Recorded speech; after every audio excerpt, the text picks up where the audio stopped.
Hello and welcome to another day of LPL English, continuing such an epic opening week of Split 1 of the new 2026 season. My name is Marco Rafa Alexander Arambide. I'm joined here by the one and only Mr. Super K-Man Rocks, aka K-Man. Now, I'm trying to remember your last name. I know, is it... Don't tell me. Actually, you gotta tell me, because I'm my last name... You know, on Twitter, you might know me as Upgamer, Kyle Yeomans, of course. So Yeomans, like the farmer. You know, Kyle, Superman, Super K-Man Rocks, Yeoman. Boom. That's it. We got it. That's it. Oh, well, we might include a Jesus as a nickname in there as well. But anyway, let's get through our format and first selection, just in case you guys forgot, or this is your first time tuning in for the LPL Winter Split of 2026. We've got 3 new groups, not just 2, in Group Ascend and Group Nevada. We've got a middle group called Group Perseverance, and these are the 7th through 11th or 10th seed teams from their finish in the 2025 season. Yeah, this is a big group because all 4 of these teams are going to get a chance to qualify not only for the playoffs, but for Group Ascend a little bit later. So much on the line in terms of building momentum, in terms of, you know, building those reps in for them. And this is a big matchup. We're getting a debut of a team here today and a team that's coming off of a pretty big win. That's right, and it's so nice that we get to dive right into more Group Perseverance action for our first match of the day. But just to make sure that we're still doing all of our bookkeeping, one of the new aspects about Winter Split and for the rest of the Global League of Legends esports season, unless anything changes, is the addition of first selection. In a world of Fearless, Riot Games decided to say, you know what, let's make things a little bit more interesting. So now it's not just about getting first pick on blue side, it's the team will be given the choice. Do you want first pick or do you want first selection of red or blue? And then whatever you decide, the other team will get the other side. Yeah, we've definitely seen a meta start to develop already when it comes to week 1 and how things have broken down. Side select, you know, definitely more prevalent in draft than it is on the Rift right now, but we've already seen some pretty creative setups, and I think both of these teams today are going to be itching to test out maybe how some of these changes are going to affect their game. And I'm curious to see how not just LPL, but the rest of the world actually adapts to the process of first selection. But for now, we got to catch you up on how opening week came to be, because we are now rolling into week 2, and boy oh boy, some of our first few matches of the LPL 2026 season were dynamite. I'm looking back at that BLG Anyone's Legend series just a couple days ago that went the full distance, but even some of the series like JDG and IG at Demacia Cup rematch finals still proving to show that even if JDG is doing well on the top half of Group Ascend, IG still has their number, K-Man. It's crazy. It's wide open right now. IG can't buy a win against Weibo Gaming with Elk popping off and looking great on his new team, and then they go out and beat JDG, who beats Anyone's Legend, and it's just this big circle right now with all of these teams trying to establish themselves, but it's Billy out on top with that 3-0 start.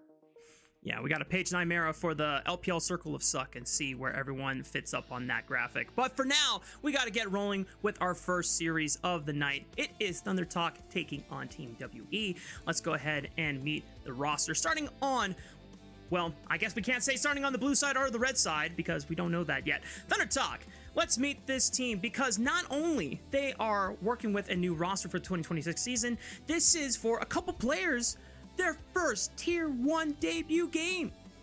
It's actually more than half of the roster that is debuting in Tier 1 here today with top mid and AD carry, and that's really exciting. All of these players, I think, have shown some interesting traits either in Tier 2 or in, you know, Tier 2 international tournaments, and, you know, you're adding some nice veteran talent that showcased a lot of interesting traits like Junhao and Feather onto a team that I think has a lot of potential.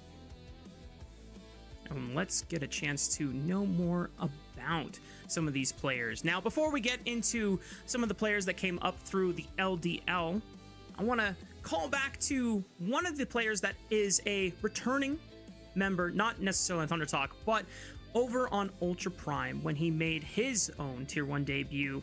Junhao, I got to give this guy some respect because when Nefiri Jungle got buffed, a few LPL junglers were a little stingy on pulling her out in the big stage, but he was the first one. He was our first global Nefiri jungle player.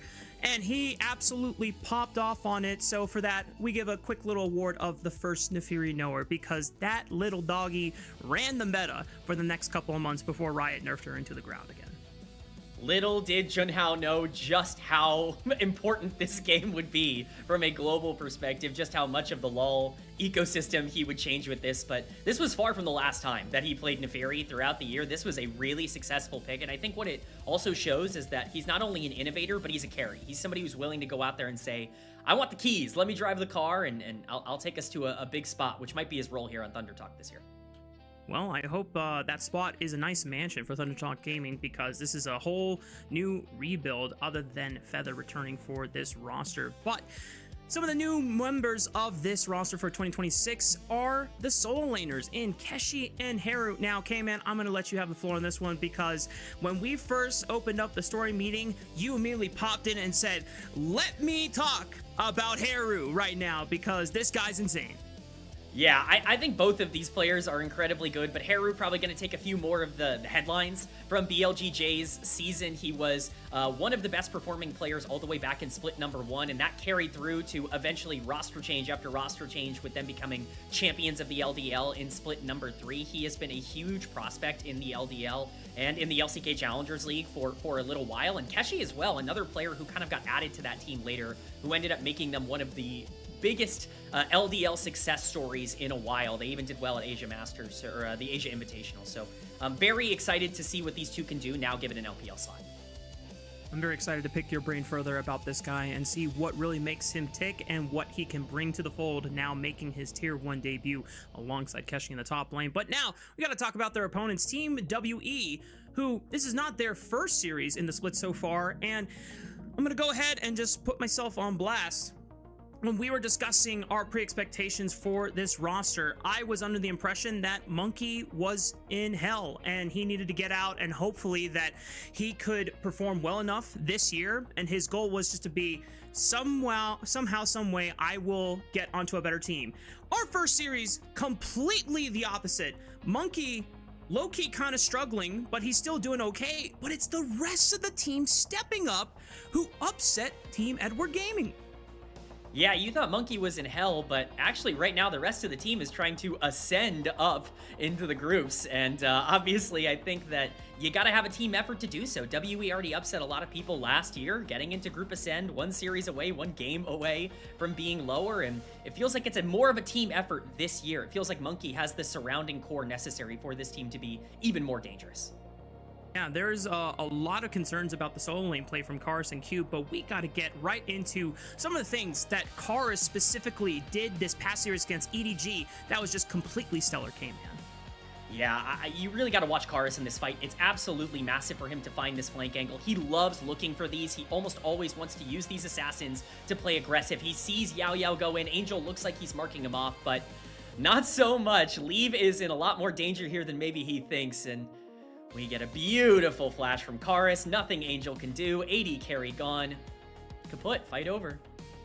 And you can see that when Karis is first approaching on a control ward, Angel is taking that open pocket, trying to play for himself. It's not until Yao Yao goes forward on a 10% Recon HP bar and realizes, oh my god, he's going for my AD carry, and he tries to buffer the shockwave, and Karis, already one step ahead of the play, flashes over that, and that opens up the front gate for WE to just kind of steamroll the rest of the fight. That's game one wrapped in the books. And the funny thing is that I've learned about Karis with you, K-Man, is that he's not just going to do this on assassins. It does not matter what champion he's playing. No, I mean, you can see the setup here. You've got a Yorick split pushing on the bottom side. He's coming up for the flank, but Karis doesn't care. Normally, an Azir here is like, oh, I've got my Mundo going in. He's going to get Lulu ulted. We play front to back. You know, we play around the Lulu ult. No, I'm looking for another flank angle on Azir. Yorick's on the side. Who's not seeing this coming? Poor old Leave, the AD carry of EDG, who just gets absolutely obliterated from the map. The fight is a complete wash after some poor positioning, and this wins WE the game. This is the kind of big back-breaking moment that even if a team like EDG is able to get some early leads, WE can always stay in it with these creative angles. Just honestly blowed my mind that it was Team WE finding those pincer flanks, because that is something that has been very characteristic about anyone's legend at their heights in 2025, and what really made them a force to be reckoned with once they went to the international stage. Now, am I saying WE are AL? No, but that was quite reminiscent and maybe a little tribute to that style. But obviously that was our first series, and there are still many more games to be played out by Team WE and this roster. So if they can continue impressing and they actually take foothold of first place in this group perseverance, which I thought EDG was going to be on top of, then suddenly the conversation becomes top esports has to fear Team WE, not necessarily Team EDG, because I know this is a huge jump, K-Man, but my first week overall impression, top esports is in trouble. They are in deep trouble, and they're not even guaranteed in the playoffs at this rate. It's not trouble. I mean, the alarm is blaring for top esports. That team looked lost from a macro perspective in week number 1. Now, I think it's fair to give them some time. They've got some players coming up from the LDL like Feng Yue. They've got a player in Nio that they really trust, multiple-time LDL MVP that they want to get reps in. Of course, Jiachi as an AD carry. You would hope that they're going to be able to develop more over the course of a split, but yeah, I mean, you take the one series we saw of WE in week number 1 and you compare that to the tape we saw of top esports, I don't think you can definitively say that TES would guarantee win that series. And I think that that's the kind of thing that teams like WE, or even a team like Thunder Talk here, who impressed a lot last year in split number 1, are probably looking at and saying, oh, we have a real shot here to be able to get, top 8 and get into Group Ascend. This roster for Thunder Talk would love to echo the heroics and the hopefully not as short-lived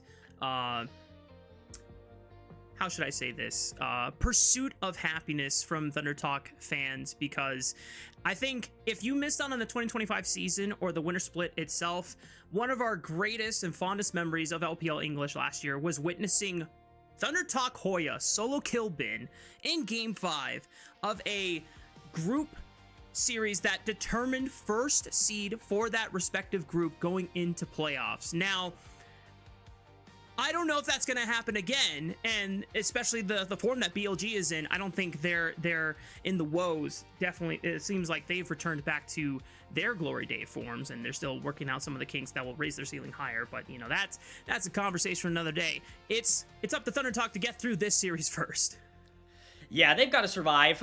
Right now, their goal is to make sure they're in as good a form as possible. Remember, you want to be top 2 in group perseverance. That's really the sweet spot of making sure that you are in, as good of a position to qualify for top 8 as you can be. Once you start getting into the bottom 2, things get a little bit more dicey when it comes to some group Nirvana teams. A team like LNG looks pretty good. A team like LGD, also top 4 at Demacia Cup, looking pretty good. So you definitely want to make sure that you start picking up momentum early. And for these two teams, they were kind of expected to be the middle, the 2 and 3, I guess, for a lot of people. So this is a big matchup for both of them. Yep. Another win for Team WE here would put them in a pretty solid position as they continue their momentum for retaining control of either number 1, if not the top 2 seeds in group perseverance, because the way that playoffs work, there's a bridge phase called Knights Rivals, and those best of 5s, well, I guess before we get into the best of 5s, the top 4 seeds of Group Ascend guarantee a spot in playoffs. Then the bottom 2 seeds of Group Nirvana are just immediately eliminated until Split 2. But then you have 5th and 6th from Group Ascend versus 1st and 2nd from Group Nirvana, where the lowest seed versus the highest seed of those 2 respective groups. And the winner of those 2 series then goes to the playoffs as the 5th and 6th seed. And then we have some best of 5s with the lower seeds of Group Perseverance and the top 2 seeds from Group Nirvana.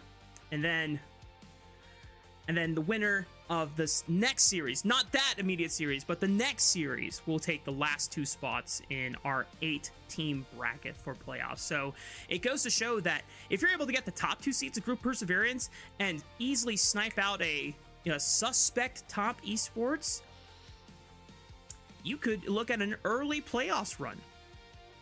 I mean, who knows? One of these teams might be 1 series away from being Group Ascend, from being at the top, but They have to win here today. Like you said, top 2 is really the most important part. EDG, despite the loss to WE, is going to be able to find their form. They're going to be a bit of a threat, as we'll hopefully see later tonight. But for these two teams, you have to make sure you start off on the right foot. If WE is able to start 2-0 in Group Perseverance, all of a sudden that top 2 looks very probable for them. But if ThunderTalk can pick up a win over one of the more aggressive teams in the entire group, now, you know, one of your harder games is out of the way. It's a guaranteed win on your resume, and you're one step closer to getting that shot. And even if you're just building momentum for later on when you take on Nirvana teams, if you're not top 2, you want to make sure you feel as comfortable as possible with your strategies and that you're executing on stage as quickly as possible. So let's zoom in on this series further, K-Man. Let's look at Haru and Keshi, two of the solo laners that we highlighted coming in and making their debut on for LPL Tier 1 and on ThunderTalk Gaming. What do you want to give to these guys? Do you want to just give standard control mages for Haru and a tank for the top side? Or do you want to give them carries? Do you want to give them melee assassins? Like what? Give me the deets here. The lucky thing with Haru in particular is that he's got a very varied champion pool. He can play a little bit of everything. Definitely kind of built up in that more assassin carry-oriented role that just kind of seems to be the way that a lot of these mechanically talented mid laners go. That's what makes me excited about this matchup as well, is you have someone like Karis on the other side who I think also very much favors those assassins, those flank angles, as we talked about a bit earlier. If we get more aggressive matchups in the mid lane, I think it's going to be up to Haru's mechanics to really push him through. Keshi, more going to default to your standard top laners. If something like Rumble is left through, he'd be more than happy to pick it, but, you know, expect more, you know, 1v1 styles, Renekton's or Scions, you know, your standard top laners that I think are going to be a little bit more normalized here. Fair enough. Looks like we are finally getting ready for our first draft of the game as Team WE does take the blue side in response to ThunderTalk Gaming getting choice of first pick on red side. A lot of the bans pretty normal, although the Mundo creeping up to a first round ban. That is just a reflection of how strong this tank jungler has risen in priority for a lot of teams, because other than Malphite, no other tank is really being played in the jungle right now. Yeah, it's a very carry jungle oriented meta, as we can see with the J-Span coming in. Even something like the Jarvan, much more of a playmaker. It's going to be interesting to see if the Mundo continues to get taken off the board for WE. Certainly felt like they liked having that front to back with Monkey being a primary initiator, but they're going to have to move off of that. Monkey obviously very adept at carries, but the question is, can the rest of the team adapt around that and start to play around the jungle position? It was something that really struggled in at Demacia Cup, so with the Malphite left up, it could be a very easy first pick, and it's going to get locked in here for Jinhao. Okay, here's my question. WE, are you going to be one of our first teams that punishes this Malphite and goes for an AP jungler? Sylas has been open for quite a few times when Malphite does get through. Other times, teams preemptively ban the Sylas so that they don't have access to the unstoppable force. Trundle is the other option. Krako was the one that showed it to us in Demacia Cup, reminding the world, like, hey, this guy still exists as a champion. And for Monkey, who mechanics-wise, even though we know that he is a great player, his form recently has been a little under what we have expected from him. So grabbing Trundle, I think it's a great way to just try and bounce back and get your form back up to par with what we expect from you.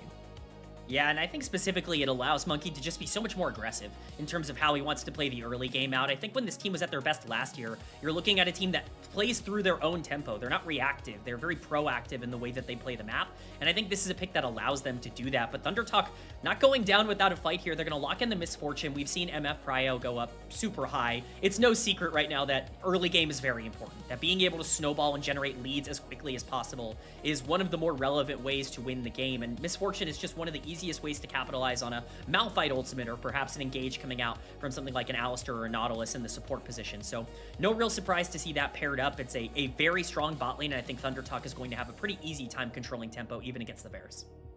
I'm a little miffed that they picked the Misfortune in front of a Trundle, because you just throw up the pillar and you displace that bullet time from getting a full channel off. But maybe if Ryan 3 can, or let's just call him Ryan, Ryan can pick his moments and make sure that he is not easily accessible in pillar range when he goes for the ult rips.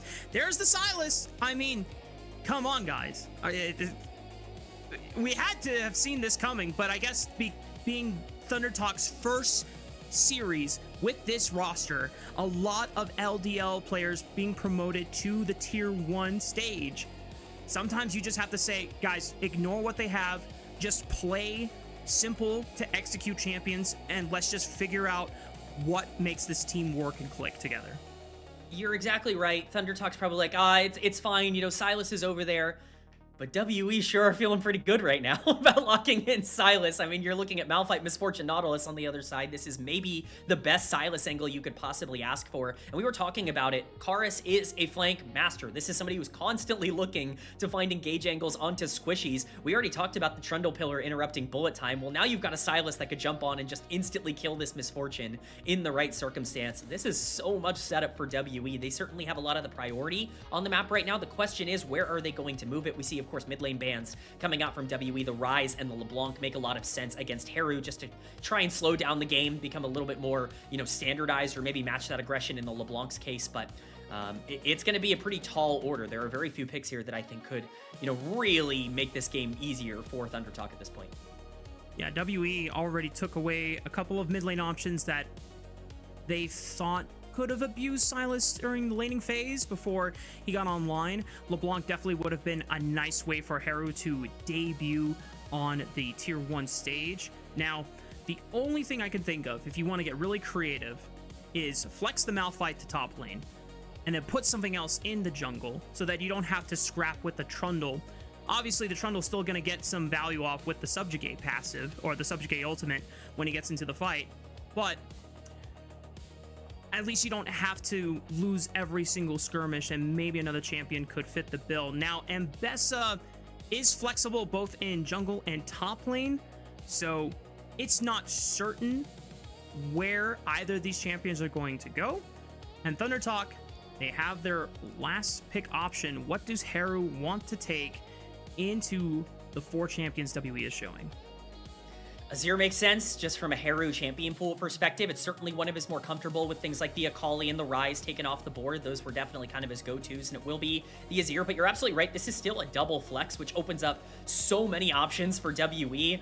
I mean, they're hovering obviously something really aggressive here. I think they have the luxury of potentially just going something really greedy, but they're going to lock in the Yorick. We saw this for Cube in game number 2 against EDG in their previous series. He was really able to control side lanes effectively in that game. It's one of the better games we've seen from Cube in a while. And now that we're looking at the comps as a whole, I think it's really clear what the directions of each look like. For Thunder Talk, obviously it matters what order they go in here with the Malphite and the Mbessa, but generally you are looking at a team that does kind of spike a lot in the mid game, has a lot of power around not only the level 6, but around the Misfortune, if you can get her into a good spot and get that rolling in the 2v2. Whereas I think, you know, WE is going to be a little bit more straightforward. You know, you're just going to be pressing your buttons here and making sure you can get that Silas online.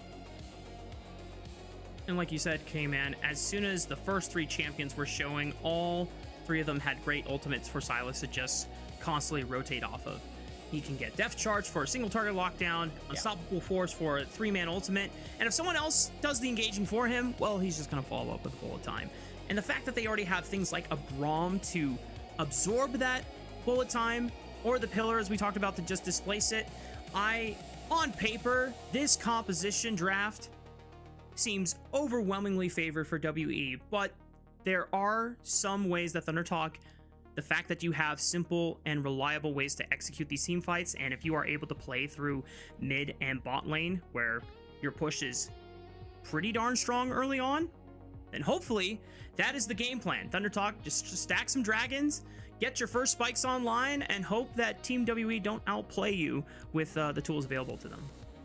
Yeah, if you can say anything about the Thunder Talk comp, it's easier. I mean, you press your R key and everything kind of works itself out. So that is certainly what they're going to be looking at in this game, is just the more consistent setups and the more consistent execution coming from easier setups. So, you know, we're going to see if their engage is going to be able to match. I really like WE's comp. I think the side lane pressure is something we haven't really talked about. Yorick, Trundle, Silas, in terms of side lane split push pressure, is going to be very difficult to answer for a comp that really needs to 5v5 on the other side of the map. So I think WE definitely feeling comfortable, but at the end of the day, when you're talking about, you know, the first series of the year for a couple of these teams, for Thunder Talk, it's all about execution and it's all about comfort. Yep. Thunder Talk Gaming getting ready to give a majority of their rookies their first taste of some of the highest level of play here in the LPL after having a great season in the LDL the previous year. This is now what it's all about. Getting that first step forward onto a bigger stage with better competition and just cutting your teeth and seeing where you stand amongst the rest of the pool. It looks like we might have some technical issues on stage since we are kind of just floating back and forth between some of these player cameras and some wide POV shots. We haven't gotten a chance to just do the whole zoom in for the crowd, so we're just biding our time before we kick things off for our first series of the night. Yeah, just waiting a little bit. Hopefully it's not too long. I really like a point you made, though, Rafa, in talking about how this is kind of a proving ground for a lot of these players, not only individually, of course, players like Keshi and Haru that we talked about having success at the LDL level, but I think the opinion of LDL champions is actually, you know, kind of up for debate right now. And I think this is a big chance for these players to come in and say, we were the best in Tier 2. We deserve our shot in Tier 1, and we can take down one of the better teams in Group Perseverance. Well, let's see if the best in Tier 2 has what it takes to start playing with some of the strongest here in LPL. Group Perseverance, a potential battle for the top of this squad, starts now.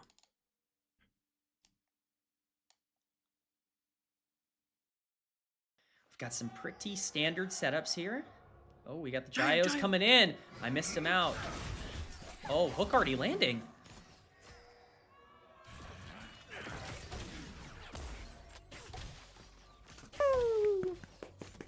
I always love that about the LPL. Yes. It's a nice way to warm things up and get things kicked off for our first game and just in general. We saw a little bit of trading on this bot lane duo, Ryan and Feather trying to get into the face of About and Yao Yao. Nice dredge line snag right after the minion wave did die. Good proc of the summoner heal. And so far, Ryan and Feather getting a nice bit of control in this bot lane. We'll see if Junhao and the rest of the squad can make use of it later. I mean, that's the dream. It's why you draft the Misfortune. This is why she's been so effective throughout the LPL so far, is that 2v2 pressure she can generate against almost any lane, even counters like the Braum. But you're right, the junglers are going to be pretty important here today. Both of them going to be clearing down, so we might get some action a little bit early on. I'm sure Monkey is going to be looking. This is a comp that I think does want to get going at least a little bit quickly. If you can get gold onto priority targets or, you know, really push that bot lane back into an even state, it's going to get a lot more difficult for Thunder Talk.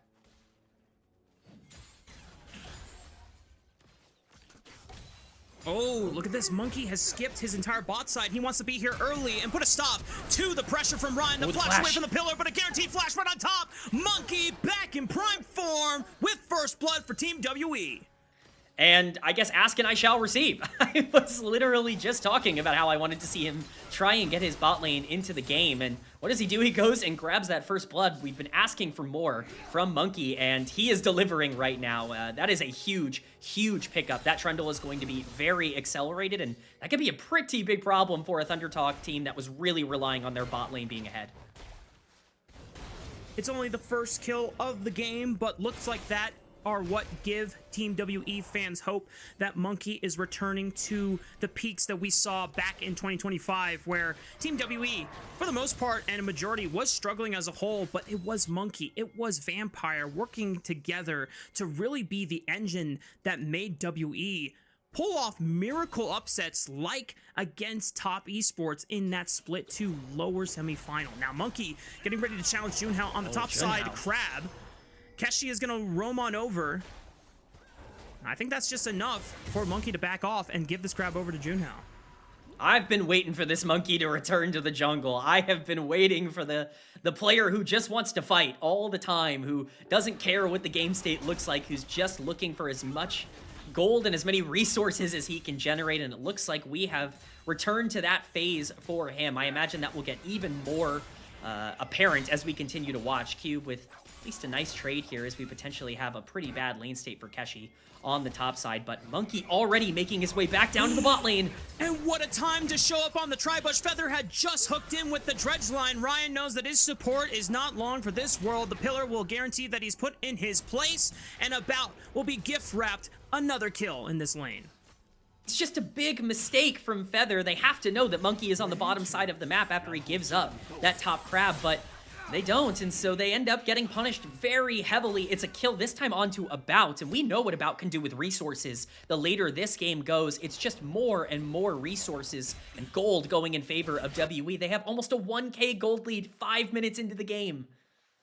Now, one of the trade-offs that is happening in the jungle right now is that Junhao, while acknowledging that Monkey is definitely creating a lot of advantages in the bot lane for About and Yao Yao, he is power farming on this Malphite. He's trying to get to level 6 as fast as possible, and he has a huge level lead at the moment. Should be able to hit level 6 off of the next rotation of camps, and once he has that online, he has the potential to rectify the wrongdoings that have happened to Ryan and Feather in their early bot lane.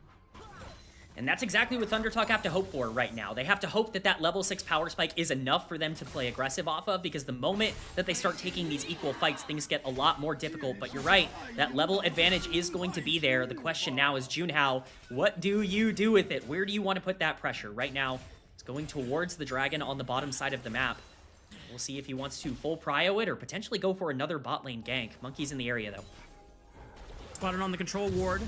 Wants to be able to take it out before Kars is here. He's got the ult. Oh, no. Unstoppable Force was stolen away, and Junhao recognizes the threat, but the flush committed by Kara says, "Good night, Rock Monster." WE now with 3 kills on the board. Unfortunately, level 6 did not come soon enough for Junhao.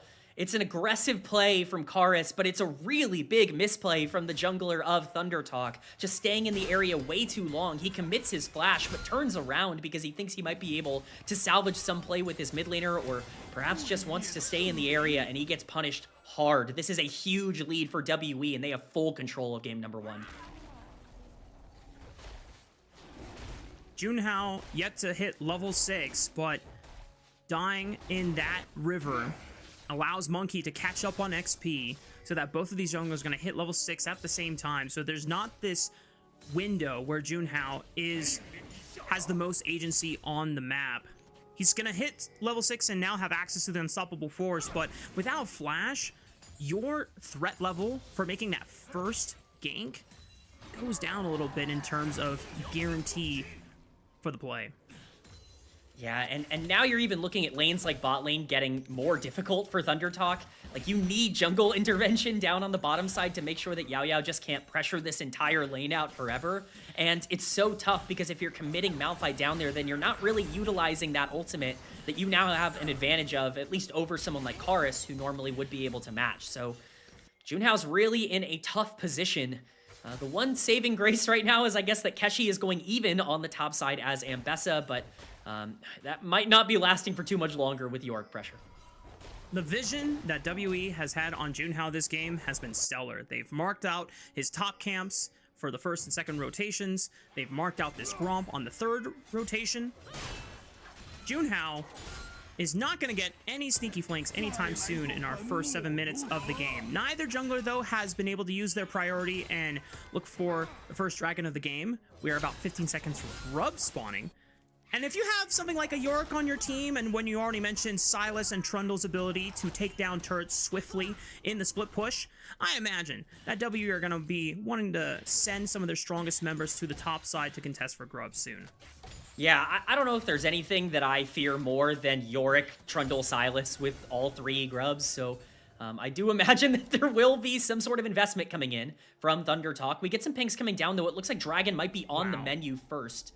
We'll see what the trade is. Kar's taking a little bit of damage in lane, but of course, as Silas, he's going to be able to heal it up quick.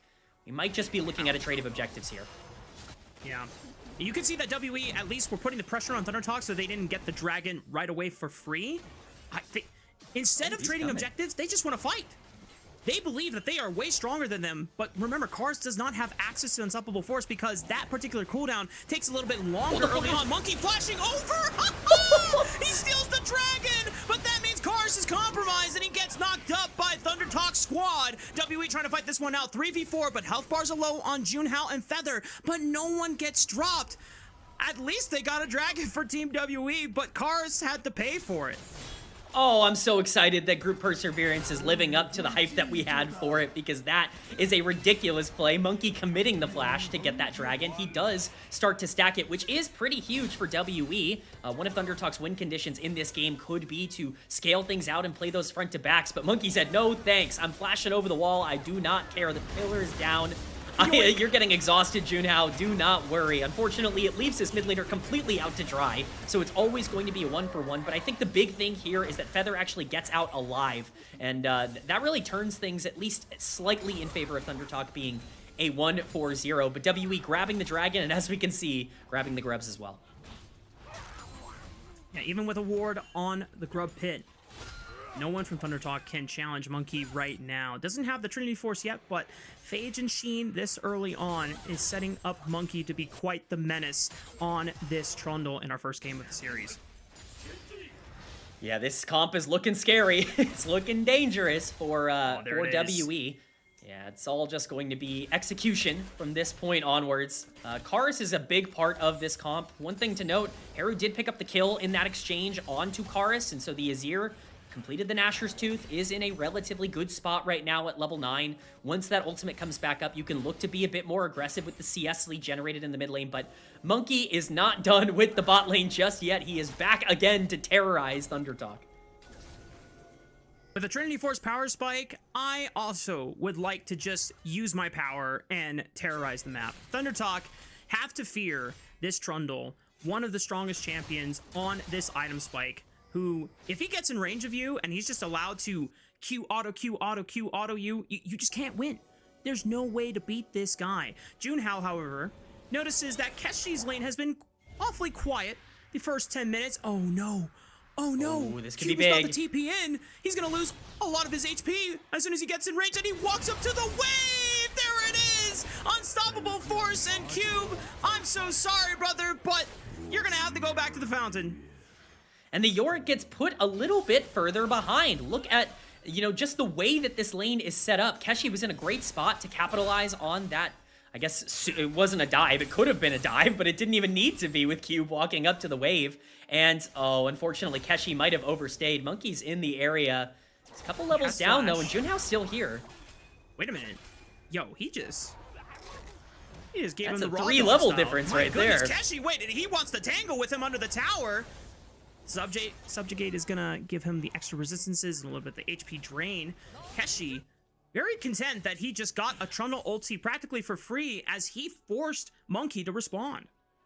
I'm so happy we hyped up the BLGJ players in the pregame here, because they really are the win condition for ThunderTalk right now. Haru, 500 gold up onto Karus with that kill, slight level lead, and same thing for Keshi, as we just saw with his dominance. The Eclipse completed for the Ambessa.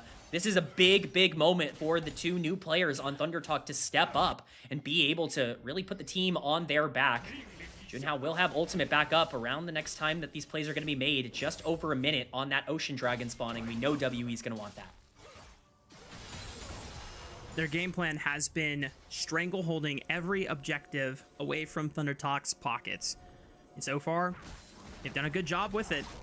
Role quests are coming in now, K-Man. Top lane, bot lane, and support for Team WE, whereas the entire top side of ThunderTalk have achieved theirs in respective. Now, briefly, the only ones that I usually care about are things like Super Teleport being accessible for top laners, as well as junglers now having access to a 1400 smite. Makes things a little bit easier to secure objectives in the midst of all the chaos that usually happens. 35 seconds away from the second dragon of the game. Junhao first here for the crab, and just trying to give ThunderTalk as much information as possible. Yep, it's just good setup here from ThunderTalk. They want to make sure that when they inevitably lose control of this river, they still have the ability to fight it out. WE actually very quietly with a couple of plays going down in gold, or at least even in gold after their strong start. ThunderTalk is indexing quite a few resources. Junhao does have the ultimate available if he wants to pull the trigger. Looks like it's just clearing right now, but not connect onto About. on his way. All three of them are there. Bullet time running to 2. About wasn't caught in the crossfire, but Monkey was, and Yao Yao will fall next. That's a way to secure the dragon for yourself. It's extreme disrespect from WE, just not, I guess, respecting that ThunderTuck can pull the trigger, that they are in the area, and that they can use the ultimates to kill them. It's a perfect combo coming in from ThunderTuck as they bring Haru down, and they're going to be able to pick up the Dragon for this, stop the stacking. All that you can really trade is some damage on the mid lane turret, a bit of gold for Karis, but once again, it's a big win for ThunderTuck, and all of a sudden, it's a 2k gold lead here. So we see this replay. They see everyone on vision. The hook doesn't even land coming in from Feather. They just walk up and want to try and poke out, but the combo's there. I mean, the Malphite ult into bullet time is just unstoppable, even with the Braum shield. In that moment, K-Man, as soon as you see 3 people in the vicinity, just in that same circle, alarms are just flashing off in my mind. And it does not take a high-level League of Legends player as a Malphite pilot to be like, oh, they're all grouped up. Boom. Come on, WE. Let's be a bit more respectful about our opponents. But now ThunderTuck being able to claim their first objective of the game, now with a solid gold lead here at 15 minutes. Yeah, I mean, this is huge for them. WE, Monkey is going to start up here on the Herald, but everybody is in the area. We could be looking at another fight already. Malphite ult up in 2 seconds for the engage. 6,000 HP on Rift Herald. Haru trying to poke on the left side. Feather with the dredge line. Camera goes back over to the bot. Oh. Wait, what's going to happen on the Rift Herald? What's going on? Observers, please! Okay, Rift Herald is secured by WE. You know what? Observers, my bad. They knew that the Rift Herald fight was about to completely fizzle out. Maybe they saw something else with Keshi and Karis, but nothing happens. That is an unbelievable amount of trust, and it turns out to be the perfect call from the observers to show some trading on the bottom side. It just ends up being Herald for nothing. All well and good. I assume Junhao was going to pull the trigger on the ultimate, but they want to play it a little bit slower. They might want to use their resources here on Karis on the bot side. Monkey is in the area. I don't know if he'll be in time, though. Oh! Flash. Okay, well, you know what? Karis did have to flash. Low-key, I think the range was just outside of Karis' character model, but he respected it. He did not want to risk dying, and at the end of the day, someone else is going to have to take this wave while Karis takes a recall. Yeah, this is a tough spot here for WE to try and get themselves out of. It looked really good for a little while, but now I think you have some pretty big gold deficits on some pretty important members. We talked about how important the Sylas was towards this comp. He's not really going to have easy access to an engage at this point, as long as he's being properly zoned by Keshi or by Feather in these fights, and I think it's going to be really important that they get that interrupt on the bullet time. Still plenty of tools in WE's kit to be able to disrupt a lot of these fights, but the gold is definitely in favor of Azir and Mbessa right now, which is always a scary proposition. Herald has been dropped by WE. Karis is wrapping around the flank. His hijack of this unstoppable force is starting to run out, so if he wants to rip it, the next 30 seconds is going to have to be the time. But everyone backs off from the turret siege. And Karis, you may see him just randomly dash. Yo, just go in on Keshi. Use your ultimate. It's about to run out anyway. Protobelt for the chase. They're bringing the squad. Unstoppable force forces the flash out of Keshi. He locks him down with the upscon up duck. There's the glacial fissure for the knockup. Monkey, public execution for the rearrange. Not in time. Not even a reposition with the ultimate saves him, and it's a big shutdown going into Karis' hands. Yeah, very important for them to be able to get that specifically onto the Sylas. We talked about how relevant he's going to be, and he needs to have the damage to immediately break through. It is going to be traded for a tower on the bot side. That is a pretty big pickup for the Azir, whose gold lead continues to grow on his own, but Junhao might have stayed a little too long. Subjugate on top of Junhao as well, just to sap all of the... Actually, I lied. There's no Subjugate.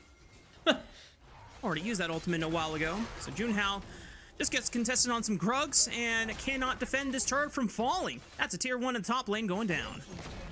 Yeah, it's definitely lucky for Junhao to be able to get out of there. I think a full commit with Karis there could have been a bit of a problem, but they don't want to pull the trigger on it. Junhao's still in a decently good spot. We were talking about him being behind in the early game, but he's caught up in XP. He's actually a level ahead of Monkey at this point because of the game state. That Malphite is going to be a massive issue if it can land on the right targets. About still with the only gold lead on the side of WE, though. That is definitely where you want to look if you are a WE fan. About stepped up really, really big in their series against EDG. He's going to need to do so again here today. ThunderTuck still have the gold lead on their side. Dusk and Dawn has been completed for Haru. I'm not going to lie, K-Man. This is the first time I've seen an Azir build this item, or at least paid attention because I know that Nasher still remains core. Looking for Karis though, right into the alley-oop of an unstoppable force. Beautiful work by Haru and Junhao. We talked about it. The ease of execution of this comp is incredibly easy for ThunderTalk. If you catch one person out, they are gone. And with Dragon spawning, that is a free objective for ThunderTalk that is going to be almost impossible to try and contest. Monkey going to try so anyways because that's where he's at, but there'll be nothing. Yao Yao though. Going for the tier 1 instead. That's the play for WE. Yao Yao trying to give as much of his health bar so that Monkey has enough time to siege. They take out the tier 1, but the Glacial Fissure slows down ThunderTalk as they look for a re-engage. There's no unstoppable force. Junhao forced to flash away, but the Chain of Corruption slows him down and gets him rooted. That's a big shutdown going over to About, and the rest of ThunderTalk are forced to give ground. Yeah, I mean, that's huge for WE. It's a bit of an overextension from ThunderTalk. They just played a little bit too quick. If they play that a tad bit slower, I think they're actually able to pick up quite a lot there once Keshi is able to enter the fight. But that might be what we're worried about with a team that doesn't have as much tier 1 experience. Are they going to play fights a little bit too fast? Right now, Monkey taking quite a bit from Keshi. He's got the ultimate available. Not going to pull the trigger, though, with About in the area. So it's just going to be a nice trade, and we've seen that gold swing go back and forth, and we've ended with only a 500 gold difference. Okay, man, I want to go back to the conversation about Keshi and Haru, because while this game has been quite chaotic and definitely a bit favored towards WE in terms of the early explosiveness, both of these solo laners have been able to squeeze out some advantages, and Junhao has been able to leverage them to now a point where Keshi is 2 items, Haru's 2.5 items.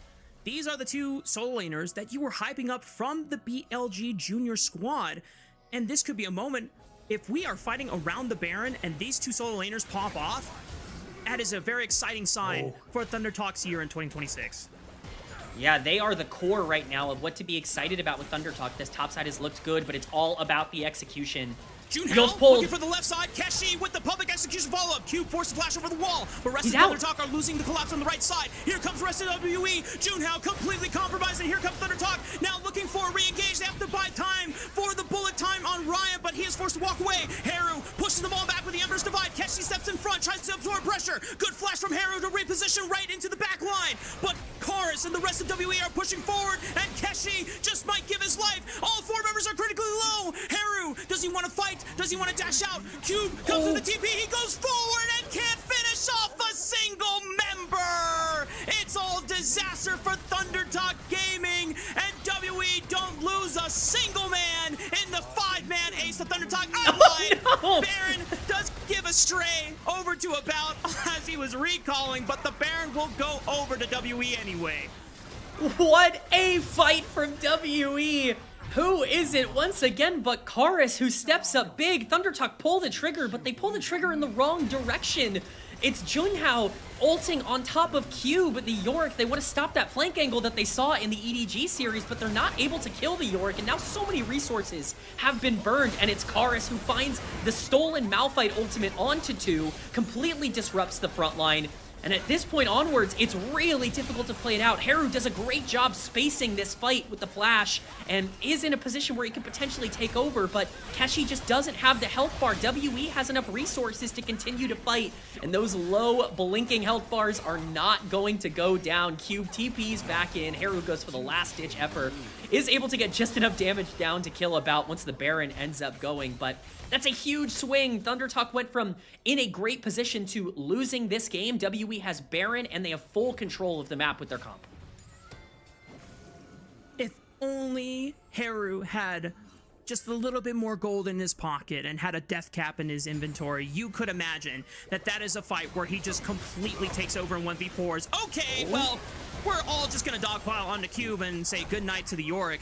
That's a shutdown going over to Ryan, but meanwhile, rest of WE using their Baron buff to just push through mid. They take out the tier 2, now pressuring the inhibitor tower. Yeah, this is a very tough thing to stop. We talked about WE's comp being efficient. There could have been in some danger. That's Nautilus ult stolen, so Ryan has to be very, very careful in this fight. He can get the bullet time interrupted basically at any moment. They need to give up this inhibitor and just hope and pray that they can survive. This Baron buff is likely going to expire, but as we can see on the top of your screen, that gold lead has been secured for WE. It's a nice trade back, actually, with Keshi taking that tier 2 on the top side, so Ends up actually being a relatively okay play overall for Yeah. Thunder Talk, but certainly still in favor of WE. Yeah, I'll give respect over to the solo laners for Thunder Talk. Not sure if it was their call or someone else's call on the squad, but both of them said, guys, there's nothing we can do about this siege anyway, so there's no point in us being there to try and stop it. Let's just try to get more resources. Let's get more gold on our solo laners. Keshi pushes out that top side. You even saw Haru, after they got the pick on the cube, get some extra gold for himself, and he finishes his death cap. So maybe Haru can look for another moment where he is able to actually win that 1v4 that could have changed the game for Thunder Talk. There's another dragon that has spawned. It's the 4th one of the game. Neither team is that close to soul point. So this is a moment where if Thunder Talk do not feel comfortable, they do not have to fight here. They can wait. I don't think they want to wait, Rafa. I think they want to take this dragon. They're going to start it up here very quickly. I think the fight is imminent. Keshi looking for the flank. A ward will spot him if he ever goes past that red buff brush. He's going to go into the blast cone instead. Junhouse steals it away. Keshi now pressing on the left side. Bullet time rips open Monkey, but now they turn on to the Mbessa. Junhao only clips one with the ultimate, and now WE have the momentum. They can charge forward. Haru tries to create space with the Emperor's Divide, but Ryan does not have a bullet time anymore, so he is just forced to run away. It is 30 seconds on the next member for Thunder Talk to spawn. It could just be enough time for WE to end the game. They will be able to march their way into the base off of that fight and close out this game. It looked precarious for a little bit, but WE able to walk out 3-0 at the very least after their 3rd game of the split.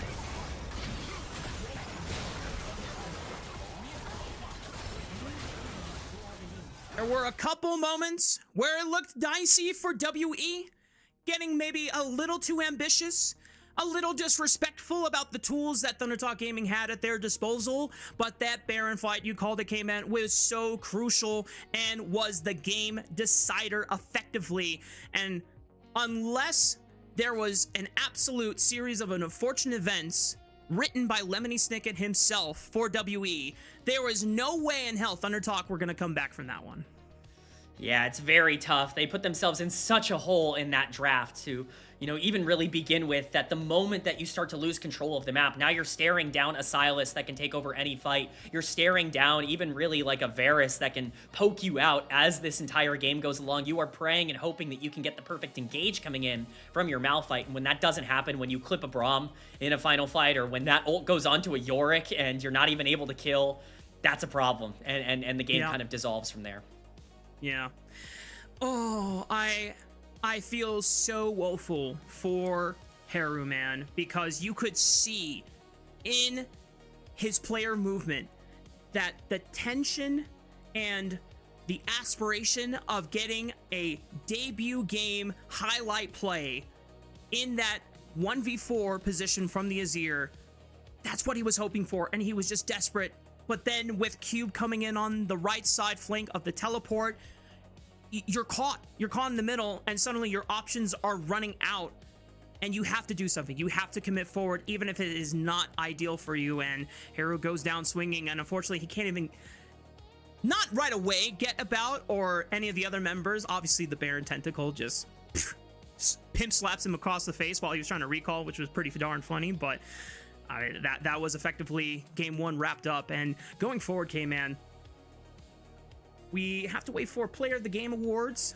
I'm torn between either Monkey or Chorus. Yeah, I think those are probably the main two that are going to be getting a lot of looks here. Monkey's early game was tremendously good. Punishing that bot lane 2v2 really set WE up into a great spot. But when you're talking about the late game plays that really sealed everything, it was Chorus in those big fights that once again was really coming up clutch. He's been excellent in the team fights of this split so far. And for me, I think that Sylas was really kind of the main piece of game number 1. Yeah, like we said, there have not been enough Sylas punishes or just Malphite punish picks in the LPL when this champion gets through the draft. And when it does, there's only been a couple times where people recognize, you know what? Malphite's a tank. He gets destroyed by Trundle. Malphite has a powerful ultimate. Is Sylas banned? No? All right, well, let's slam it.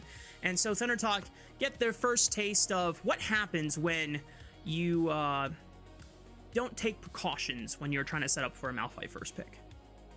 Yeah, I mean, this was just, I hate to simplify it, you know, boil it down to something so easy, but this is as draft gap as you can probably get in game number 1 in terms of just setting yourself up for a tough game, and it really ended up panning out like that. Again, I do want to give a lot of credit to the BLGJ solo laners for Thunder Talk, Kashi and Haru, who I think both tried their absolute best to win this game. They were both great in lane and generated resources, but when those Malphite ults go awry, when they're not landing, when Feather is dying first in every fight, when you have to burn resources just to zone out a Yorick from your team fights, it just becomes so difficult to end up finding ways to engage because you have so few resources.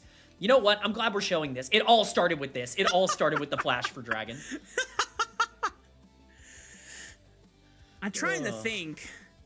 You know what? I think that Dragon Steal is actually so big because Thunder Talk had actually secured the third dragon of the game towards the end. Had they got that first dragon, they would have been on Soul Point by that last fight. Now, with Mountain Soul in the midst of that fight, I don't know if it matters that much, but the pressure does kind of swing things a bit. Obviously, it's one of those flow chart decisions that if that decision changes, then who knows what else changes in the entire, I mean, we get into multiverse paradox kind of conundrums here, but something I didn't even notice until this replay right now, it was Glacial Fissure that interrupted the bullet time. Yeah. When we talked about things that could interrupt bullet time, we talked about mostly Pillar. Freaking Glacial Fissure from Braum, poor Ryan. Listen, I'm not an AD carry main, but if I see Trundle and my coach drafts me Misfortune, I'm like, are you serious, dog? Like, hey, you can know, I play something else? Especially when you get ganked like level 3 by a Trundle and you're just like, whoa, well, this is the one part of the game that I'm supposed to have fun. I'm not allowed to have fun at any other point throughout this entire game, and you're not even letting me have this one. It's definitely a little bit tough for Ryan in his LPL debut, but you know, I think the positive is that, you know, you're not going to be able to do it again. So you don't have to worry about that too much. This is off the board going into game number 2. And hopefully they're going to have a comp that is as easy to execute on, as simplistic and straightforward, but maybe not quite as easily walked into by a counter pick. Yeah. I mean, shout out to Haru once again. 23.7k damage on the Azir. I think he had the most damage in the game. Definitely on his team. I think maybe About was the person that was either close to out damaging him, if not did by about, I'm trying to remember what his damage number was, if it was either 24k or just 20k, but yeah, honestly, I can see the hype behind Haru because he played for his own advantages as much as possible, which I don't think it was his fault. His bot lane got completely crippled, and that's all you can do. And yeah, Monkey, player of the game, makes sense. Ran the early game and set Team WE up for success. So good to see Monkey back in this kind of form.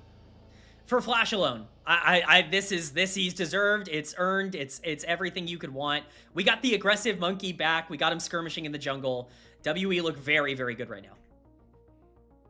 Always a pleasure to see Monkey being that aggressive again, and maybe it's a good sign of things to come for Team WE. Now, before we toss over to break, if you would like to support LPL English, consider becoming a Coffee member, because Coffee is the best way to support the LPL English project, since the vast majority of your contributions will go directly to the show. A lot of the initial payments go into upgrading the broadcast, but a huge bulk of it pays on-air talent and content creators. So subscribe to our Coffee, linked in the chat below, to unlock perks like early access to content and the ability to ask interview questions for our unique on-site interviews. More WE and Thunder Talk action coming your way after this.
everyone, and welcome back. We're getting ready for game number 2 between ThunderTalk and Team WE. Now, the game 1 results did end up going Team WE's way, and for WE fans, I think you can be happy that Monkey has had his best game of the year so far, arguably best game since Demacia Cup as well included.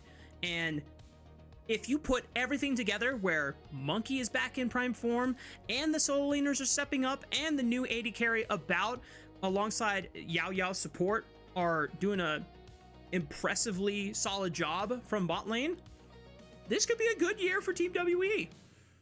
The plan is starting to come together. We're starting to see the fruits of the labor. We criticized WE for sticking with too much of the formula that kind of gave them a ceiling last year, but it really is working right now. It really does seem like players like Karis have taken that leap that we have been waiting for them to take. And, you know, we're seeing some of the more consistent gameplay that we've seen out of them in a while.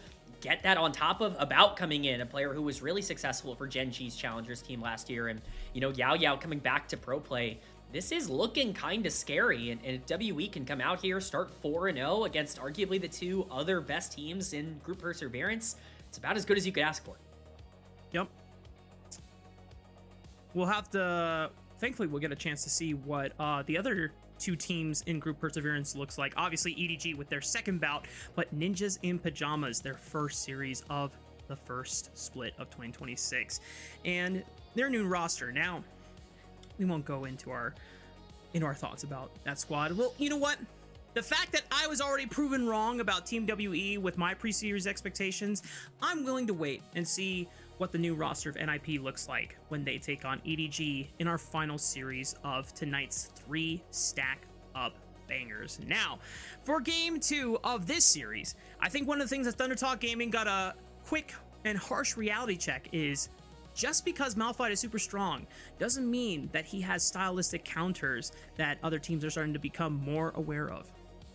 Yeah, it's counters, it's more counters, it's Trundle, it's Silas, it's, you know, it's Yorick pulling team fights away. It's every problem that you could run into, alongside the fact that most of the Malphite ultimates didn't really hit anybody. So a lot of things need to be cleaned up here for ThunderTalk. The execution needs to start to race. We saw some really good things out of players like Haru, who tried to pull some fights away. We were excited to see what he could be. Same thing for Keshi, who was great in lane on the Mbessa. Not always an easy lane matchup into the Yorick. We need to see the whole team really start to come around, and we need to see a more cohesive team-oriented draft here. Well, ThunderTalk are going to get first pick again going into the second draft of this series. Still on the red side. This does mean that WE will still have blue side for themselves going into their second clash on the Rift. A lot of the bans, pretty typical. Rumble Orianna, Akali paying respect to Karis and his opening Akali game of the split against EDG. The Jarvan, which is a monkey special, whether or not it is in flavor. And the last ban, Jace, just recognizing, hey guys, we've banned every other champion, and that one needs to make sure it does not escape the draft. But Yunara, one of the most powerful AD carries on the patch, thanks to that new ultimate ability haste powered crit item on top of it as well. Yeah, Yunara is very, very strong right now. We were kind of, you know, arguing with Ryan, like, hey, man, you probably shouldn't be picking Misfortune in this spot. He's got a much better opportunity to be able to take over and assert himself here in game number 2. But it's the Ryze Wukong very quick answer on the other side. This is a staple WE mid-jungle duo from last year. They were spamming these two throughout most of 2025. This is very much their comfort, and both of these champions are also very highly prioritized by ThunderTalk. So it's a really nice takeaway here for WE. Monkey secures the monkey. We're already in a good spot for WE. We're on brand for game 2 and trying to close out this series. Now, ThunderTalk go for the Taliyah first. The fact that they were hovering the Xin Zhao and the Vi, both are strong jungle picks that can easily enable and facilitate that full spell rotation and play on side lanes, roaming with the Weaver's Wall. I can understand that that is probably the game plan that ThunderTalk are thinking about if they want to snowball Ryan and give him a lot more love than he received in game 1.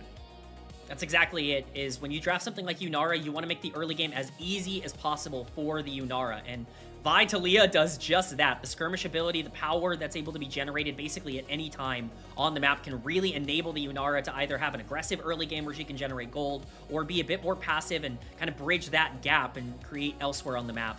We can see WE kind of recognizing that that is the idea that ThunderTalk want to go for, and they're going for something that can stay a little bit more passive. Still can skirmish with the Scion, but with things like Wukong and Ryze and Scion, your team fight is definitely the direction that you're looking at for WE, which is, of course, the antithesis of what we're seeing with mid-jungle out of ThunderTalk. And the nice thing about locking in Scion off of seeing these three champions, they're effectively, for extended team fights, kind of low damage against giant meat bulkers, right? Where Yunara, I'm not saying that she can't kill tanks, but it does take a while. She's not a Vayne. She's not someone that has like a built-in Blade of the Ruin King passive, or someone that is able to just shred tank health bars. And Taliyah, until she gets access to something like a Liandry's Torment, and she's getting a lot of ability haste and a lot of those spell rotations, this Scion is going to be staying alive for a while. So now ThunderTalk for Keshi, I imagine they are pressed to say either we need just as strong of a front line so that we have some time to buy space for our backliners, or we need to find a way to kill this Scion in the side lane. Yeah, don't be surprised to see a very aggressive pick come out from Keshi here. It really does feel like they want to index towards fighting on the top side as much as possible in this game. We're seeing some bans kind of come out to counteract that. The Gwen and the Rek'Sai, two of the more obvious options that would be answers to the Scion here, especially the Gwen, that I think would pair incredibly well with what they have available. But it's bot lane bans coming out on the other side. The Yunara struggles to be able to contain a lot of this either 2v2 dominance or, you know, wave push that the Sivir can offer, so you want to take that away as efficiently as possible. I would imagine that counter pick is going to be saved here for topside. We will see how it ends up.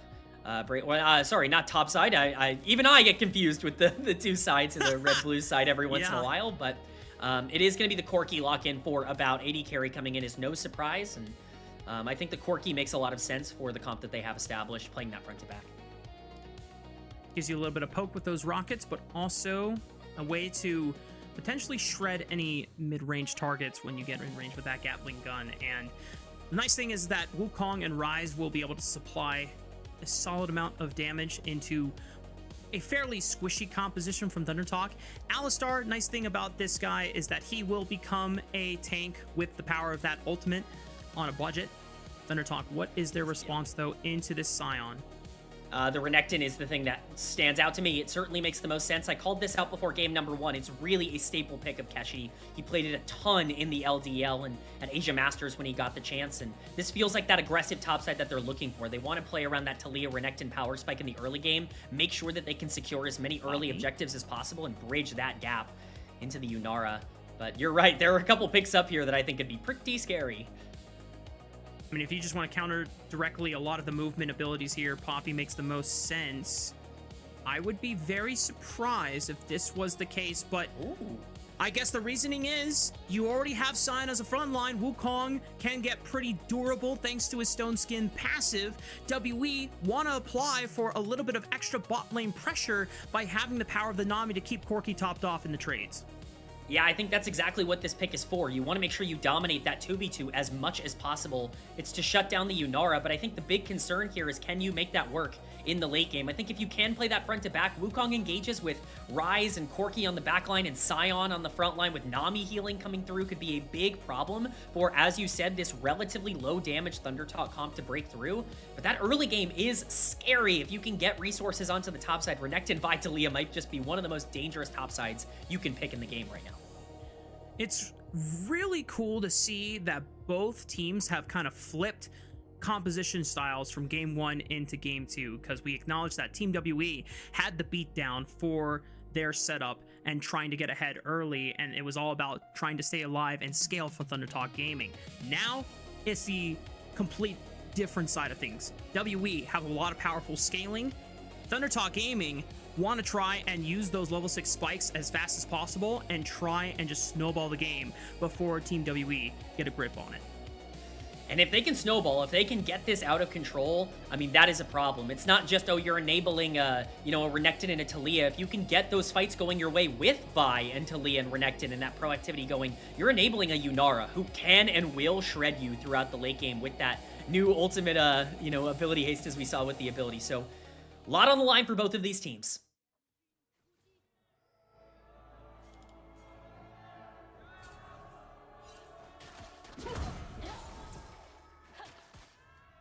can't tell. Oh, there it is.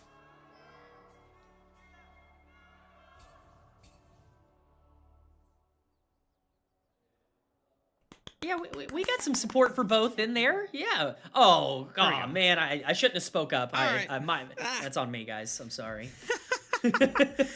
You know, it was bound to happen. The fact that we didn't get a pause at all during game 1, and we had quite a bit of tech delay before even getting into the first Summoner's Rift match.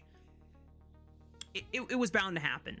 Not sure what the actual problems were for the tech delay, but looks like they're potentially resurfacing here.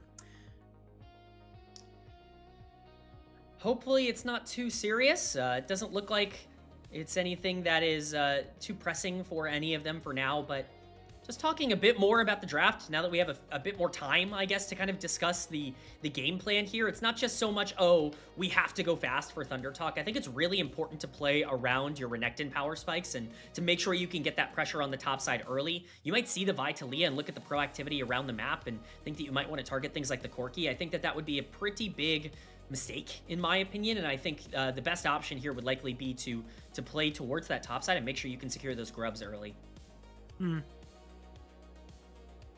I like that game plan, K-Man. I like it a lot. I think you just have to kind of acknowledge that bot lane is going to be the focus once again, and even though that they have the tools necessary to leverage it, Nami sustain is going to be very difficult to overcome unless you can get the inside track and get around some of the early vision coverage here if you are Junhao and Haru. Now, I still want to call out that Haru, even though in the loss, was making the works of a fantastic game and definitely deserves ace if we're talking in OP.GG terms, where he was the person that least deserved to lose in that game. And it was just a tough position to try and be in when he got pincered by Cube and trying to fight his way through essentially 4 to 5 people. Now on the Taliyah, we're going to be asking a different set of expectations. You know, the Azir, he was just playing a lot for his own advantage, trying to get as much resources and gold so that he could be that team fight monster. As the Taliyah, if he wants to really impress us here in the tier 1 stage for LPL, he's going to have to make some sacrifices, drop some waves, and find timers where WE solo laners are not expecting a Taliyah to be roaming on you with Weaver's Wall. You're right. It's going to be a big change in playstyle from what we saw, and even kind of what we saw at Demacia Cup, but this is a player who has shown the ability to adapt and evolve before. He's not just a carry. This is a player who is receiving MVP love as a rookie in the LDL, basically from day number 1 because of his adaptability and his ability to play kind of everything, his versatility in the mid lane. And you know, I'm really excited to see him get a chance to show that off. He got to show that carry ability. Again, he was up in resources into Karis. That's not an easy matchup for the Azir to always dominate. He was up in resources the entire game. Levels, gold, kills, everything. If he can do something similar on Taliyah, something tells me that you're not going to quite have that same kind of X factor on the other side that just immediately swings the game back into your favor. His map control can be very, very solid. Sure thing. All right, K-Man. I know that we have some time. I don't know how long this pause is going to take. My room is insanely hot. I need like 10 seconds to open this ventilation fan thing. So I'm going to disappear for just occupy the chat. Occupy the chat. I think I can do that. I think I can talk about, you know, these teams a little bit more. WE obviously looking for the undefeated split. Oh my goodness. We're getting some action everywhere here, but WE obviously a team that I think it looks so good at the start of the split that the question now is, are they actually better than some of the teams that we've seen in Group Ascend? I mean, their tape has been tremendous, and we're seeing it out of the young players. I'm just really excited to see what happens when this team gets a chance to play some higher competition once they, you know, continue through. I know you didn't ask for this, K-Man, but I'm going to explain it anyway. The reason why I needed to open the ventilation is because, for some reason, my room feels like it is 85 degrees, and yet it is Utah winter. It is like 23 degrees outside, so there's no reason why my room should be this hot and feeling like a sauna. Turns out, there's a ventilation, like, vent thing that was closed all the way because the way my like ventilators work, there's two locks. I had the primary lock unlocked, and I was like, why is there no cold air? And so when I got down there, there was another freaking like closed lock that I had to unlock. And as soon as I did it, I just got hit with a whoosh of cold air. I was like, and that's why you heard the Holy Mother of God. It was just right in my face. Oh my God. Like, Rafa blasted with the cold air in the same way that TT are hoping to be blasted with a win here for the first time in this series. As we or head they'll get into blasted game again by number 2. WE. Who knows? Oh no. Oh, nah. Well, Ryan already getting blasted at about 2/3 of his HP. No! Oh no! Oh man! Please! I just want to cast some League of Legends, man. Oh no! Hey, before we get further, shout out to our producer, Mr. Bread, who he's in for a long night, folks. He is here not just for the first series, which is only K-Man. He's here for the second and the third series. I'm bowing out after the second series. So Bread's got a long day, and if we're getting this many pauses, 07 Mandem. 07. I'm not even gonna bring that into existence. There will be no speak of any more shenanigans happening today. There is one pause, and that will be it. This is once this concludes, we are done for the night. But you know, I'm excited for those series later as well. We've got some interesting action coming up. A Group Ascend matchup, and then more Group Perseverance, like we talked about earlier, the debut of Ninjas in Pajamas. So a lot of really exciting action coming up later if, you know, if we can get there with this pause break.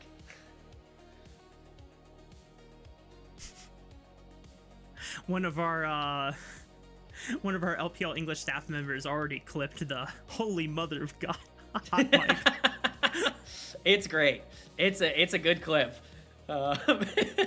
Yeah, that's exactly what we're looking for here on the LPL English broadcast. We're looking for some exclamations of either joy or something else. Cold. Despair. Or just complete surprise. You never know what you're gonna get here on LPL English. You know, I don't want to send to a break quite yet because I'm holding out for the possibility that we just get back in the game in the next 15-30 seconds. But if it persists longer than that, then we have to do it, K-Man, because otherwise we run the risk of getting into podcast topics. And look at that. Oh, actually, you know what? I'm holding my breath. He goes in for a headbutt. Does that trigger a pause? Nothing so far. Pause check. Watch check. I think we're safe. I think we're back. Oak. All right. We're back. Summoners popped. I like it. WE bot lane already taking good advantage of this Nami setup in maintaining push already early on in the laning phase. Meanwhile, Keshi gonna try to do the same thing with the Renekton pick. The fact that Keshi was having a pretty solid but quiet lane phase for himself in game 1 with the Mbessa into the Yorick. Curious to see if ThunderTalk want to prioritize that top side a little bit more and really drive the wedge open through that side of the map instead of answering back through bot side. Yeah, this is a pretty big vote of confidence from ThunderTalk, I think, to give him his Renekton here. He's obviously very comfortable on it, but Cube's been playing in the LPL for over half a decade. I mean, this is a very established player at this level, and you are saying, all right, you know, Keshi outplayed him game number 1. He's going to have a chance to do so again here in game number 2. Jungler is just clearing in the expected manner early on here, as the Vi and the Wukong probably going to be on pretty similar paths, but as we talked about, the main goal here for WE in the early game is to make sure that the Corki Nami lane that you drafted specifically to dominate the 2v2 accomplishes its goal. Alrighty, it's expressed in the health bar advantages right now. Oh boy. Sometimes that can be scary when you're dashing into a fully charged decimating smash, but he gets the advantageous trade anyway. Junhao. Oh, Monkey steals it right under Junhao's nose. That's gonna feel bad. Yeah, that's always a tough sell.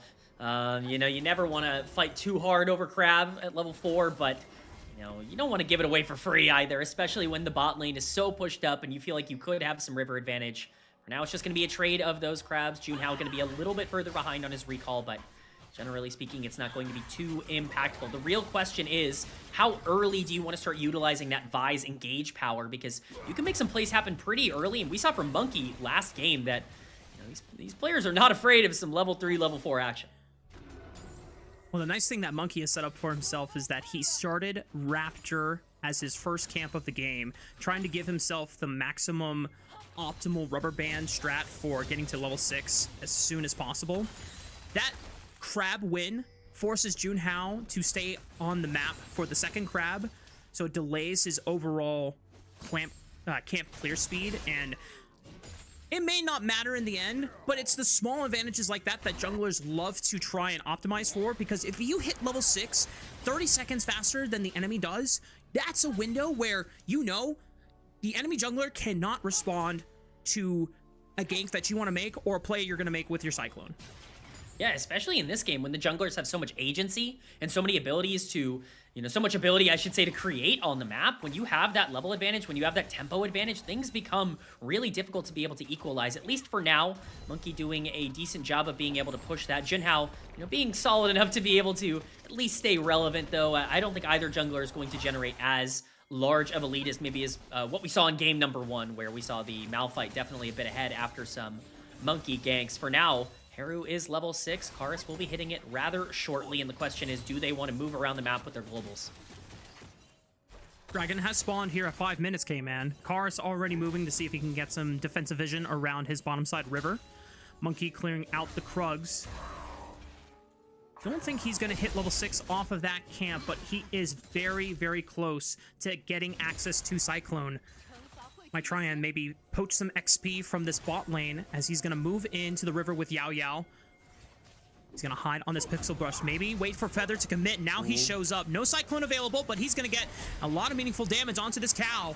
And Ryan is forced to step back as About gets chunked. Actually, both Ryan actually got chunked. Doing a really nice job of stepping up and punishing that play at least a little bit. Recognizes the Corki can't really do much now that he's out of mana. Junhao is in the area. This could turn into a full-on 3v3. I don't think that necessarily benefits either team, though. It's just going to be the disengage. Don't believe this crab gives Monkey level 6 quite yet. It would be very, very close, though. Junhao not going to be able to contest the crab. Karus is in the area as well, but Junhao takes the safe approach. Wow, it is actually enough XP for Monkey to hit level 6. So now, here's that window, K-Man. Junhao has to hit one of these camps in order to hit level 6. Monkey is the strongest member on the Rift at this point in time. Don't think there's going to be an angle, though, where ThunderTalk freely give him a window to exacerbate that pressure. Yeah, unfortunately for WE, ThunderTalk playing respectful and understanding that they're not necessarily in the best spot to capitalize on this, but it's still a massive tempo shift in favor of WE, because remember, we were talking about this comp for ThunderTalk needing to play aggressive in the early game, and while you're getting some nice trades for Keshi on the top side, I say nice trades, he loses most of his health bar in that exchange. You're so far down in pressure needing to wait for Junhao to hit that level 6 that you can't actually capitalize in the way that maybe you wanted to. It's just Haru slowly accumulating another lead here in the mid lane, just like he did in game 1. Game has been very quiet so far. Game 1 was very explosive with the early level 3 gank from Monkey, but because he's on the Wukong, has to prioritize a bit more farm and a bit more XP to make sure that he doesn't fall behind. It will be rewarded later on once he does get access to that Trinity Force, and Wukong is one of those champions that just continues to scale and become even more terrifying with each item spike. Feel like the pressure is more on Junhao this time to make things happen now that he has access to the cease and desist for a gank setup. There's so many tools on the map right now for these players to use if they want to get aggressive. It's all just about making sure you use them right. A bad early engage from ThunderTalk, or a mistimed fight that goes awry that gives some gold over to the Wukong or the Rise or even the Corki could be disastrous. So it's all about picking your spots, and those spots have spawned on the map. Grubs are up. It's 8 minutes into the game. Dragon is available as well. In the previous game, we saw a full commit, a flash over the wall from Monkey to get that first Dragon. Doesn't quite look like we're going to be getting that same kind of aggression, especially because he has a dash this time, but certainly looks like he's in the area for a top lane. Solo Bolo, potentially Keshi gets the first blood. I mean, I'm not gonna lie, K-Man, it's cool for him to get that gold, but Cube, it's not like he was denied the wave either, and he gets a return kill, but nice for Keshi to at least get some pressure in on the top side. Yeah, I mean, it's still a nice trade. You need to get some gold on the side of Renekton, and best case scenario, it at least takes them off the map for the start of this dragon, forces them to TP in from base back to top lane, so it is just going to be WE that has full control of this, even with the dive. Monkey is going to feel pretty confident to be able to take it. Junhao is going to take 2 of the grubs and back off. They're going to be comfortable with that exchange. I think this makes sense for both teams, neither wanting to overcommit here.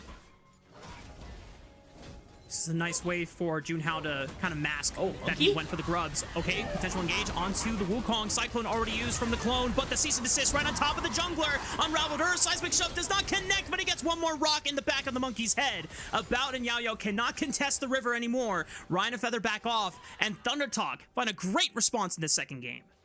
Very nice proactive play from Thunder Talk to make that transition as quickly as possible. Haru did not have his ultimate for that exchange, and so really massive for them to be able to make that play. Kars has to flash. He knew that Junhao was ready to commit a Q flash to connect the displacement for the continued setup. One thing I really like about Junhao not going for all 3 grubs is whenever you go for that objective, if all 3 grubs are taken, it loudly announces to the rest of the Rift that, hey, this objective was just taken. The jungler's here. You have about 15-20 seconds before he gets back over. He only takes 2. It doesn't announce it yet to the rest of the map, and he's able to sneak and make that proactive play, and probably WE were just not prepared for Vi to be there. Yeah, they definitely were not. Monkey was staying in the area after the dragon take, so nice stuff from Thunder Talk to really control the map well. That's something they were doing in game number 1, but to see them push it even further with a comp that enables it even more is nice. Karis is able to sidestep the shove. No play to be made in the mid lane with Feather making his way back down to the bottom side. One thing to note, there is an egregious CS gap on the bot side here with About and Ryan. This Corki is in a really, really big spot of about 600 gold without a kill, and this Yunara, we were talking about being the late game insurance policy, is having a very, very difficult time surviving. The power of this Nami has allowed Corki to be even more painful to deal with in the first half of this game. Anytime that he's empowered with the Tidecaller's Blessing, he applies the slow from the Gatling gun, and it just guarantees the rest of his abilities in the Phosphorus Bomb and the Rocket to connect. Barrier was expended by Ryan just to preserve HP. However, Karis has no flash available. Easy Vault Breaker flash combo guarantees the rest of Talia's rotation. Thunder Talk making do on the promise of making sure that Karis does not get to step up for free without his flash. It's exactly what you need to do. Who cares that our bot lane is super far down? The Yunara is going to be able to team fight no matter what. If we can get some kills onto this Vi Talia duo and more gold onto the top side of the map, we can start to pressure our advantage even more. It's another 1k gold lead for Haru in the mid lane, and Junhao, after taking the first 2 grubs, is going to say, well, if no one wants it, I guess I'll take the 3rd. And that's going to give Thunder Talk a little bit of advantages or possibilities to try and get these turrets down a little bit quicker if they have the window to siege. Monkey is in the area, making sure not to step past the vision point where he could get spotted on that Tribush ward. No flash available for Monkey. Control ward. Link gets out the fog, and Thunder Talk go, well, Yao Yao and About were still in lane when that control ward went down, so surely someone else is here. Feather pops the ultimate to cleanse out of the bubble. Haru is here. Seismic shove off of the knockup from Feather, and Monkey is in a world of trouble. Kars has realm warped in, but he has the speed on out with the phase rush movement speed. And that dive has been completely quelled by Thunder Talk. The dive has taken a turn for the worse in terms of WE here. It's not well executed. Feather plays it just about as well as he can, but it's just a very, very egregious decision to look at where Thunder Talk is at on the map and feel like you can dive that, and even more gold is going into the pocket of members that you do not want to see it on. This is a 2-kill Talia, and now you're starting to get some gold onto the Yunara, who's still a little bit behind, but 2 assists will definitely help a little bit more. The more you can bridge that gap into the late game, the easier this comp is going to be to execute, and for now, you just continue to see that jungle pressure coming through. Junhao's had a great early start to the game. He's got to be able to keep it up. Yep. Junhao, knowing that he can't necessarily atone for all the early pressure that About and Yao Yao has had solo 2v2 into Ryan and Feather, but he's able to find some moments either through the top side of the map or just being able to punish certain members without flash. Now we have the second dragon of the game spawning in less than 30 seconds here, K-Man. Big note, flashes are back up for a majority of carries. Junhao does not have his own flash. So if he ever goes in for a cease and desist and it's the wrong time to engage, there's no way out for that Vi. Yeah, it's definitely a do-or-die fight for the Vi in many different ways, but I think notably Haru has ultimate available. He's going to be able to create a wall wherever he wants to try to block out and make this as difficult as possible for WE to enter, and the zone control in general from ThunderTalk coming through here. WE able to make their way in, but oh boy. That was quite the vision ward. I think like 5 wards just died on that spot right there. That's a lot of gold going into the pockets of those carries. You can't underestimate the value of taking down ward after ward, of course.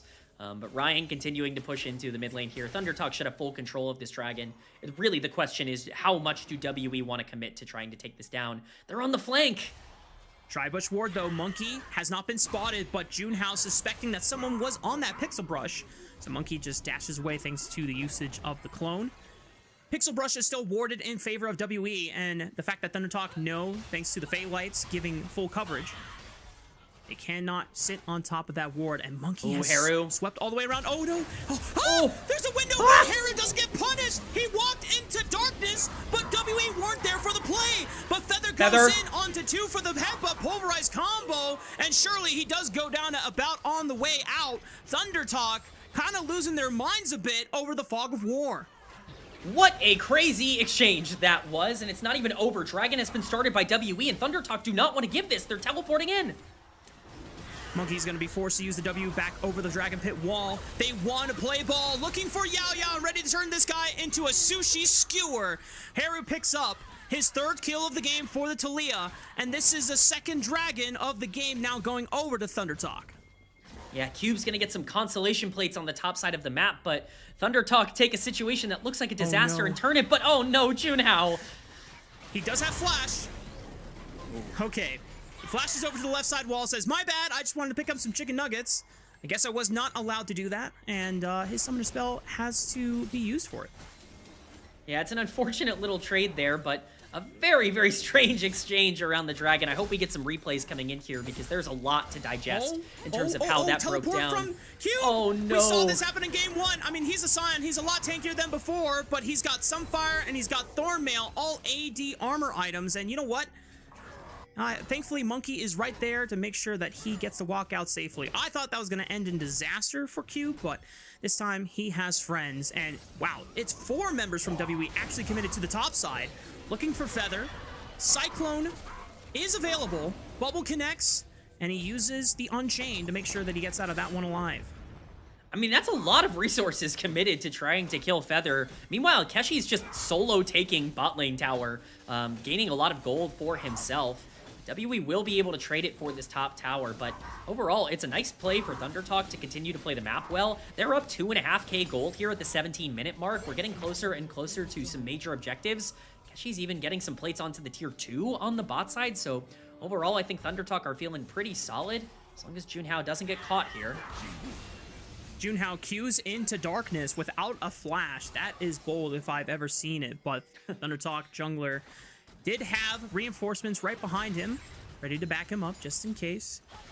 They reestablish some vision control here on the top side.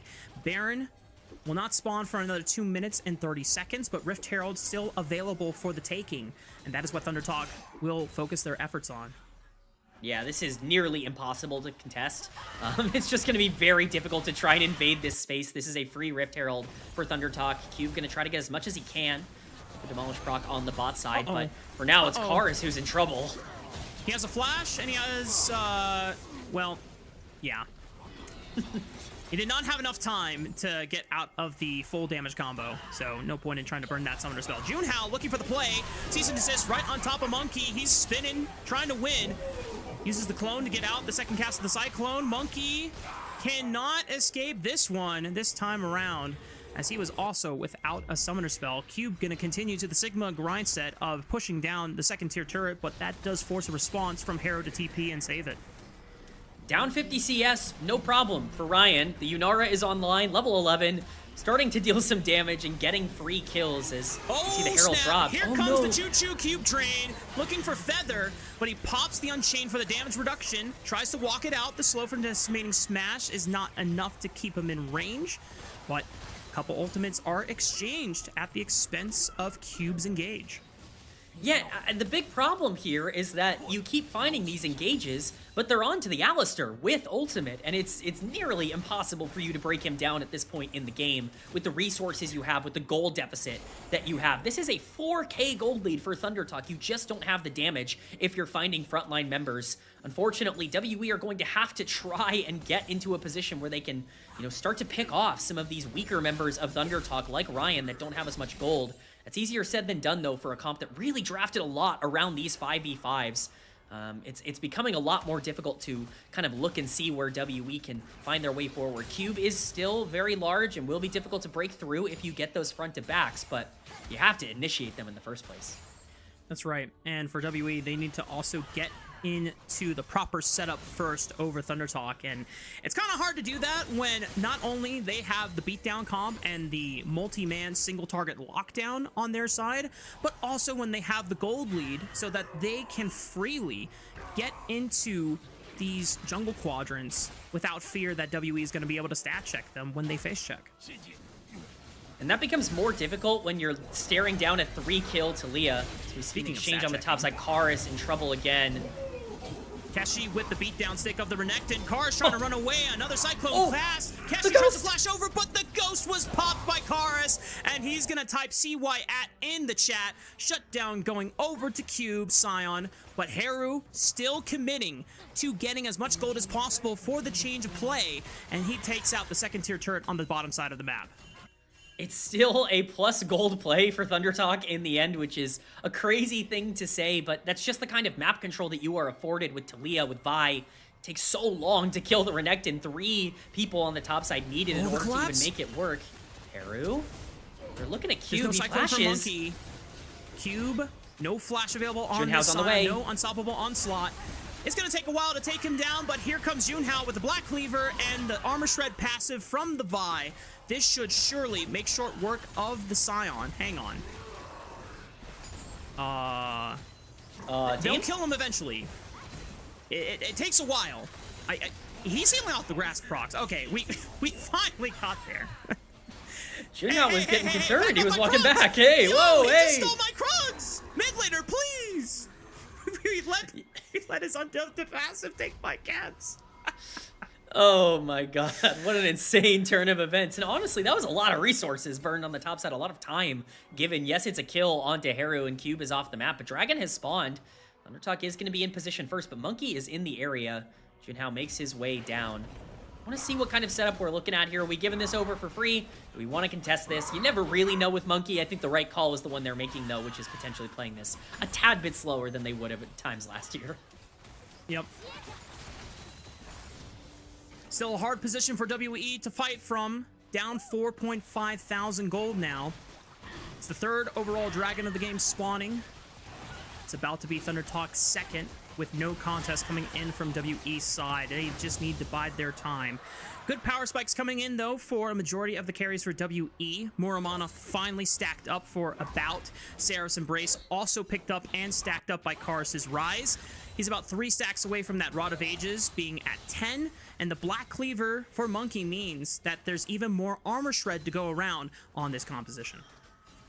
Yeah, the problem is finding those engage angles, right? We were talking about the front to back being so important for WE, but when you can't place wards, when you can't step up, when you can't even try and position from neutral, it just becomes so difficult to play around Rise Corki, especially when you don't have an engage support. Like, this is the negative of having something like a Nami in this draft, is you really kind of start to run out of tools a lot quicker than you think you will in a game state like this. And the moment anyone starts to overstep and get themselves into a bad position, well, you've got a Talia there that can, shove around, or the Rylai's procs are going to keep you from running away anyways, and you've got a Renekton that can stun the backline and find flank angles. There are just so many things you have to try and worry about at any given time.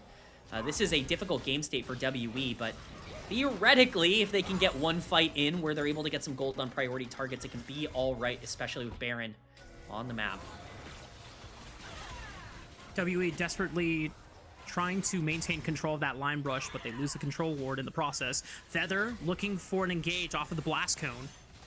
Doesn't have enough distance with the jump, so doesn't get in range. Even Keshi was on the right side flank looking for a little sneaky angle there, but doesn't find it in time. WE will back off and give space necessary. Haru clears out that top wave. Gets a chance to maybe shift on over. Yeah, it's a tough position. You've got a Renekton on the flank. You've got a Vi pressuring out about.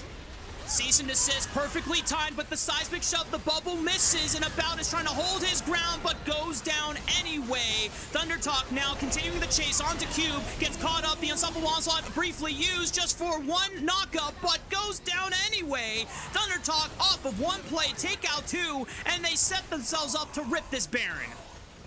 It's so tough for WE. I was just about to say, there's so much single target lockdown on the side of Thundertalk, and any of it landing on a priority target is instantly the end of the fight. We saw that there with About getting bursted down. Monkey's going in! Oh, quick exhaust though by Feather, cuts the damage down the size. Haru is able to get out of harm's way and now is trying to use the spacing tools of his ability kit to make sure that the rest of WE can't get in. Oh, Haru! Looks for a seismic shove, Yao flashes away, Haru's still alive, tries to ghost out, Kars picks it up. Kars? We're still at 4,000 HP, wait a minute, this Baron is getting way too tricky. The Baron is shredding all of the armor and Kars? resist. Feather tries to knock up Kars to buy space, but Ryan's out of the fight. Monkey survives just before Junhao claps him in the back of the head, and now Kars has to make tail and run, but he's got About his back pocket. Oh, they're going in! He spawned back up. The Realm Warp, About's gonna send it for the play. Junhao's forced to flash away. The Baron is stopped, and WE have bought themselves some time. Oh my god, for as much as we talk about Haru's aggressiveness being such a positive for generating resources, he plays too close to the edge of danger and he takes too much damage. Karis takes down the Talia and the Baron's not done, so it gets completely delayed. It's a big mistake and WE capitalize. It's not enough to completely get them back in the game, but we're going to see how this started all the way back with About getting caught. And this is what I'm talking about with so much single target lockdown coming in from the side of Thundertalk. If your AD carry gets hit by one ability, the fight is over. Then we transition to this. This is just greed. It's a nice play for Monkey. The exhaust coming down from Feather is massive to completely dissuade the engage, but Haru is just too far up. He's zoning a little bit too close to the sun, if you will. He gets rooted, takes too much damage, and Karis is able to take him down. Now you don't have the front line because Feather has also been bursted, and this fight goes in favor of WE. It's Thundertalk just not playing clinical enough around their objectives. The game is not thrown from there, but it opened the door for a player like Karis, who's been very, very good this split so far, to really keep himself and keep his team in the game. I have just been completely surprised by his opening play of this first split. It has been a far cry from the average performance we got from Karis in 2025.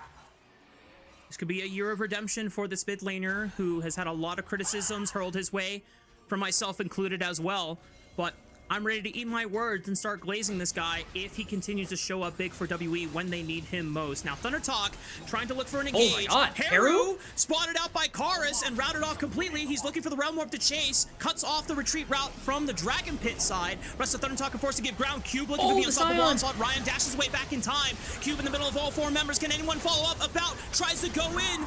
He's trying to engage with all the damage that he's got. The Gatling gun shreds Keshi, forces him to flash over the wall. Sartates keeps him alive for now, but Monkey with the Cyclone. Junhao looks for a re-engage, but About flashes in, takes out the Krog. Thundertalk are losing the fight. They're losing the game. WE are able to capitalize big in back-to-back moments and have taken full control of the second game again.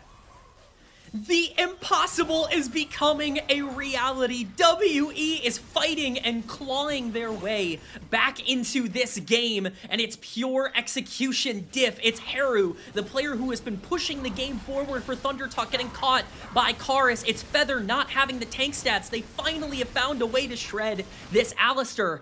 And it's great positioning. We're going to see the teleport come in. It's just too aggressive from Haru. He walks right into the rise and he takes his entire health bar. Indifference. The fight is almost impossible from here already. You have 6 of your kills on this Talia and she is out of there. Now you're getting chased out. Keshi has already burned the ultimate. Ryan has to jump over the wall to avoid the Scion charge. And where is your damage about, who, let's remember, was 50 CS up in this game, is free hitting the front line. That shred on the Corki is coming through, and it's coming through fast. And even with the engage coming down on Dakaris from Junhao, you just don't have the damage. The front to back that we had been preaching is coming through for WE, and it might just lead them to one of the bigger comebacks we've seen so far this year. Yep, that reaction, completely valid. Just astonished and complete joy that WE have found a way back into this game. Junhao on a massive flank. Who's the target he wants to look for? He knows that About has no flash, goes immediately for the Corki. Side shove connects, a lot of knockouts right into the Corki as well, but Junhao gets blasted by Karis' Rise once again. Keshi finally gets the assassination off onto About. He's looking for more kills onto Monkey, but a great bubble from Ryan keeps him locked down, and Karis has laid waste to the entire Thundertalk backline, picks up a triple, and completely saves the game and the series for WE. WE, with their backs up against the wall, with everything pointing against them, managed to find a way to stay on top and to stay pushing this game forward. They're sieging down the inhibitor turret. The inhibitor will fall next. The death timers are too long. The Realm Warp coming in. This will be an undefeated start to the split. 4-0 for a WE team that is looking to make their name not only in group perseverance, but in the LPL as a whole. This just might be the year of Karis. You may not like it, but it's a great way to start for the mid laner of WE. Man, I am completely astounded. Now, for what it's worth, we had Team WE favored going into this series. Thundertalk had a solid early game, and it seemed like Haru and Keshi were propelled and leveraged a lot better than they were in game one. And so we were expecting, okay, you know what? Maybe this might go the full distance and WE will probably have a better grasp going into game three. Carr says, I don't even want to wait for game three, bro. I am taking control of this game once again, and it's back-to-back picks onto Haru, punishing either the angles that he is taking to look for a flank, or just stepping too far up, trying to create space for the rest of his team. Now, that teleport, I can forgive Haru for, because I don't think they had vision of where Rise was, and so that unfortunately that angle gets punished. But I think this is hindsight 2020, and in the moment reactions, when that catches you off guard, it's hard to think straight. But I imagine there's a possibility where Haru is such an important part of your damage in that fight. He uses the Weaver's Wall, which could have allowed him to reposition back with his team. He uses the Weaver's Wall just to try and cut off the engage from WE. And it doesn't even work because a majority of the damage members just jump over it. So now Haru can't get to his team. He's taking the long walk of shame around the river while his team is just getting railed into their own jungle. It's just the worst case scenario. It's the Talia nightmare, right? Is that you walk into a damage dealer that can just burst you down instantly without any of your mobility or escape tools available to you. And obviously Haru, he's going to get a lot of flack, I think, for the way that game ended, for the positioning around the Baron fight that ended up really costing them that Baron, and then, of course, the teleport. But he was a big reason that team was in the game in the first place. He had a ton of resources and was really utilizing them well in the early game. It just comes down to execution, something we were worried about, from a team that has, less LPL experience than WE on the other side. The veterans came through here today, and we definitely saw that experience difference at the end. Sometimes all that matters is late game discipline, which is a shame because there are teams around the world that have become feared for their early games and just do not allow their opponents to get back into the game once they have control. Unfortunately, newer teams or less experienced teams don't have the discipline right from the get-go necessary to be able to maintain that control. And it's those small windows where you think, well, guys, we have 5,000 gold ahead. We just win every single fight. You all have to always think through what your enemy win conditions are, no matter what game state you're in. And unfortunately, those are the moments where if you are caught slipping, I didn't expect Team WE to be the type of team coming into 2026 to be able to punish that well, but man, 2026 is about to be a year of new things all around, K-Man. Well, and it's certainly a new look for WE, not just in terms of playstyle, but the way that they got there. We've been hyping up players like Karis, but About was up 50, 60 CS in that game on the Corki, was dominating the laning phase, and he was shredding through in the back half of that game. That final engage in the mid lane, they pump everything into trying to kill that Corki, and he survives forever in the exchange. Part of that is, of course, because of Yao Yao's Nami, which ended up really working out for this team in the late game, but it's every piece of this team, and ironically enough, it's still not really Monkey. He still had a lot of moments in this game where he was out-pressured. This team has a ceiling that they have yet to reach where everything is clicking at the same time, and we're already seeing them, be able to overcome these 4K gold deficits that most teams would really struggle in. The fact that Monkey at a point in Split 2 and Split 3 was contesting top 3 jungler in his role for the league. Contesting, not guaranteed, contesting. Before people were like, oh, I'm sorry, there's still Tarzan and it's just, I get it. And don't get me wrong. There's a lot of very amazing junglers in this league, which makes the competition very, very tough. I still think at his peak for WE, Monkey was in that conversation. Now, the opening of 2026 and Demacia Cup hasn't been that form. The Trundle game was a little bit like peak 2025 for Monkey, but this one was a lot tougher because Junhao, like you said, had a fantastic early game on the Vi, found many ways to shut down any potential look for a snowball from this Wukong, but he had Cars to bail him out. And if Cars doesn't get player of the game and or player of the series, I might crash out. Low key. Yeah, no, I'm right there with you. Karis was the best player on the Rift here today, and I don't think it was particularly close. I think he was the main star for WE, and you could say the same thing about their series previously against EDG as well. He was the one finding the Akali and Azir flank angles that we talked about on the pre-show. He was the one really pushing the game forward. And to your point about Monkey as well, yeah, he's not playing great right now. I do my player rankings for every role at the beginning of the year. I had him as the number 4 jungler heading into this year. If you're getting that, if that's the kind of player that you're starting to get for WE, and Karis is breaking out, and About is playing up to standard, and Yao Yao's playing these enchanters and really making it work in the late game, even Cube on the top side was relatively stable, was able to trade a kill early on. That is a team that's not just you're good for group perseverance. That's a team that can look to start competing for top, 4 or 5 with some of the more contentious teams in Group Ascent. WE 4-0 to start off their group perseverance run. Definitely not what I was expecting going into their first 2 matches of our opening week here for Split 1 of LPL, but props to them, and really excited to see if they can continue that momentum going forward, because I'm still very committed to the idea that top esports are very much in danger of losing their first best of 5 in the play-ins for Knights Rivals. Now, they probably still will have a solid shot in getting into playoffs, because the group Nirvana team or the other group Perseverance team that they would face if they lost the first one should still probably be able to clear. But I'm very serious that whoever is the best team out of group Perseverance has a strong shot at being able to qualify to playoffs off of that first play-in.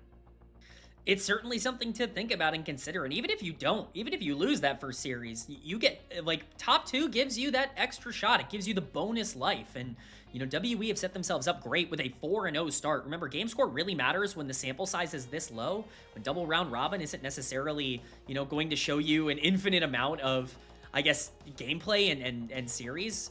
It's really important to make sure you win the series that matter as quickly as you can, and picking up wins over EDG and ThunderTalk, again, 2 teams that I think people will be looking at as maybe their 2 biggest competitors for a top 2 spot. It's massive for WE. Yeah.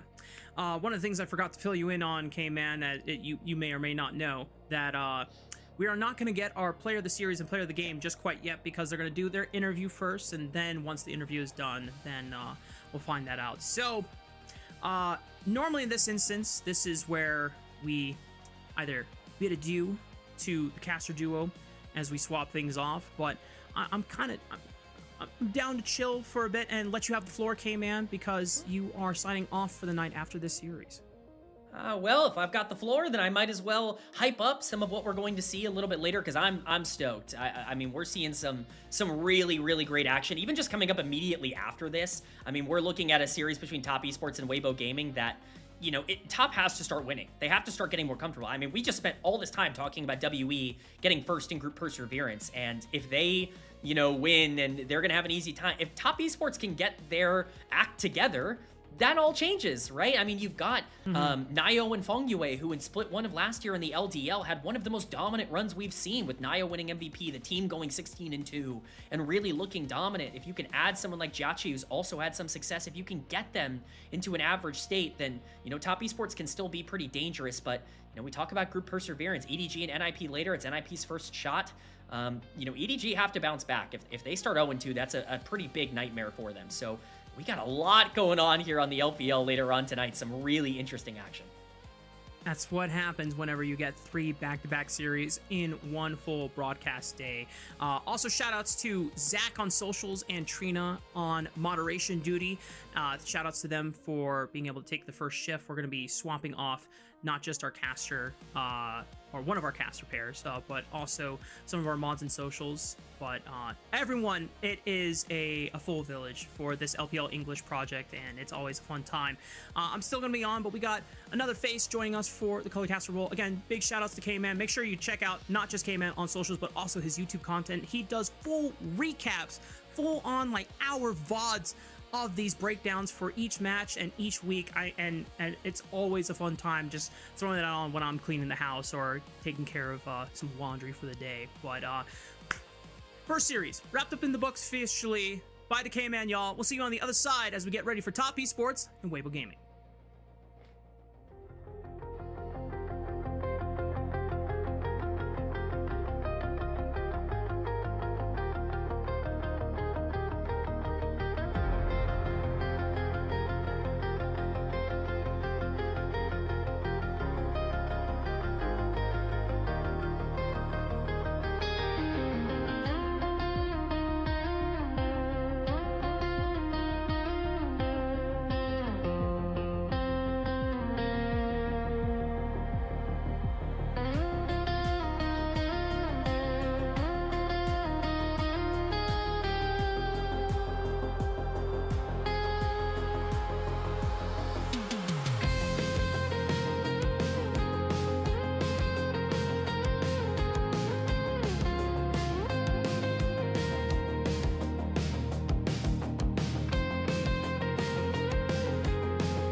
Welcome back to LPL English, y'all. We're getting ready for our second series of the night between Top Esports and Weibo Gaming over in Group Ascend. I'm still Rafa, but as we bid adieu to K-Man, we are bringing on Melvin, aka Melvin Nizzle. Do you want me to ever call you by Melvin Nizzle? No, you're fine. I picked the name when I was like 12.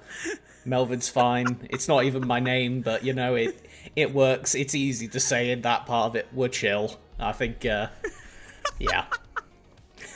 I didn't mean to put you on the spot, but you know, if you're ready to show us the shizzle, then I'm definitely call you. Honestly, probably where like half the name came from. Let's just run straight into it, for the love of God. Top Esports. Melvin's like, please stop embarrassing me right now. Now, we have Top Esports against Weibo Gaming for the roster. 369, Nio, Cream, Jachi, and Feng Yue. If this, for some reason, is your first time tuning in for the year and wondering, where's Kanavi? Well, then that tells me you haven't been watching LCK either, because he's on HLE now. And for Top Esports, it has been a little bit of a struggle in the first week of Split 1, because while Nio and Feng Yue and Jachi have been new acquirements for the roster, Jachi more of a sub until Jackie Love is feeling better and has had enough time to recover off of his wrist injuries and the recommendation from his doctors to take a break and get ready for the full 2026 season later. Our veterans in 369 and Cream have not been holding their own here, Melvin. Yeah, let's focus in on that second name. Cream has always been a bit of a variable player, and I think part of that comes with the territory of being a melee specialist. Now, unfortunately, as we are seeing in the B-roll right now against JDG, when he did go over to the Azir, he was the victim of a lot of bullying. Hongq massively outlaned him on the Orianna, and Junjie didn't let him forget about it. It truly was just a complete collapse from him. Like, at the end of the day, there's only so much you could do, but then in the very next game, we see him go back to the melees, we get him on the Sylas, and it's blow flash, solo kill, constant pressure putting out from the Sylas, really the bright point, securing dragons as well for the entire team, and one of the things that made it an actually closer second game, something where we realize, oh yeah, this is why Top Esports are in Group Ascent. It's because, well yeah, we saw what Cream could do last year. Upper end mid laner who has the potential to play some kind of abstract picks, but at the end of the day, it was still a loss. It was still an 0-2. We haven't seen Top Esports manage to pick up a single game in the split thus far, and it has been pretty much off the back of a lack of synergy into kind of mixed form from the experts and the longer term players in Cream and 369 for the roster. It's funny, right? Replaying. Let's get another Malphite montage in there.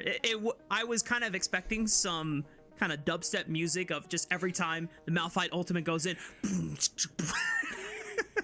It was quite comical. But on the flip side, there has been a little bit of some, I don't want to say similar characteristics, but when we look in this Weibo Gaming roster, for the most part, a lot of new members, new faces to this organization, Xiaohu being one of the few returning members on this team.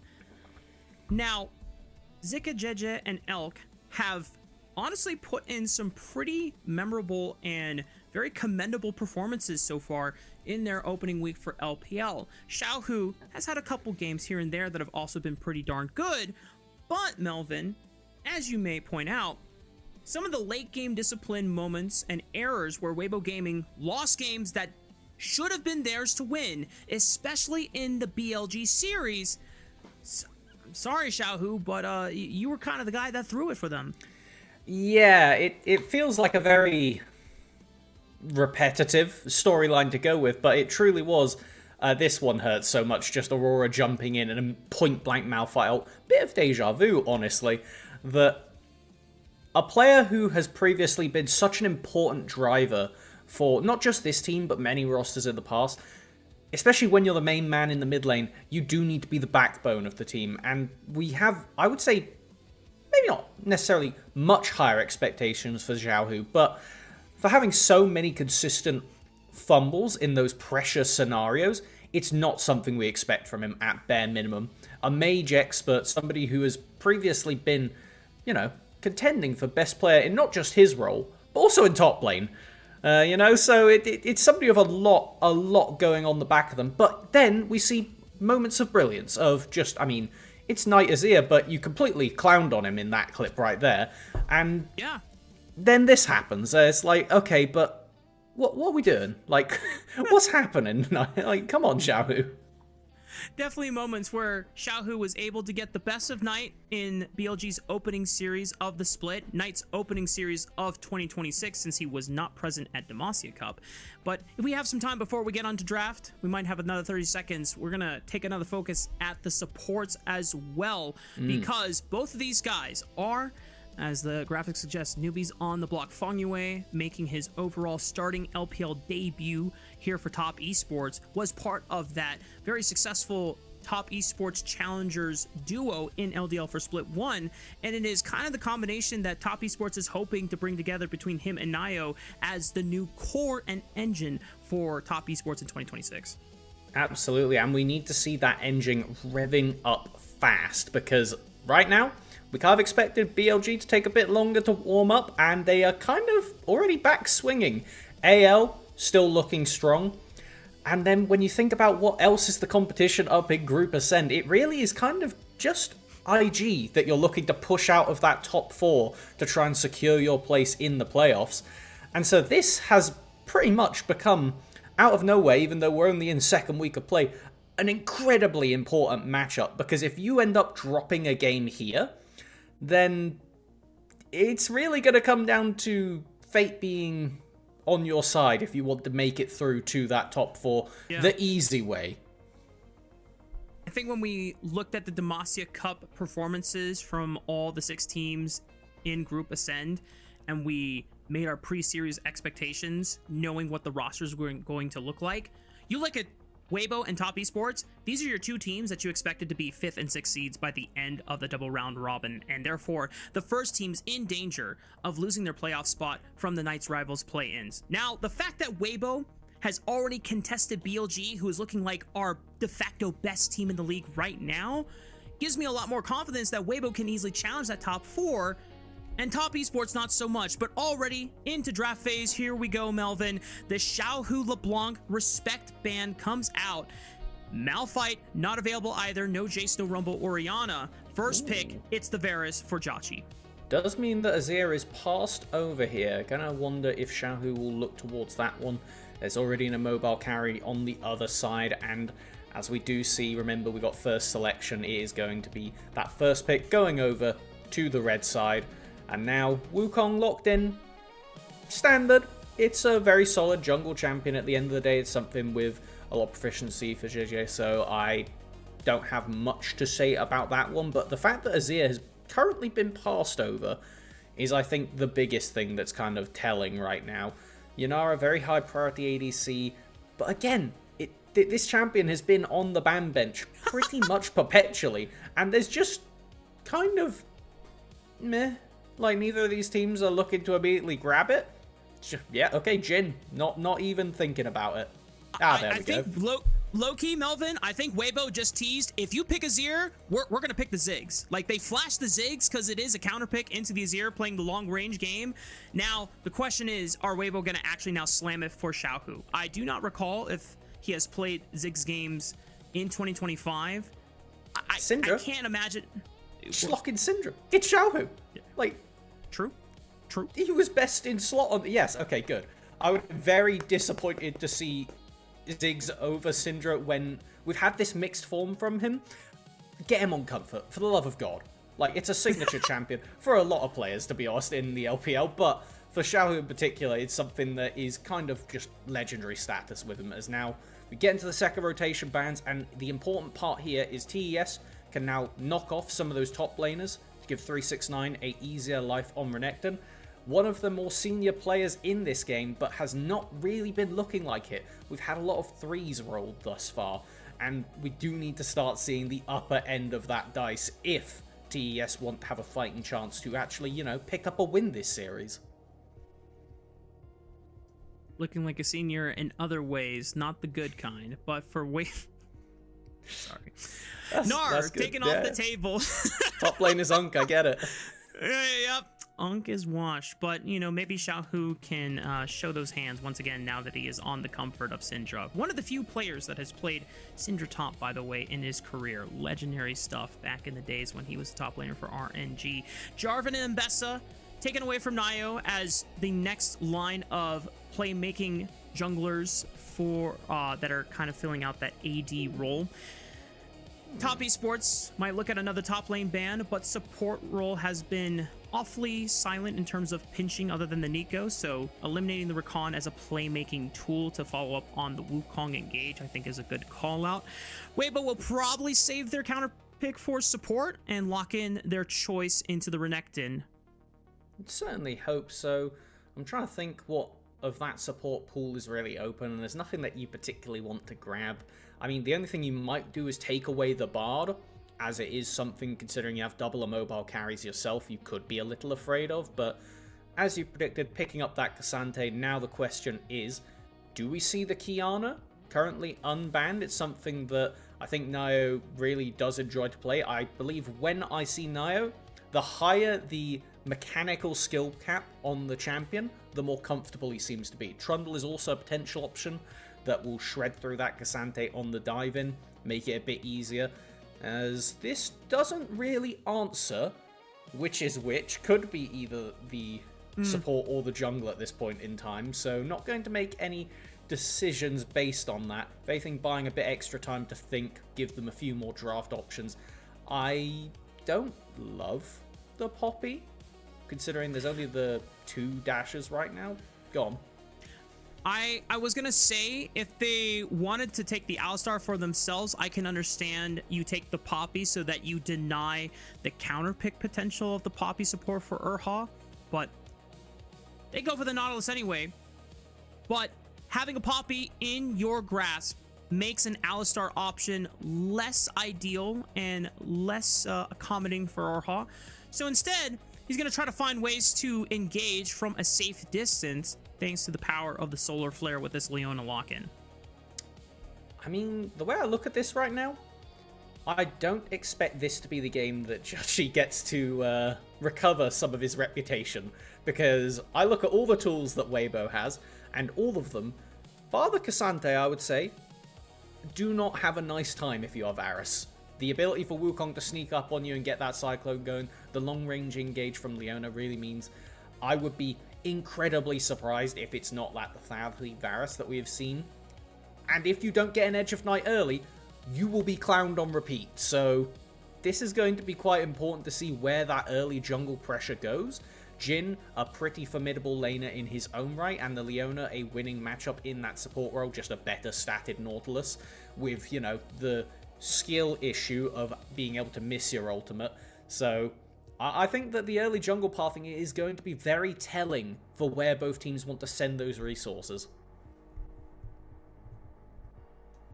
For JJ on the Wukong, can easily just prioritize his own self-economy, and similar to how Monkey in the previous series wanted to rubber band his camps and just try to get to level 6 as fast as possible, Niall's in a position where he can try and use his agency early on. When you are, as soon as you hit level 3 as Poppy, you get pretty much everything you need. You can play make with flash wall slam off of your E. You can try and set things up and get this Varus rolling for yourself, but I want to see the solo lanes, especially for Top Esports, step up as we hit Summoner's Rift for Game 1 between Top Esports and Weibo Gaming.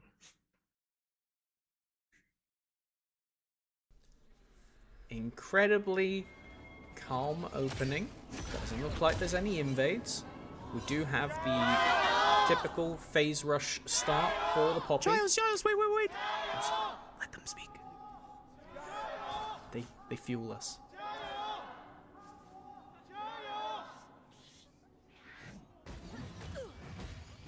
All right, there we go. Oh, nice. Calm on the Rift. As we get an instant invade from Nio. I like this. I can't tell if that ward came down before or after the Poppy walked. I would assume before, and this is good information, but we'll kind of be able to tell based on where JJ paths after this one. So far, some decent trading. Oh, nice interrupt from Fongyue with a dredge line, catching Arha out of the Zenith Blade. Jachi maintaining a sizable health bar here, as Nayo's in the bottom side camp. He's stealing a red buff. He started on the Raptor Pit. He will flash over the wall because he has Hex Flash. Dude, that's I chat. didn't see if the Hex Flash was active, so he flashed over the Dragon Pit wall to avoid that level 1 ward, and that has left JJ kind of with his pants down at this point. You're walking into your jungle as a farming champion and suddenly realize, oh god, it's all gone. Question is, will these two junglers run into each other? I really like this. It's important when you cross map to make sure you deny the counter collection on your own side. And it looks like instead of recalling and running there, for a gank onto Look for Xiaohu. Xiaohu. Hex Flash over the wall, and Xiaohu realizes, oh crap, I found the Poppy. Tries to flash to the protection of JJ, but just one more slow for the Hammer Shock, but a great scatter of the weak, and allows him to get away. But Nio now gonna try to contest JJ with the help of Cream for his Raptor camp.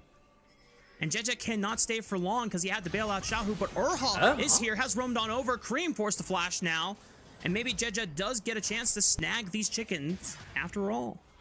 Okay, with support roaming up, this is going to be enough. And Urha actually pulling double duty, trying to secure these resources, which are all important. If the Wukong ends up falling behind, yeah, the ultimate's decent utility, but not exactly what you're picking this carry champion for. He will bail out, though, as... Okay, yeah, look, there we go. We do see in the picture-in-picture was the flash over the wall. I love it when junglers do this. I think Poppy is one of those champions that just brings out the creativity, something that Peanut really brought into the fold over in the LCK. Yeah. It's fantastic to watch. Fongyue has found a Wukong in the river, and he just dredge lined in. Thankfully, he'll get the cooldown up a bit sooner. He goes back in, but the clone intercepts it. At least they maintain control of the river for maybe Nio to come on over and secure the grab. And we kind of already have seen her getting onto the Rift and being active, but there was a reason that we had that supportal combat graphic at the very end of our pre-show, and it's something that I'm really excited for because Fongyue on this Nautilus is what I want. I want to see him on a bit more engaged. It's something that gives that player a ton more agency, and in the games where TES have looked more competitive, I think it has been when we've had Engage available for Fongyue. I loved his roams on the Leona in one of the previous matches where they not only got action done mid, but then top lane immediately in the mid game. So far, Urha's got the first strike, but the question is, when will the Nautilus actually be able to get onto that map and punish the flashless Syndra, potentially swing this top lane matchup, which so far has been very quiet from Zika and 369. You have to imagine that Xiaohu has to be extra careful about when he expends the Scatter of the Weak in lane upon Cream hitting level 6, because if that cooldown is gone, Cream will immediately be calling for any nearby teammate to swoop on in so that he can set him up with the Emperor's Divide. Now Fongyue trying to set up a trade onto Urha, loses about 50% of his HP thanks to the aggression from Jachi, another arrow onto Elk. And Nio's taking these Krug camps. Do they know? Dredgeline misses. Good poke, though. Okay, this is... At least you know. Presuming the base... Oh no, he's not recalling in the bush. They don't know jungle's here. They don't know. Jeje's now going to show up, and Nio has to pick a target so that he can deter them from going forward. Elk gets pushed in by the slam. The flash away. Not enough as the arrow goes wide, but Elk still survives. A first blood is secured for Jachi's pockets. Has flash again. And Nio, oh my gosh, wall slam onto 2. Looks for the hammer shot, gets in range. Oh, what? The greed! The greed! Oh, no. They got too greedy. There were 2 low HP targets and tried to land the Q on both, but they parted like the seas, dodged to either side, and then nothing expended. Oh my goodness, that was close.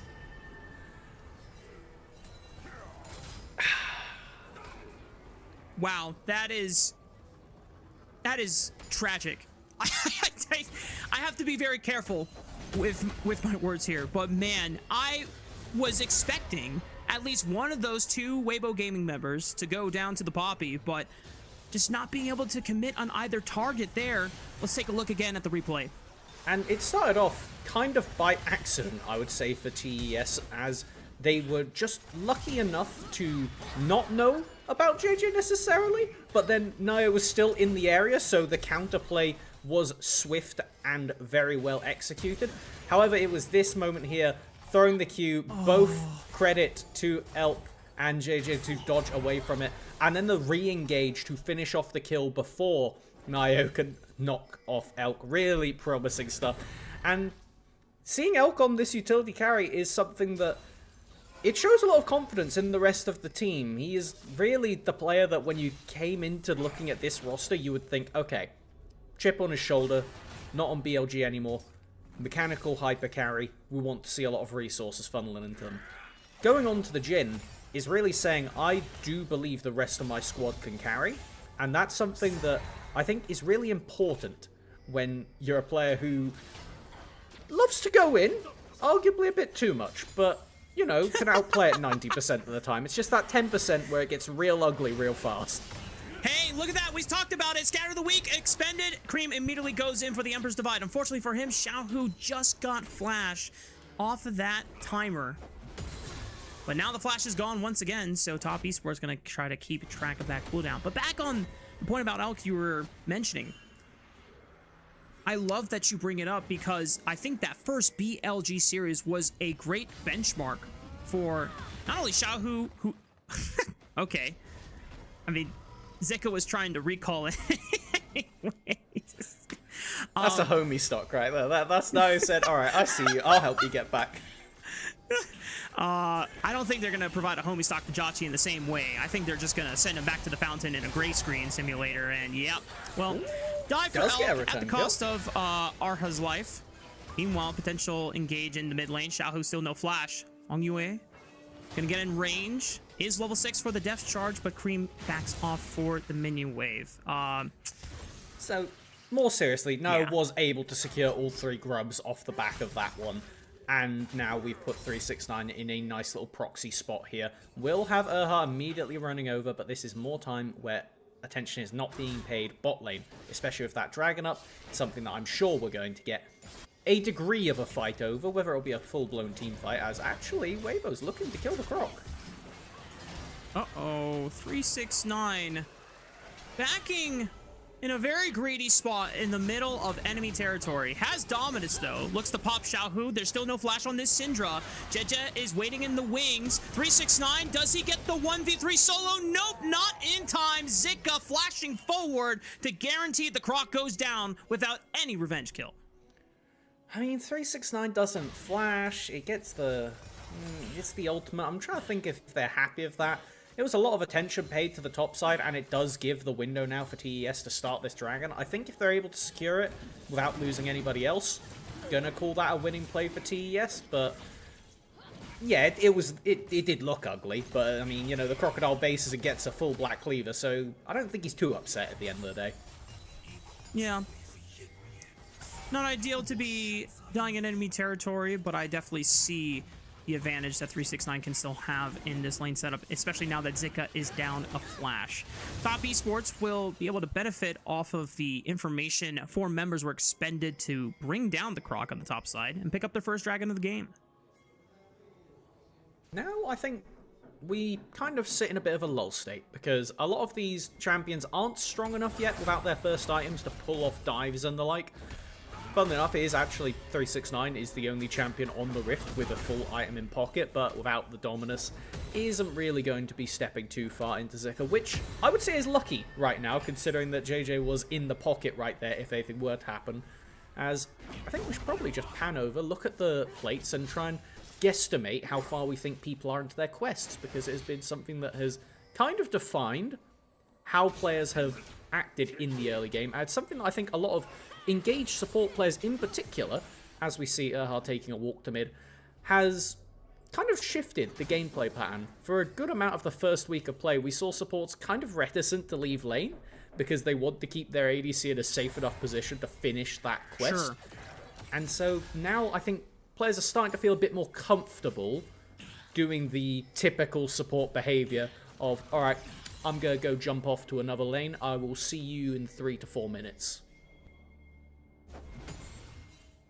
You have so many supports here in the LPL that we always talk about characteristically. Once they get unlocked, they become the best version of themselves. Meanwhile, top lane, Nio is here to make sure that 369 can punish a flashless Cassante. We highlighted it as a possibility, and 369 and Nio make a deal on that promise.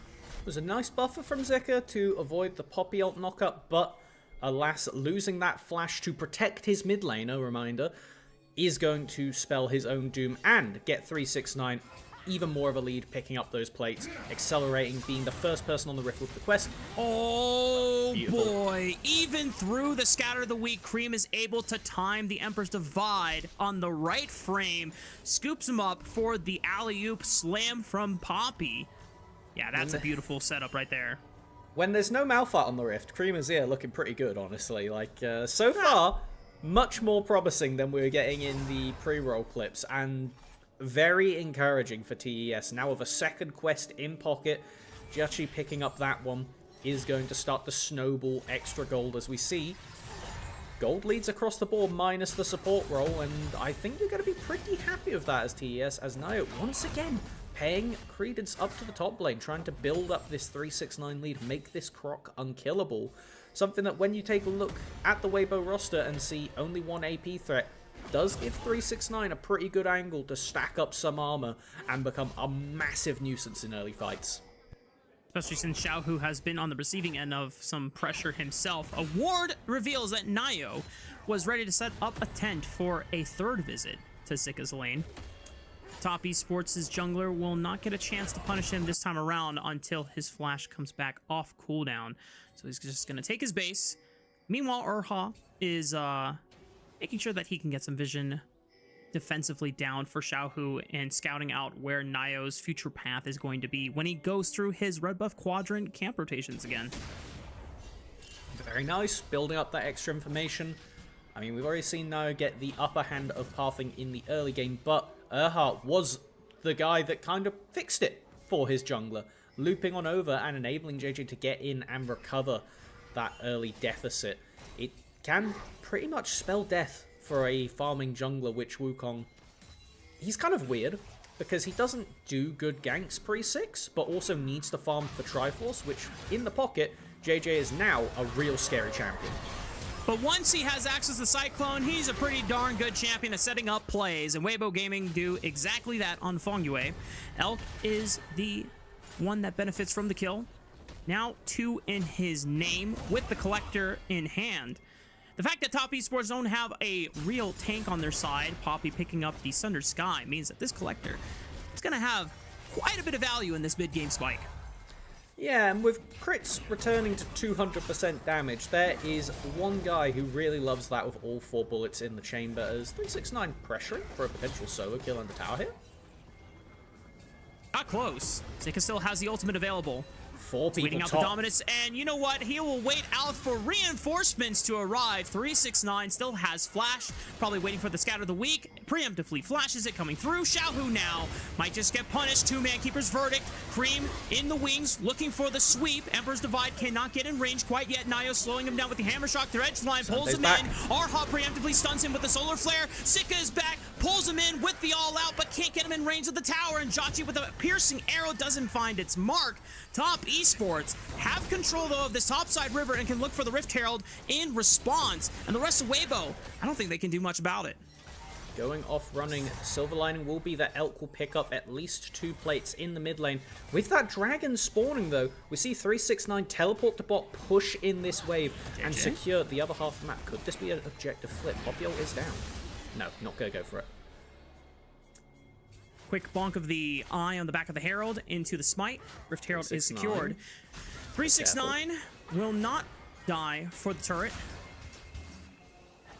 He's not going to die for the turret, right? 369 I was gonna say, doesn't you have flash confident anymore. with that? Dominus is available. There's no solar flare. Xiaohu has unleashed Elk is power. here. Scatter the weak into the stun. Elk with the deadly flourish. All the CC layering into each other beautifully. And Elk gets his 3rd kill of the game. But Top Esports quick to respond on the map with a mid-turret crush off the Rift Herald crash. Very interesting pivot, actually. Oh, okay, I was about to say, do we have a driver's license? We do! Okay, Nio, are you going to be able to get this? Okay, he has the flash out of the solar flare. There's more action on the rift here, Melvin. JJ pops the first cast of the cyclone, tries to get in range for another one, dashes in. That sets up the kill on Defongway, and Elk is on a rampage right now. 4-0-1, curtain call at the ready. Third bullet does not hit. This fourth one is not going to do that much, so he's just going to clear the wave. Yep. Understandable, you know, have a nice day. Wait. Nio, Hex Flash! Run, Elk! Okay, he's out of there. That was a little spooky, as, now face checking into Cream. Cut the feed. Oh my god. That's fine, he's doing well, you know, Cream. If that's the worst thing he does all game, I think he's having a good performance. Let's just hope that's the worst thing he does all game. You know what? That's a good way of looking at it, Melvin, because this has been so far a very, very solid Cream performance on the Azir in this series against Weibo. Longway, no flash available on the Nautilus. He's going to try to dredge line his way back to safety. He does clip the wall, but the solar flare locks him down. Another auto attack from Xiaohu. And that is the first kill for his Syndra in this first game of the series. And that is going to be ever so important. We've seen how difficult it is to kill 369. He can waste so much time just crocking about, really. And so, as we kind of move into the mid game, we've got the side lanes opening up. The question is, can TES leverage the fact that they traded Herald into mid tower for that dragon to pressure the map? Because losing your mid tier 1 is something that really does change the dynamic of how you're allowed to play. It makes this position dangerous for Elf. If you have the mid tier 1, you're feeling pretty safe walking to the midpoint of the mid lane. But when you don't have somebody around in your pocket, which by the looks of it, TES are trying to call the bluff now, you can kind of just get jumped on. And so it really does mean that if you aren't playing respectfully, then resources can just bleed out. I'm always a bit uneasy when Jins go for rapid fire cannon after their first item, because it really does delay your Infinity Edge power spike if you then have to go for a Last Whisper item after. But he's got a Noon Quiver, so okay, yeah, that's right. It does build into Lord Doms on this patch now, so I was a little nervous. I thought my guy was building a shield bow. I was like, whoa, no, dude, we need more damage, or we need some armor penetration at some point, my man. I'm just checking. Okay, I was gonna say for a half minute, I'm pretty sure Noon Quiver used to be, but is no longer a Storm Razor build path. So I was like, are we doing Tickle Monster Jin? Is it back? Do we just have all of the energized procs into 0 damage combo? Something that, much to the chagrin of people who like to see ADCs do damage, but like you said, it will be Last Whisper, most likely to pick up next. By God, I hope it's the Last Whisper pick up next. I wasn't worried about it until you said it. Please, Elk. I know you're 4-0-1, and you have, or you're ahead of the curve right now. Do not chuck it in the bin. We're about a minute and 15 seconds away from the third dragon of the game spawning. Baron is finally up on the rift. Feng Yue pops the ghost from his unsealed spellbook. Damn, he's quick. And scares, and he scares. Wait. Rapid fire aura farming that was, as it will just be now the true battle of vision in the river. If we take a pan over all the stuff that's available now to get ourselves ready for what will likely be quite the devastating team fight, flashes up for everybody except for Nio, all backup summoners also in the pocket, so we do have top laners happily sitting on a side lane with the empowered TP ready to pick up that 30% HP shield, which I think honestly is really big for Cassante, considering that you get the shield when you TP, and then if you go into all out, you'll still have the original shield. So it lets you go for a bit more of an aggressive line on the Cassante, which is something that generally spelled death for most of the people playing this character, as it will just be 369 forcing the ticket on isolation. Dominus onto Zika, gets his flash. all out. Still available, pulls him into the turret range, but there's another fight in the mid lane. Jotchi unloads the Chain of Corruptions on Arha, but they turn on to Fongyue, or Nayo, I should say. JJ with another Cyclone cast right on top of the Poppy, right before the dragon spawns. Great timing from Weibo. 369 did manage to force Zika away from the protection of the tier 2 turret, but Top Esports will not be able to contest the dragon. Looks like Cream going to base as well, but there is some pings around Baron. I don't think TES would call that bluff, considering they don't have the jungler available. A very important pick. I don't like what you're doing, TES. Oh no! You don't need face check. Going back into Fog! Fongyue gets dropped. There's Cream on a side flank, but I don't think he's in position to actually make that sweep. Maybe Top Esports were thinking that Cream and Fongyue at the right moment could pincer simultaneously, but it doesn't happen in the right timing. And this is really good leveraging from Weibo as we get in the clip to use the Jin Leona to just completely make it impossible to escape. Xiaohu with the TP comes in, gets the collection, and it is all-important kill on the junglers. Now, we have a return to the Rift, some summoners burnt, but not a lot, honestly, which does make a potential for a Baron start. An area where TES could try and swing tempo back in their favor. The gold lead is all but negligible. We're not going to see a soul for at least 10 minutes. And so now it's kind of just about where can we pick up that standing gold? Where can we knock off this crystalline overgrowth? As we see Weibo wanting to pick up this top tower with Xiaohu being shadowed by JJ in the back pocket. But now it's a pretty unfavorable looking 2v2 if you think of the damage profiles. But if somebody gets picked off first, then there is real potential for a Baron start. Whew. Deadly Flourish does manage to snag Cream, but he's too far away for anyone to realistically follow up on the CC. Nayo shows his face in the bot side river, or I should say top side of this this line brush that they're trying to control on the choke point. Weibo doesn't look for any further punishes. We'll continue to farm up some camps. I want to scope out here for a quick second, Melvin, because in this series, when we were looking at the solo lanes for Top Esports, we were kind of flagging them as the overwhelming disappointments of the opening week so far, because while the newer pieces of Top Esports, we understood that there was going to be some adjustment and growing pains as they try and acclimate to a group ascend environment. That shouldn't be the case for 369 and Cream in both of their two series so far. It's not been great. However, this first game, this is the most stable we have, or some of the most stable play we have seen of our solo laners for Top Esports in our first split of 2026. I mean, stability and Top Esports are not two things that have ever really gone together. As we do see a play onto the bot side, this can force a bit of that instability in their favor. Just Zika, but TP flank.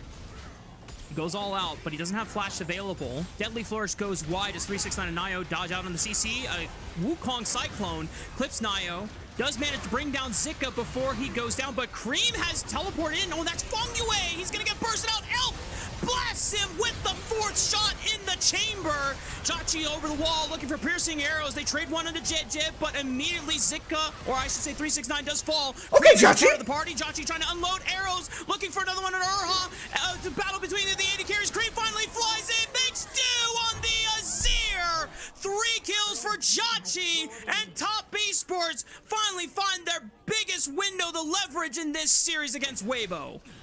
That was just an incredible series of wait a minute, are we going to end this play? Wait a minute, are we going to end this play? And TES never stopped the play. Going to be rewarded with this tier 2 bot lane tower, plates and all. And I think this is just a replay where we're going to need to appreciate looking at the mini-map. Because TES go for this play with currently nobody else on map. Xiaohu goes for the long flank TP behind, thinking, oh, good, we're going to pick up 2 free kills in exchange for our humble top laner's life. And then we get a double TP. It looked like one, but they were so in sync. Instantly in the middle, Fongyue gets bursted, like stated, but it does get Elk to flash after him to collect the Nautilus. Cream puts down the tower to have somewhere to retreat to, and then off to the side, Jiachi kind of 1v9s the fight at the end of it, getting the Chain of Corruption spread over to Xiaohu, collecting them, flashing away from the 4th shot, which gives enough HP to feel confident walking in, and Cream on the Azir goes in, finishes off the play, collects the last bit of gold. That, I think, is the best we have seen top esports this year, without question. It is hard to step into a role that belongs to Jackie Love once he is back from break. But Jackie has been trying to make the best out of this current position and giving top esports the best performances that he can try and muster up in these opening series for Split 1. And that sequence right there.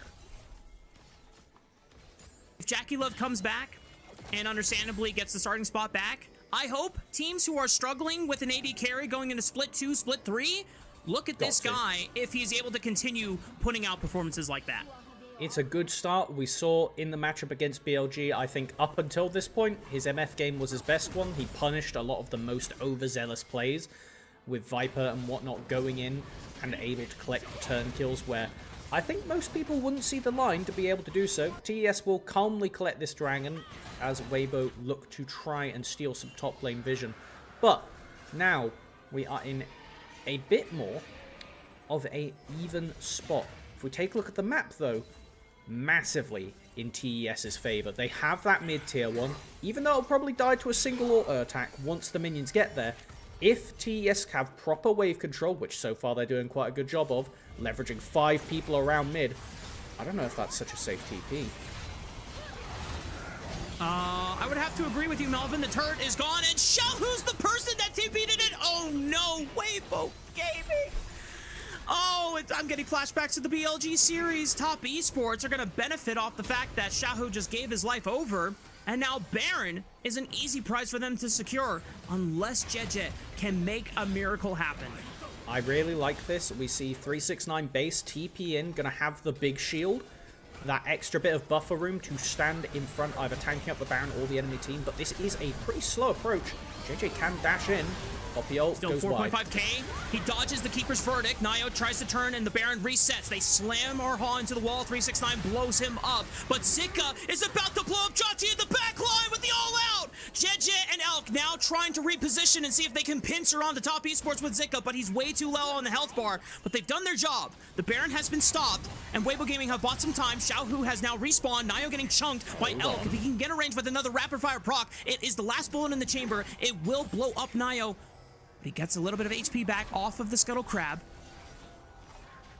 That was close. That was close. And 369 only lives by the good graces of his 30% HP shield there. I was watching him walk away. I was like, that definitely dropped to a quarter HP. It will mean, though, Weibo claim that mid tower. That prize that I was talking about how TES were coveting. It gave them so much potential to go for aggressive plays, be able to feel comfortable walking down one side of the map and knowing should they come into competition, they can retreat backwards. Now it's going to put a lot more importance on Cream's passive. These Azir turrets give such favourable terrain to fight around, and I just think that you weren't expecting 5 people to be here. Like, at the end of the day, 3 people, probably still a dangerous TP, but it gives time for Zika to TP in on the flank, goes for the fight after. I think just really good decisive play from TES. Exactly what we want from this roster. Big thing to note for top esports, Jackie has his flashback. So, next fight, if there is a flank angle from Zika, it's not going to be as easy of a time to completely take Varus out of the equation. 2 dragons apiece for both teams. Feng Yue looking for an engage off of the dredge line. Rest of Weibo do have to respect the position top esports are in, so they give ground on this choke point. Massive scatter of the week on the 2. Flash from the Solar Flare, and Feng Yue and Nio are both out of there, but at the cost of their summoner spells. Rest of Weibo now going to try and use the priority of mid-wave to be able to brute force their way back into the Baronside River. And with the 2 most important frontliners getting chunked out there, it is going to leave a really scary situation now. If the vision can get scried away, that 1 ward on the Baron is the saving grace for TES. Only 1 control ward left in inventory for the entirety of Weibo, and it is Zeka chucked down, not in the Baron pit. That means you can play a bit more slowly as TES. Again, something not exactly characteristic of what we would expect from TES of old. But I think one of the biggest changes that came with this new season is if you get a lead, it's very easy to throw it, because you have to keep trying to force aggressive plays Otherwise, that gold gap shrinks very fast. However, bounties still exist. There's a lot of standing gold on the map. So it has made it a lot harder for the winning team. That was something. Oh, Elk got snagged, but thankfully he was on the other side of the wall, so it's not one that he has to flash away from. It was a good look from Top Esports. They had punted away JJ, so there was no chance for a Cyclone counter response. Arha getting chunked. Solar Flare right on top of Jauchi. Cleanses it. Curtain Call now unloads. Third bullet, decent damage. Oh! And the knockup from Sitka into the alley-oop. Beautiful sequence by Weibo Gaming's top laner and ADC. That is a 5-on-4 advantage now. Baron is a reality for Weibo if they want to start it up. Dragon is up in 30 seconds as well, so if Weibo don't want to catch that heat, they could go take the safer objective, but instead Elk and 369 face-checking each other. 369 dashes away from the Scatter of the Week stun, does not fall folly to Weibo Gaming's pick. Top Esports still trying to hold their ground despite being 4-5. The rest of Weibo Gaming turned their attention into now walking into the Dragonside River, as you called out, Melvin. That is a more important objective and one easier to secure without any contest from Top Esports. Do have support respawn. Doesn't look like the spellbook is available to TP in. We see some very light pinging over towards the Baron side from both teams. Not enough to imply, yes, let's run it in right now, but it will be Weibo Gaming reaching the soul point. And I think Cloud Dragons, Cloud Soul, historically one that's got a very high win rate. When there's so much gold available on the side lanes, as I'm just going to leave this in the background and we give them the time for Zekka's whoop and crisp. That was lovely. Love that. But with so much gold on the side lanes, with these minion waves now spawning every 20 seconds, even just using the Cloud Rift and Dragons to rotate, pick up extra farm, it'll close that gold gap and really nicely allow you to continue to accelerate, as we do have Elk. All 4 crit items at 100%, just picked up the GA. Incredibly terrifying, and is going to live through a shuffle now. That's, I think, the more important part, having the GA, because any immobile character is in immense fear around a team fight, with Cream having this flash on his ear. It's looking like Xiaohu is the target. Oh no, Xiaohu.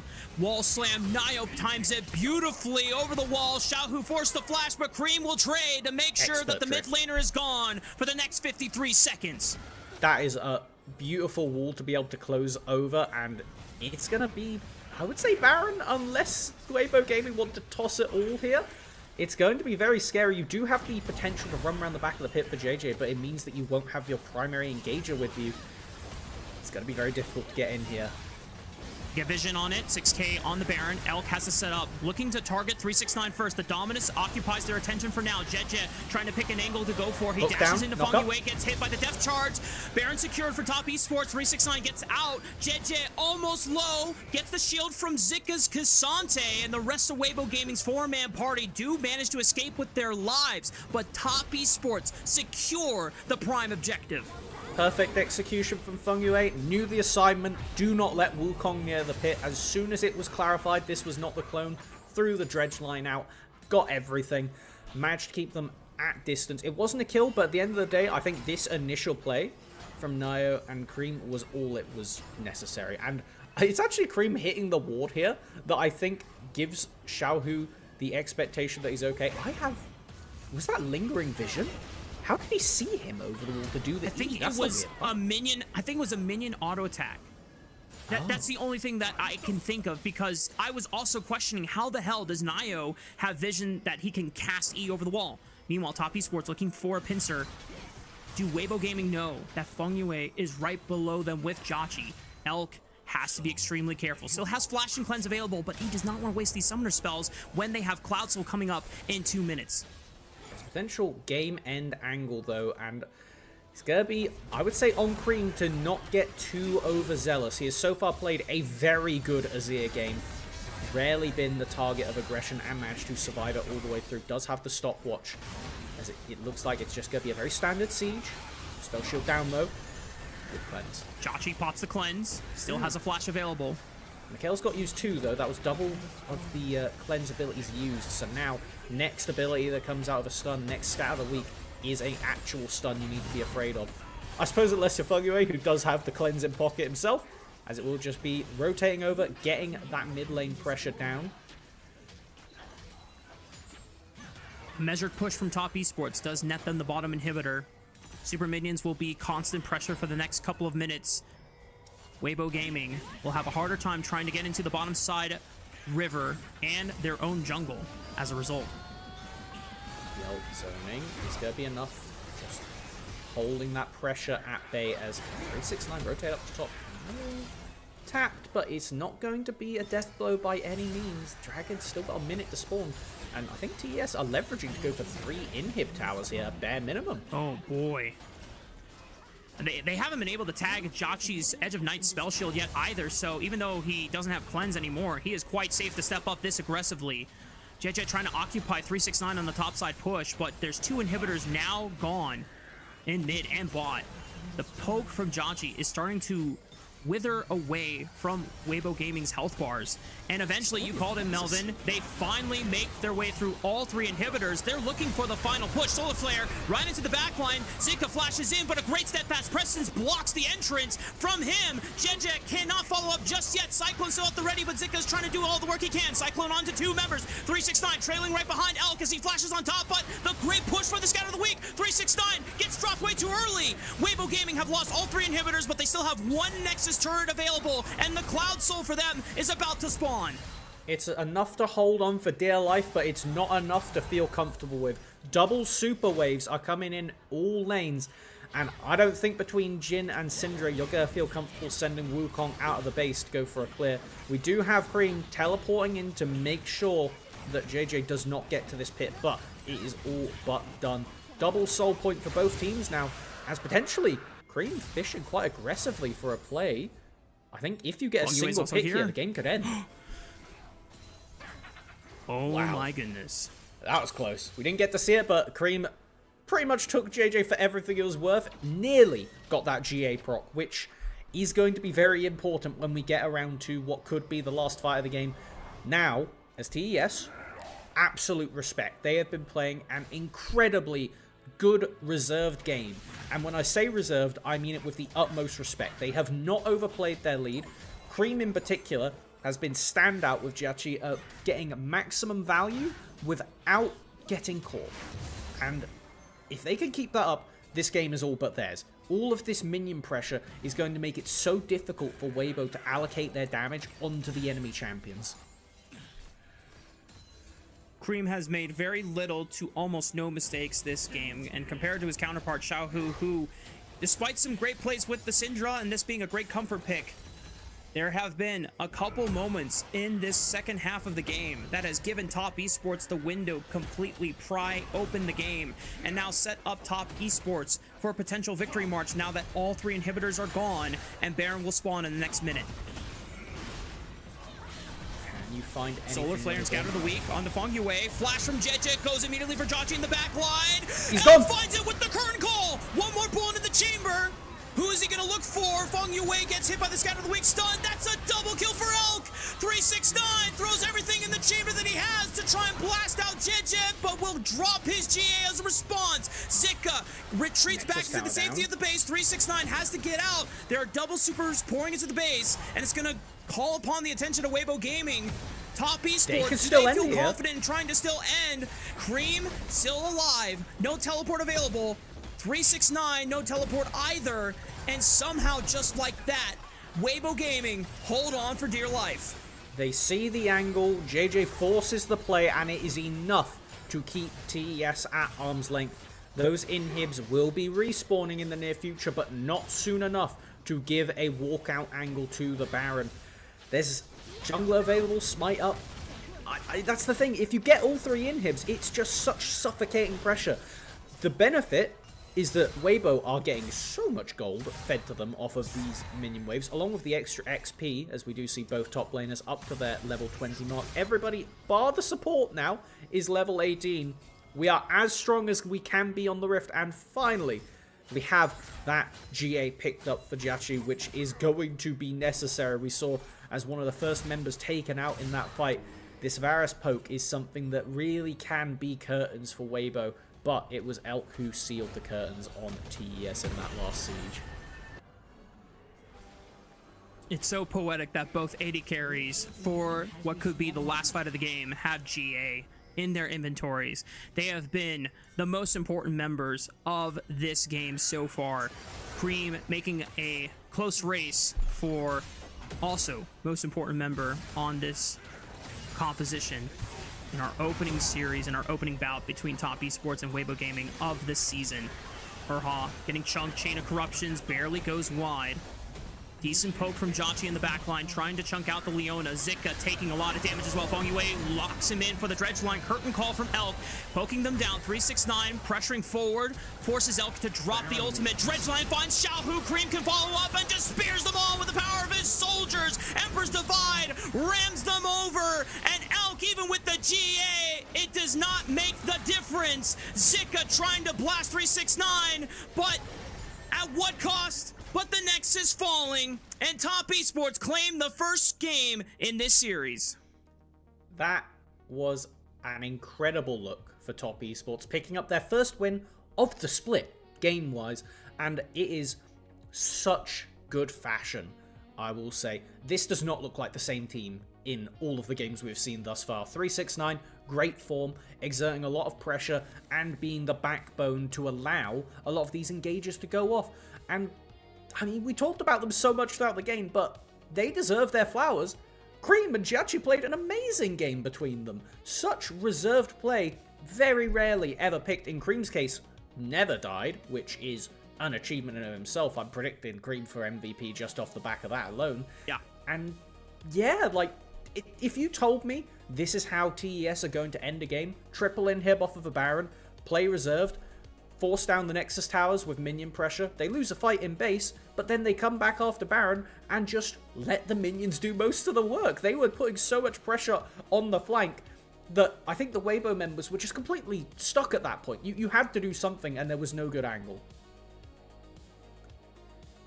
Ever since Kanavi left this roster, I think a lot of concern has been who steps up on the two returning veterans for this squad to be the brains and essentially the shot caller for the team. And the fact that 369 and Cream right out from the gate in opening week were really fumbling to help provide the structure necessary for this team to succeed was the driving concern for us going into this series. Now, this first game, before we start giving flowers to the people that we didn't expect to step up, thank God Cream can pull games like this still in the year of our horse 2026, because if Cream was going to be fumbling the bag like he was, even with the massive leads he got on the Silas in the prior series, or just not being able to do virtually anything with his signature Akali, then I was going to be extremely worried, because these are the two teams that we expect are trying to fight and not be in 5th or 6th seed by the end of the regular split. And I think if TES played against BLG like that, we have a much more competitive series. I think we go to 3 games if we have TES in this kind of form.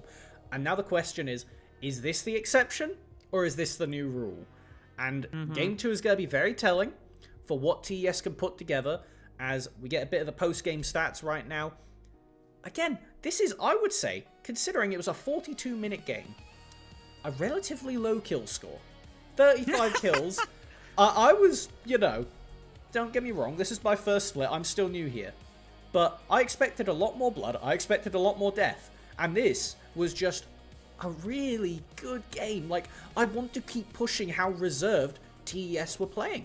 Like, they went for smart plays. I would say this, what we're going to get on screen right now, was the most what the hell is happening for the entire game. And it was what the hell is happening in brackets positive for TES.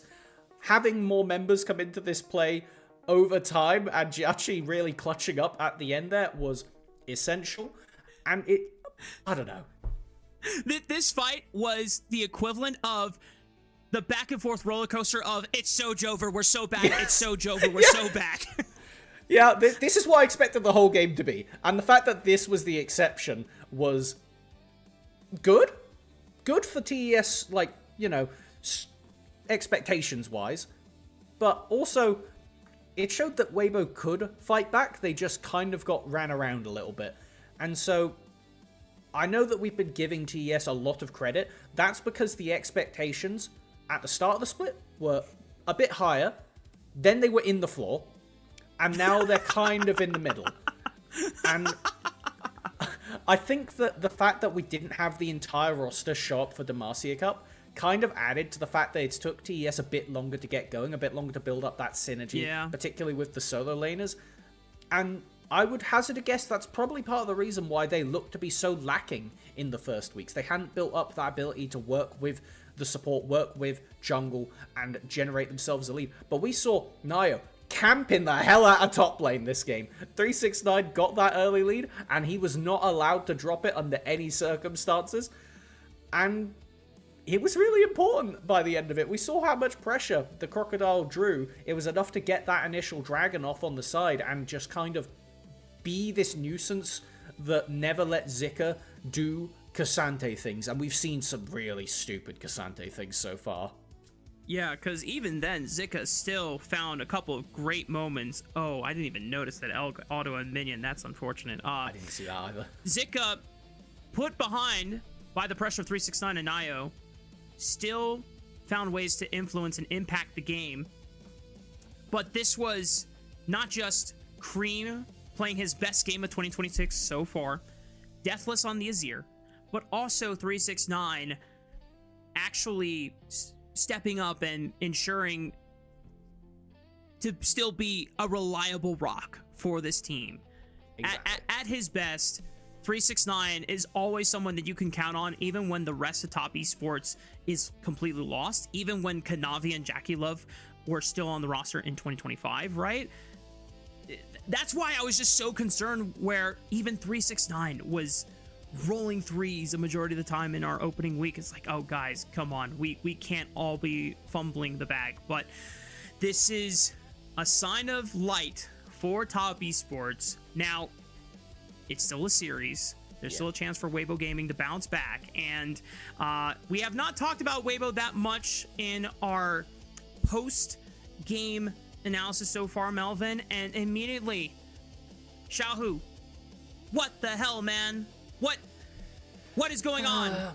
It wasn't the most egregious I've seen, but it definitely... No. Xiaohu, if he was playing on peak form, could have been the difference maker this game. It was close. There were moments where if you have a more defensive TP and don't get picked, you keep an extra tower.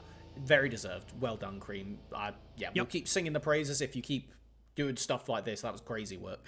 But again, for his opposite number, Xiaohu, with the counter pick, still ended up getting picked by a few shuffles. Was it Cream outplay? Was it Xiaohu misplay? We'll have to see as it continues to go on. I think that there's a lot still to come from this series. I don't think it's going to be a quick 2 games. Yeah, I think you're right that it wasn't Xiaohu's most egregious performance of 2026 so far yet. There were a couple of awesome Scout of the Week stuns, but once again, the thing that has plagued Weibo Gaming the most is late game discipline and dying when it is the most crucial to stay alive and just not give those over for free. And as an experienced member like Xiaohu, I expect better. We expect better. But that is game 1 wrapped up. We've got more action for this top esports Weibo Gaming series right after this.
Welcome back, gamers. We're getting ready for game number 2 between Top Esports and Weibo Gaming. Things are looking bright for Top Esports because I'm gonna throw our producer Brett a curveball here. If it is possible, can you pull up the standings graphic? Because I want to remind myself how many games Top Esports has won. That's okay if it's not updated with today's series. It was 1. I'm pretty certain they went 0-2 both against JDG and BLG respectively. Yep. Behind. Let's go. Memory check. Yes. Nice. So this is free today. Top Esports first win of the 2026 season. That's a good starting point.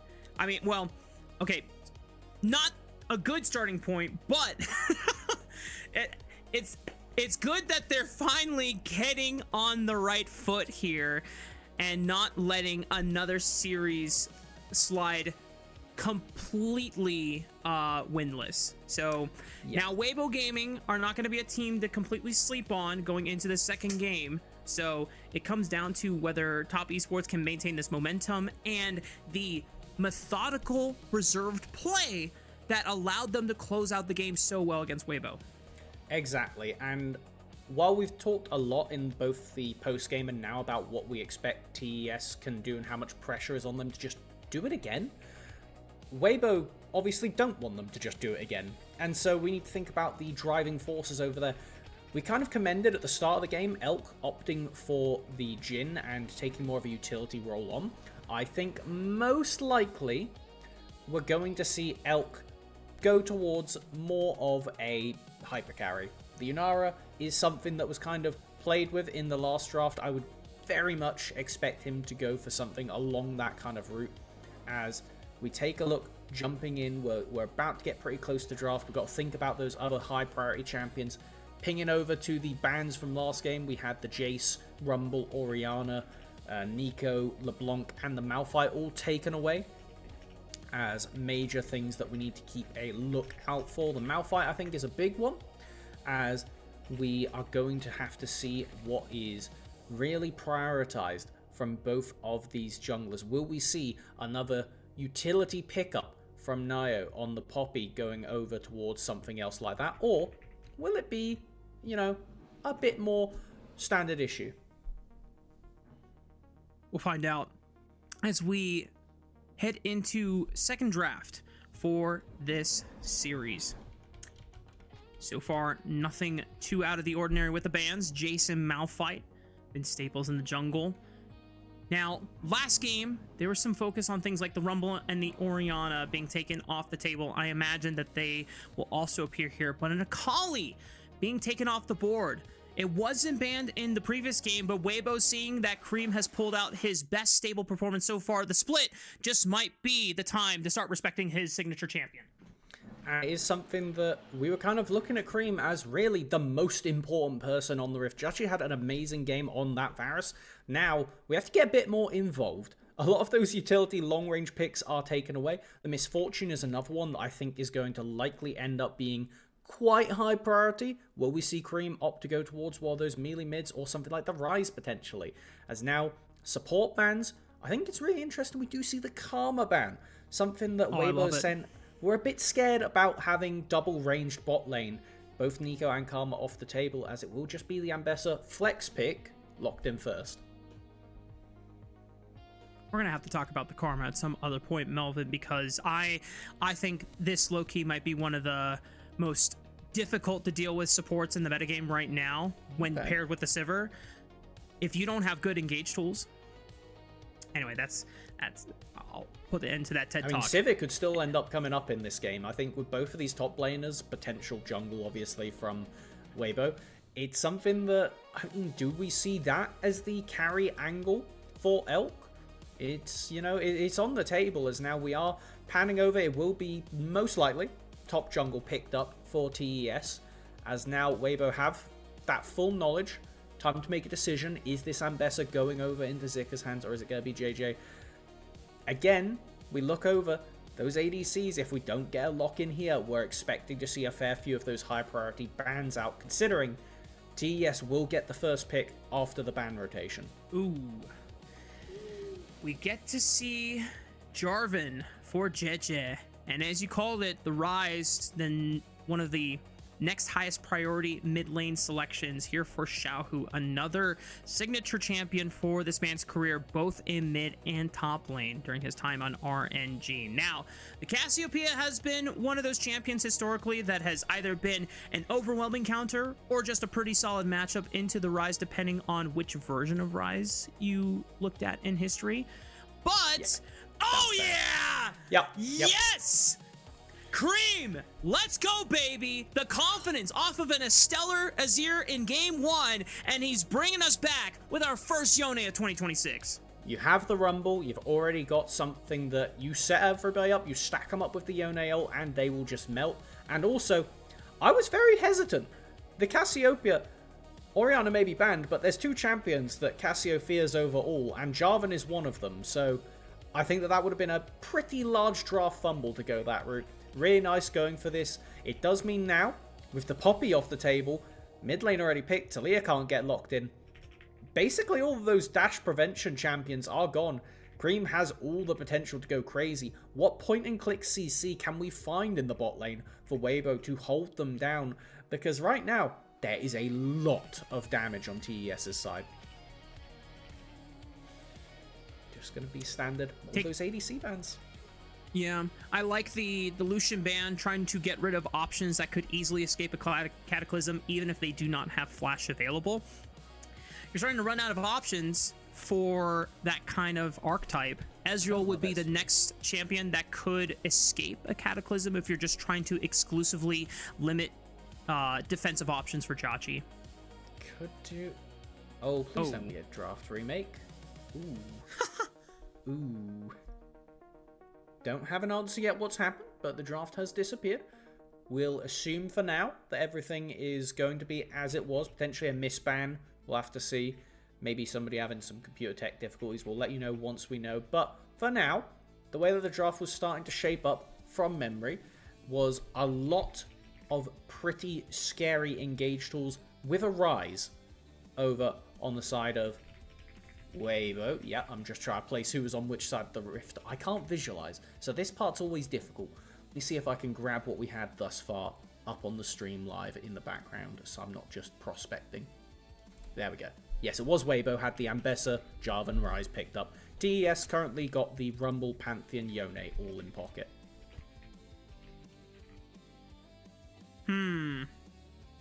So, there's a couple questions I'm going to ask here, Melvin, because more than likely, it is a Pantheon for Nio. Excellent playmaker. You have global movability with the ultimate. Try to play on the side lanes. Help Cream in further in the mid game. Fate Sealed and Grand Starfall. It's a great way to try and make this mid game advantage even further. But something I have been asking for this season. Dusk and Dawn AP junglers have been running amok in solo queue right now, and I am very, very convinced that not many LPL teams are doing enough research and experimentation in scrims to realize that these champions are just absolutely bonkers, and they need to be abused. 100%. They need to be played. Things like the Diana and the Echo are heavily slept on, and while you don't get it nearly as much early skirmishing potential until you get that item, the scaling is off the chain. The scaling is so freaking good. And my cope on why nobody has been picking AP junglers was mostly, well, there's too many good AP mages right now for the mid lane. And if you already have an AP mage, you don't necessarily need to double up on AP damage. But you now have a Yone in the mid lane. Yes, he does mixed damage, but he's mostly an AD scaler with crit. This is the time, if you want to, and get really weird and funky with it, send the Pantheon to support, pick a scaling AP jungler. I would love to see it. I don't mind it. I mean, it's the wrong Wind Brother pairing. Normally we see the Yasuo with the Diana, but definitely could see it this game, depending on how we end up getting the shape up. It's just one of those champions that can kind of brawl against basically anybody. Her auto attack just trading is very scary, as it looks like. We're just going to get a standard draft remake so far. Nothing different. I'll keep an eye side by side of what we had before to figure out if anything is different. But now, as we pan through, looking at what we end up getting, it's going to be thinking about, again, those bot laners. We had a lot of ADC bans. I believe it was actually all 4 of them, just skimming.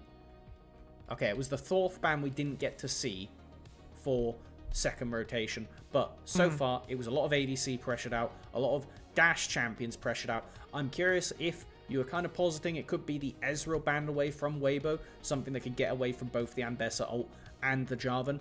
I'm leaning more towards getting rid of the Yunara, because I think if you have an Ezreal this game, it can kind of go a bit low damage. You can lock in a tankier support and not have too much problem. I suppose with the Nautilus off the table, you're a bit lacking. He's normally one of the best answers to it. As we do see, it was the Kai'Sa banned away from TES that has now changed over to Misfortune.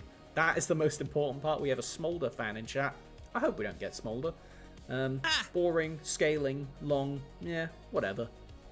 Let's see the Kai'Sa locked in. I think for right now, Weibo Gaming and TES will both really fancy having that dive champion in the pocket, as it will be the Yunara knocked out. Yeah, that was a good call out. That's another marksman that once you're empowered with the Transcendence, you can dash out of the Cataclysm with your E. Corki, another good champion that can easily escape a Cataclysm thanks to the Valkyries. So top esports, because there are already, there's so much damage in surplus across the entire board.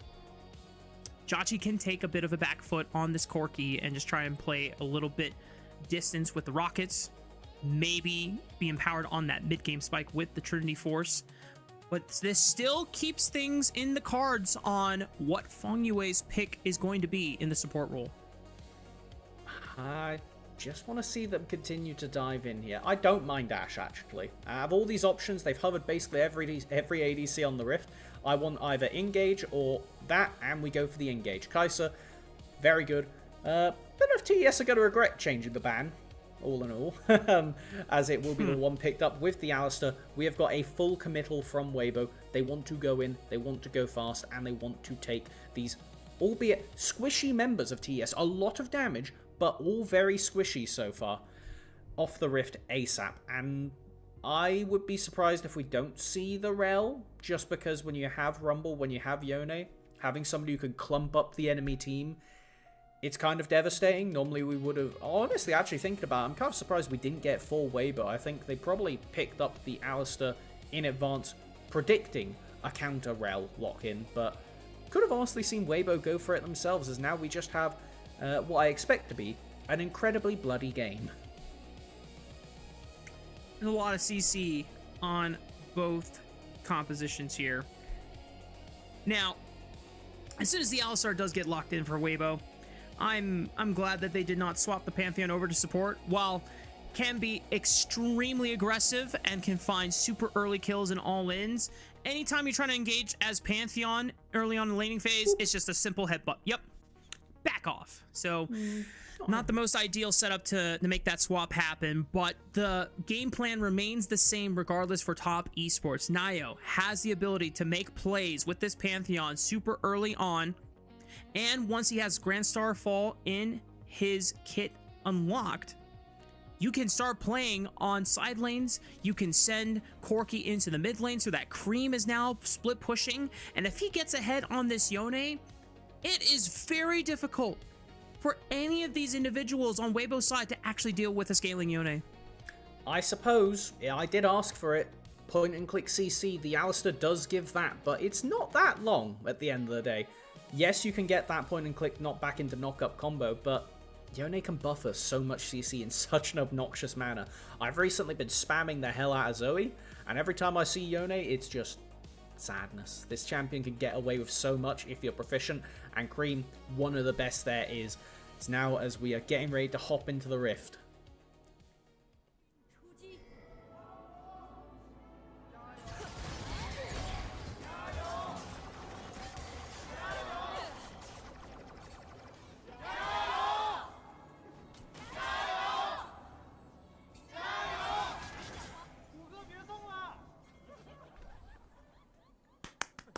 Self-report. Good Gios from the crowd. Self-report for speaking over the Gios last game. I blame the earlier start to the game. You know, True. This is, you can't go for a bathroom break anymore. You get very heavy trading bot lane. Oh my goodness, Elk forced to flash away, but now Feng Yue is forced to flash as well before he's overcommitted. Now Jachi, if Urha can get in range for a pulverize, Q flash right for the bush, it's not enough. Jachi still picks up first blood, and now Elk is feeling quite sheepish about this early lane start. Not having the ward in the bush means can't extend the play hitting onto Feng Yue as. You know, I was kind of excited. Oh, we did get jumped into game relatively quickly, but we saw last time. Really interesting start from Nio, as now we have like ships in the night. I don't know.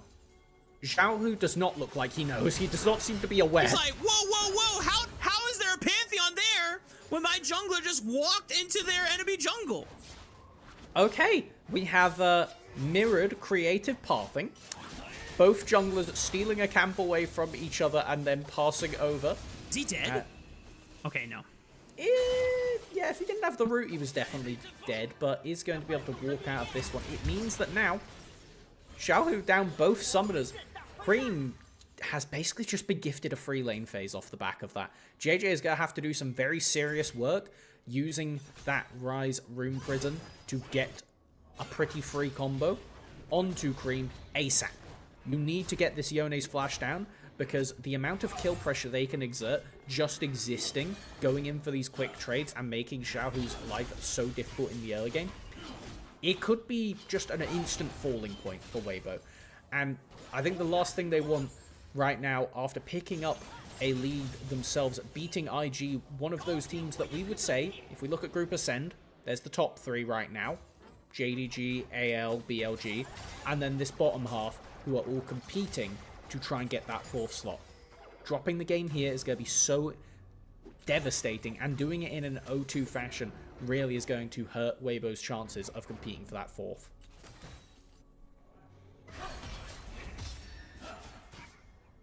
You're already put in a state of extreme discomfort if you are Xiaohu on this Rise, because if you are able to link up with this Jarvan and attack this Yone early and prevent that snowball from going, then you buy yourself a few extra minutes while you're trying to use your lead in the mid game. But as you called it, Cream being gifted a free laning phase is not ideal for the problems that Weibo Game are going to have to be dealing with later on. And the fact that Jachi and Feng Yue already got the upper hand of Urha and Elk in this level 1 is already good signs that top esports are in a good spot to start the snowball. However, this crash down might be ill-timed because JJ has arrived to the bottom side, and now Feng Yue is dead. Yep. Jachi's gonna do his best to see if he can at least pepper in some damage, maybe get a trade kill onto Urha, but Elk cleans Feng Yue's health bar, and Jachi's forced Valkyrie away. And his resources going over to Elk. We saw him on the Jhin last game, wasn't able to be the complete difference maker on that utility pick, giving a very much playmaking role over in this game. We've seen Elk at the start of the split and in Demacia Cup have some rather hit or miss games, and then other times be hands down the best player on the Rift. So which form are we going to get in this one? I would say his Jhin was solid overall. Kai'Sa obviously a very different skill set, as we'll have just some little posturing around the top lane, nothing too eventful. 369 base cancelled. It's Rumble along with the Ambessa, really two of the highest prio picks on the patch, and it's a question of if we can see again such incredible play coming out from 369 after what has been such a slow start to the split. Sure. Not just on this patch, for a majority of the 2025 season, once Ambessa got released. It was a very common matchup that we saw along the likes of Cassante in the mix. There's some patches where Gwen was also insanely strong as well. For most of this 2026 season, it's mostly been an Ambessa jungle, but every now and then when you have a better playmaker like the Jarvan, and you can at least have a decent, safe enough laning phase until level 6, then Ambessa can be squeezed into that top lane role again. Now, Weibo Gaming, despite the early deficits, have been able to at least bounce back in terms of gold momentum, thanks to JJ making a visit to the bottom side. Now, Cream Might be the next target here, but he still has Flash, and now Fate's Sealed available to escape. It's going to give him the angle to walk out if needed. Here's the play. Both junglers nearby. Nio is here to hover. Yep. Ensures that Jeje cannot get the gank off without putting himself in a bad spot. Valkyrie forward onto Arha. Flashes out of the Valkyrie. Mini Rumble ult damage, and Jauchi just blows him up. Elk tries to look for a trade kill. Jauchi forced to flash away in time. And Elk now has an opportunity where, once he hits level 6, can commit for an all-in onto this Corki. And Erha with the spellbook does have that TP. It's going to be straight back to bot lane. Will force that pressure out. As it looks like, actually, TES's bot decide they're going to stick around. I don't know. Is Elk going to be able to collect this play? Yes, they do get the Crystalline Overgrowth proc. That is going to be important for quest progress. He's popped the potion. I think they're going for a dive. Yeah, they know that Arha was looking for the headbutt. Pulverize, Killer Instinct, tough commit, and Elk gets his second kill of the game. Looking for Fengwei next. Cream over the wall, is in the soul unbound, cleans house, Fate Sealed, flash by Elk, but he gets away from the flag drag off of Jeje's Jarvan. Cream ensuring that he gets at least one kill and doesn't give over another. Nio from mid lane is now looking for Elk, has flash available, and both Jeje and Elk know that he's not getting out alive. Really good play from the TES mid jungle, having another strong performance, collecting off the bot lane, actually sticking around. And I think when you imagine which mid laner is going to get first roam off, you don't often think it is going to be the Yone over the Rise, as just a bit of heavy trade in mid, but all credit over. Really nicely done. We had Cream go bot, and Nio actually, I believe he tagged over to level 6 by stealing, or eating, I suppose, Cream's mid wave that he was missing by being down there. So, yeah, really solid loop up between the mid jungle duo of TES to turn this, what would have been pretty devastating play for bot lane, into, I would say, a gold positive. Once again, as you called it, Cream drops the wave, heads on over in the soul unbound form, and had Elk not been able to use flash, that would have been an impressive double kill setup. Uh-oh. Jeje knows that there is no flash on this Corki, so easy slam dunk, and now Elk is 3 kills on this Kai'Sa. I want to bite back on that. It's Corki. Did he W'd at the very end of that, so I don't know. I think that may have been, Judge, played a bit too far forward. Again, you picked a champion with a dash specifically because you see Jarvan on the other side. And still end up dying? Don't love it. But Fengwei walking up has Ignite up in a second. I think Elk's just solo killed here. Yeah, Q stun for the barrier. Ignite's nearly there. Great timing from Elk. It doesn't matter. Need it. Wow. That's awesome. All right. The Did peaks you hear and troughs. the question mark pings coming out as well? I'm not sure if they were in frustration from Elk saying, how did I just get solo killed by a support? Or if it was other teammates going, how did my AD carry just get solo killed by a support? Rel, not exactly one of those champions since being a jungler that you ever really expect to get solo killed by. So, yeah. Think, plate greed. That's the best I've got for you there. It's, You will collect those plates, you will get that quest done fast, and Elk sent packing for it. Damn. Damn. I was just not expecting that. Yeah.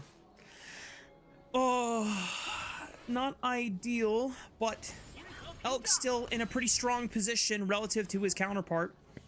Yes. Did lose some time, though, on the wave, as gives Jauchi a moment to catch up on the farm department, still down about 10. Cream has been slowly ramping up, though, on this Yone. Went for the tier 2 boots upgrade. Oh, Nio's making a visit to top lane. Zika trying to reposition with a public execution. Good flash, though, by Nio, so that he doesn't give Zika a window to escape. Nio, once again, playing to the top side advantage and allowing 369 to get some love in this series. Excellent presence of mind from Zika to throw out the ult, but Nio full respects that one. Not how you expect the flash to be used in the play, but I think if he doesn't, that suddenly goes very sour very quickly. So again, just the TES jungler is looking alive this series, going from the Poppy over to this. Hold on, we got dive bot lane. We took aggro, Nio and Jauchi are able to get away, but a decent Magnet Storm from Fengwei locks them all up and forces Weibo Gaming to get the hell away, and that was a big Realm Orb committed, so Cream is going to have a little bit of time to start whacking on this tier 1 turret. It's going to be at least 2 plates, and with the off-camera grubs for Dragon trade that we did see, is going to be very happy with that one. As now we do have the recall coming out. Nothing more aggressive going to happen, and I will say, that was really funny to me that everybody just realm warps on the tower and nobody took aggro. They all just stood there, got magnet stormed, and then walked away. Peace was an option, guys. So, one of the things that about this Weibo Gaming roster that was a concern is this is really a potential for a redemption story for a lot of individuals. Zika in 2025 was on an abysmal LNG roster and in the most fair sense of the word, in Elo hell. And for Elk, he's got a chip on his shoulder because he just got replaced by Viper for BLG's, in their hopes, reaching a newer and higher ceiling for their 2026 aspirations. And both of these players have been playing pretty darn well, but overall, this Weibo Gaming roster, none of these individuals have really played with each other, if at all, in previous rosters. So, while everyone has a lot of experience under their belt and have been at various stages of international competition in the past, you can tell that Weibo Gaming is still trying to gel together and figure out how to work out all the communication kinks. As Nio, looking for Jeje, gets the flash out of the Jarvan, goes back in with the Cataclysm. Elk is there for the follow-up. Magnetstorm tries to delay the play, but Cream with the Fate Sealed tags one, forces the flash away because now Xiaohu is peppering in the damage, but 369 lays down the red carpet and will lay waste to the entirety of Weibo Gaming's mid laner. Arha forced to run away, and 369 is the one that saves the day for Top Esports. Excellent teleport down is going to be enough to push out the Weibo squad, and I think that is pretty much the equivalent to foreshadowing what you just did there, talking about the Weibo roster. And at the start of that play, I was thinking to myself, right, okay, from this point onwards, we're going to talk about, as soon as we finish, yes, look at how well Weibo can collapse. This is the synergy that they've managed to build up so quickly. And then you can see the second part come through here with the TP in from 369. This is that, okay, yes, you can do the first level of playmaking together, but it's that second level of thinking of, okay, what's the natural repercussion of us engaging here without having Ambessa able to cancel the TP? Oh, it's us getting torched at Dragon Pit. And I suppose that is just one of those symptoms of being a new team with a lot of people all together, not having that necessarily cohesion, that ability to call from Zika ahead of schedule. Guys, I can't cancel Rumble. Like, if you're going to go for this fight while it's happening, you have to be ready for the TP. And yeah, it's just one of those things that hopefully, as time goes on, we'll see this roster continue to improve. Because, again, coming into the day, we're expecting Weibo to kind of dog walk TES a bit, if I'm being completely honest. While Jachi had a promising performance in his last game, before this one, Elk had also had a barnstormer of a series, so really was not expecting to see this level of competition, and TES going into Game 2 as the favourite. Yeah. I mean, literally, Elk opened up our first game of the BLG series with or was it IG, where he had a Deathless Kaisa game. Hang on. Nio following up on Fong Yue's Magnet Storm means that Jeje is gonna get burned down to a crisp. Not quite. Last Cyclic Ignite is not enough. Got a little HP back. And now Xiaohu in a world of trouble, but at the right time does Realm Warp back to safety. Oh no, dude. Fong Yue? Safety is a relative term in the LPL. This is something I've learned very quickly on. You're absolutely correct there, Melvin, and it does come at the cost of Xiaohu's flash. Still manages to survive, but it's enough time and pressure now for Nio to look for the second dragon of the game. And funnily enough, Xiaohu is the last member of the entire game to actually finish his quest right now, as we do get this contest. There's Patrick. Wait! Okay, well, Nio does secure the dragon. Zika has teleported to the bottom side of the map, and Cream with the Soul Unbound will snap back to safety, but Nio does go down for his efforts on the objective control. At least we have an Infernal Soul game here. Oh, didn't see this in the picture-in-picture as a nice little engage, but we focus back into main. Elk getting jumped on. Turns it around. Very nicely done. that ADC, that highlight player that we've seen both be the target of a lot of aggression from his team and from the enemy team, making pretty much all of the gold go into his pocket. 1.7k. Kai'Sa, we talk about how ADCs scale all the time. We talk about how scary LPL ADCs can be. With the new quest and the amount of gold acceleration you could get going, with Kai'Sa of all champions, the reason ADCs scale is because you have AD, attack speed, and crit as all stats you can build. It's part of the reason why Azir is such an annoying champion, because he can build attack speed, AP, and cooldown. 3 stats to scale. Kai'Sa makes use of every stat under the damn sun. So Elk, with this gold lead, has all the pressure and all the power on his shoulders to exert just infinite fear in the TES player's soul, particularly Jachi on this Corki, who I expect to be dived a few more times before the game is over. Elk has already pulled out one of the best Kai'Sa performances we have seen in recent memory. And obviously, he's had a couple deaths this game that were not the most... He died to Rel solo. Yeah, that's definitely not one you're really proud of, but Elk is still in a prime position now with 2 items under his belt as this Kai'Sa, and his quest unlocked to start really ripping top esports a new one in these mid-game fights. Weibo just have to find the pockets and the engage windows. Now, once again, Cream is in a position to take over this game because the early game has been not as quiet as the Azir game before he started exploding in these mid-game fights, but he's been farming up a Storm. He's been able to contribute to some side lane advantages and some pick potentials.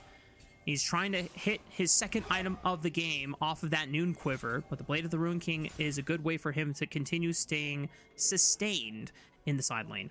And he has his jungler paired up with him, looking for a play onto Zika. This is just going to be a very scary situation. I don't know how much he knows, but he is playing incredibly reserved on the Ambessa right now. All abilities held. Just going for auto attack last hits. Oh, call it a bit early, as we do have a lot of members converging on the top side, and Jachi is, I would say, pretty scared on the mid tower when you're staring down. He does have flash. True, but Kai'Sa does too. Is he in trouble? Pops the ultimate, reduces the damage down as Jachi just peppers in all of his artillery. Valkyrie over the wall. Arha tries to flash away, but the Q-stun connects anyway, and looking for the follow-up stun. Cataclysm right into all 3. JJ is able to hold the line and EQ out back to safety. That was an incredible Jarvanol. I really thought that Arha was just dead to rights, but what a save. And it's going to swing the tempo back in Weibo's favor. No, Jachi! He doesn't flash the EQ, and there's no point in trying to use the flash now, so he goes down thanks to Elk committing the killer instinct. Public. You know what? Respect, Zika. If you had found Feng Yue in that goes in the clip folder. Yep. That one goes into the highlight reel for sure. To be fair, that is the default basing spot right there, because it's just in the exact position that if you walk from the wolf pit over to top lane, you're not caught on vision. Wow, good presence of mind from Elk there to walk out.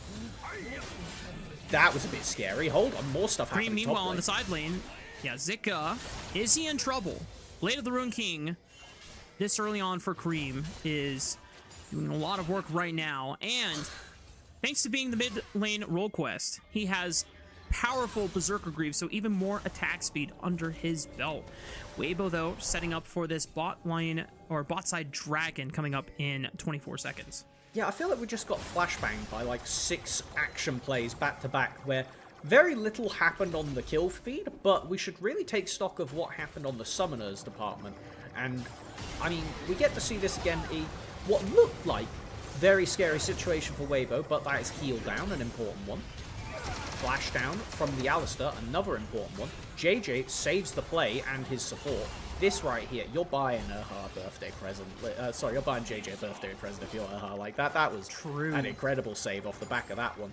We do have no flash on Alistar, and one of the things that is super important for both of these squads, they do not play well when they are being ran at. They play incredibly well when they are running at you. So, it is whoever starts the play, and whoever can keep that tempo going without burning all of your cooldowns to hit one target. You need to pace yourselves out. We need to see Alistair go in first, Jarvan land on top, Zika go in the backline with Elk flying in after some of those defensive CDs have been burnt from TES. Same thing goes the other way around. If we have all three of the important engage tools bursted from Pantheon ult, Yone combo, Rel ult, if that doesn't one-shot the entire enemy team, you're going to get counterpicked at the end of it. So this is going to be a real masterclass display from whichever team can pull off the first and then prolonged pick series throughout the fights. There's now a lot of posturing. The ultimate objective of the game, blue side Gromp, is not available, so we won't see a game-ending play there. I'm just staring at this massive Kaisa gold advantage. Nashor's Tooth completed, and Jauchi is essentially a full item behind. Top Esports do have ways to deal with this Kaisa if they can combo Pantheon and or Rel CC into Cream's full load. Now, Elk has Flash, he has Killer Instinct, many ways to reposition and try and get out of a CC train, but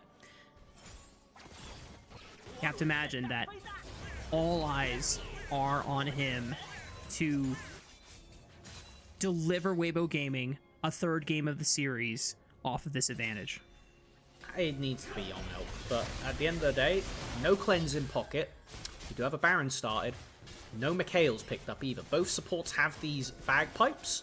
It is a really strong item on the scale of things. Bandle Pipes give so many stats as it's just being burnt kind of off vision. Like, you can Realm Warp your jungler into the pit though, so Weibo are not fully equipped just yet.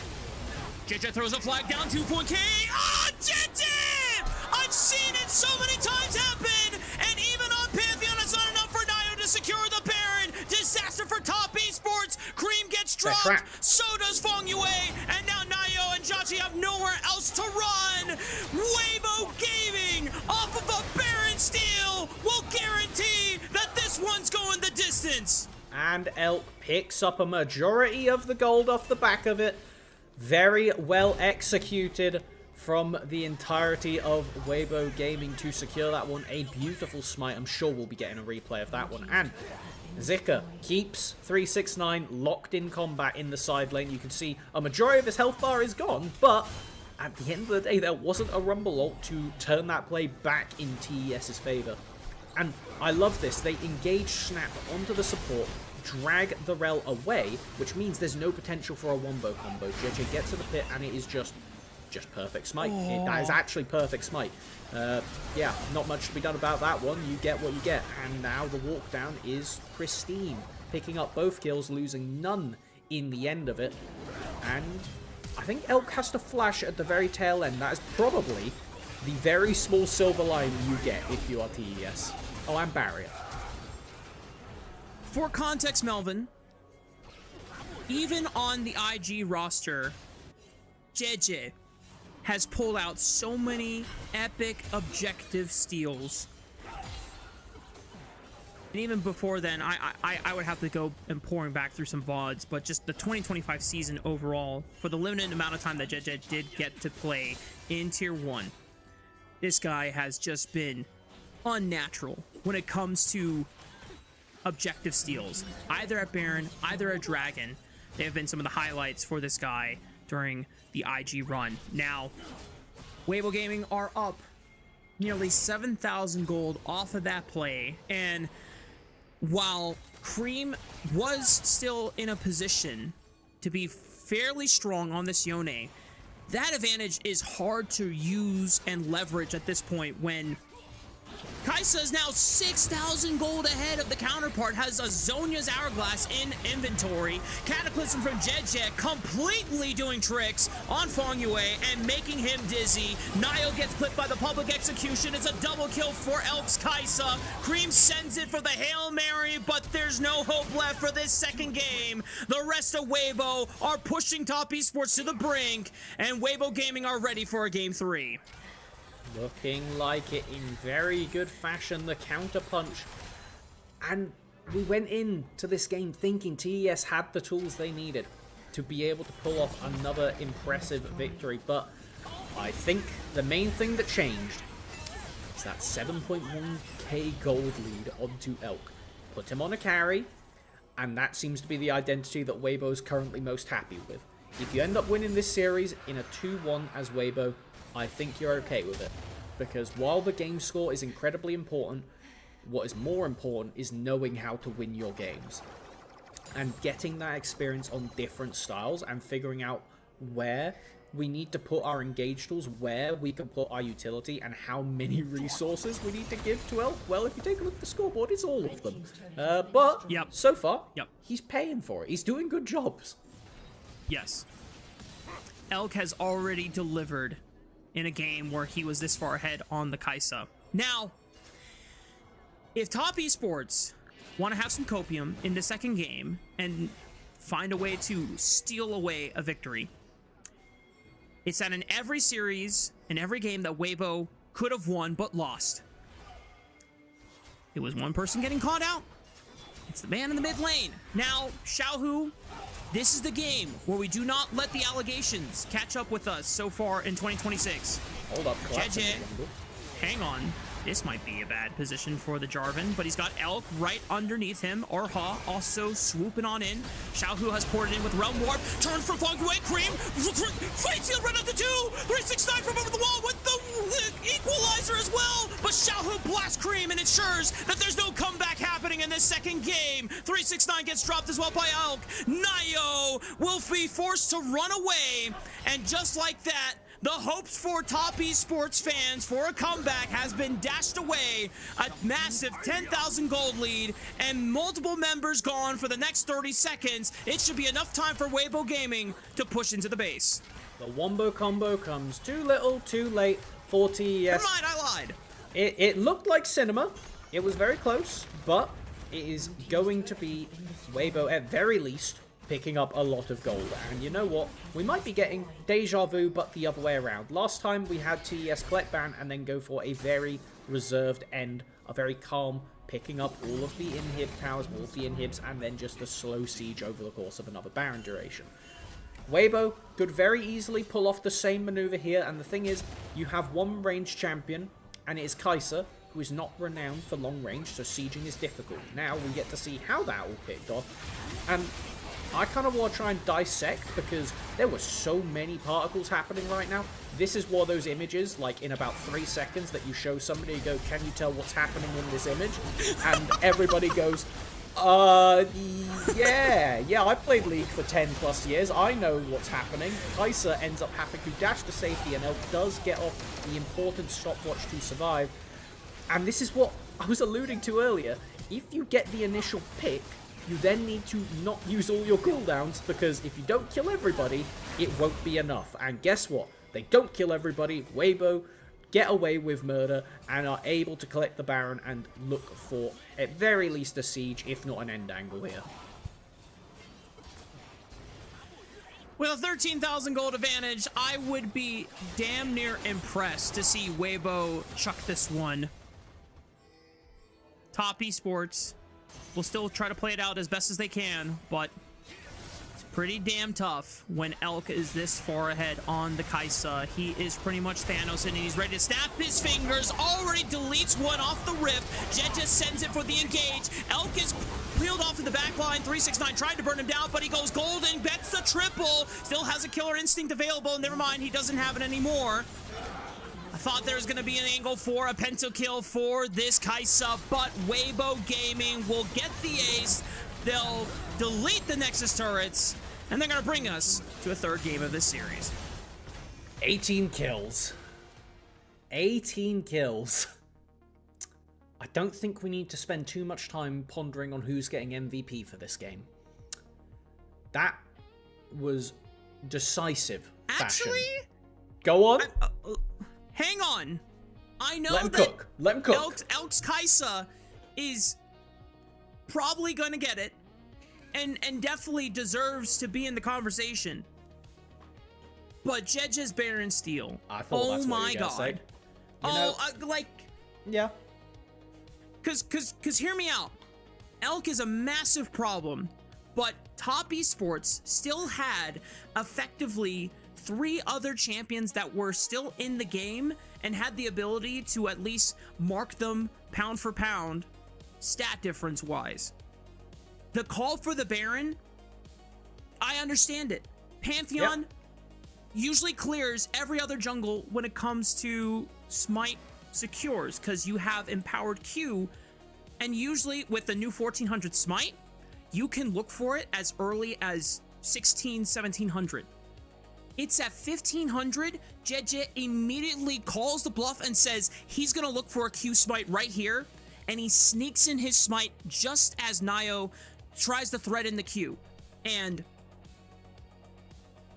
it was peak. Listen, I'm a jungler. Impressive. Game got to respect game. That was crazy work, and it was the turning point off the back of the team fight that followed. Is I think the important part as well, because it was really good recognition of Weibo to take that rel out of the picture. Because if you go straight to the Baron, suddenly there's a magnet storm on the flank. Even if you get the Baron in the steal, you get wombo comboed into oblivion. And so I think that from that point, really, Weibo played the game as well as you physically could have, in the terms of being able to just respect the amount of volatility this game had between both teams, both amount of engages. And you know what? It's not often you see a guy solo die to Rel as Kai'Sa at like level 5 or so, and then pull off a game like that. But if there was going to be someone, it's definitely Elk. It's definitely Elk. yeah, like, listen, if they give Elk player of the game, it's not egregious, and it's totally valid. It's not even just like, oh, okay. It's like, yeah, that probably is going to be the most reasonable answer. I just wanted to put in my 2 cents for JJ. I respect. It was definitely an important point, and you know what? While we're giving the flowers over to the Weibo squad, Xiaohu didn't throw that game. Pretty good. Woo! Pretty good. That's all we needed. That was all we needed. Like, Cream did an incredible job with his jungler early game to make it difficult, but the Rise, after you get a certain amount of tank itemization, it's really hard to blow you up in a side lane. We saw several times Xiaohu was able to slip away with the Realm Warp after pushing out any kind of, well, really wave into the towers and get a lot of that standing gold, which again just takes attention away from blowing up Elk, the main target for TES this game that they weren't able to fixate on, they weren't able to knock down as we're running through the player game. And you know what? I see both Kai'Sa and Jarvan doing something right now. So, you know, if you want to try and add a bit of drama, we could say, ooh, it's close. Who's going to get it? This was one of those team fights where we saw Weibo Gaming push forward and it looked like TES had found the formula to win, but they just weren't able to replicate it. Once again, another great engage here by Top Esports, just being able to pick up members one after another. But it's this Baron. It's this Baron play. Watch it. Give us slow-mo. 1500. Zoom and enhance on that Baron HP. Oh, Oh, why'd you hey! Observer, come on. You know, actually, the Observer got done dirty by the highlights bit at the bar at the top.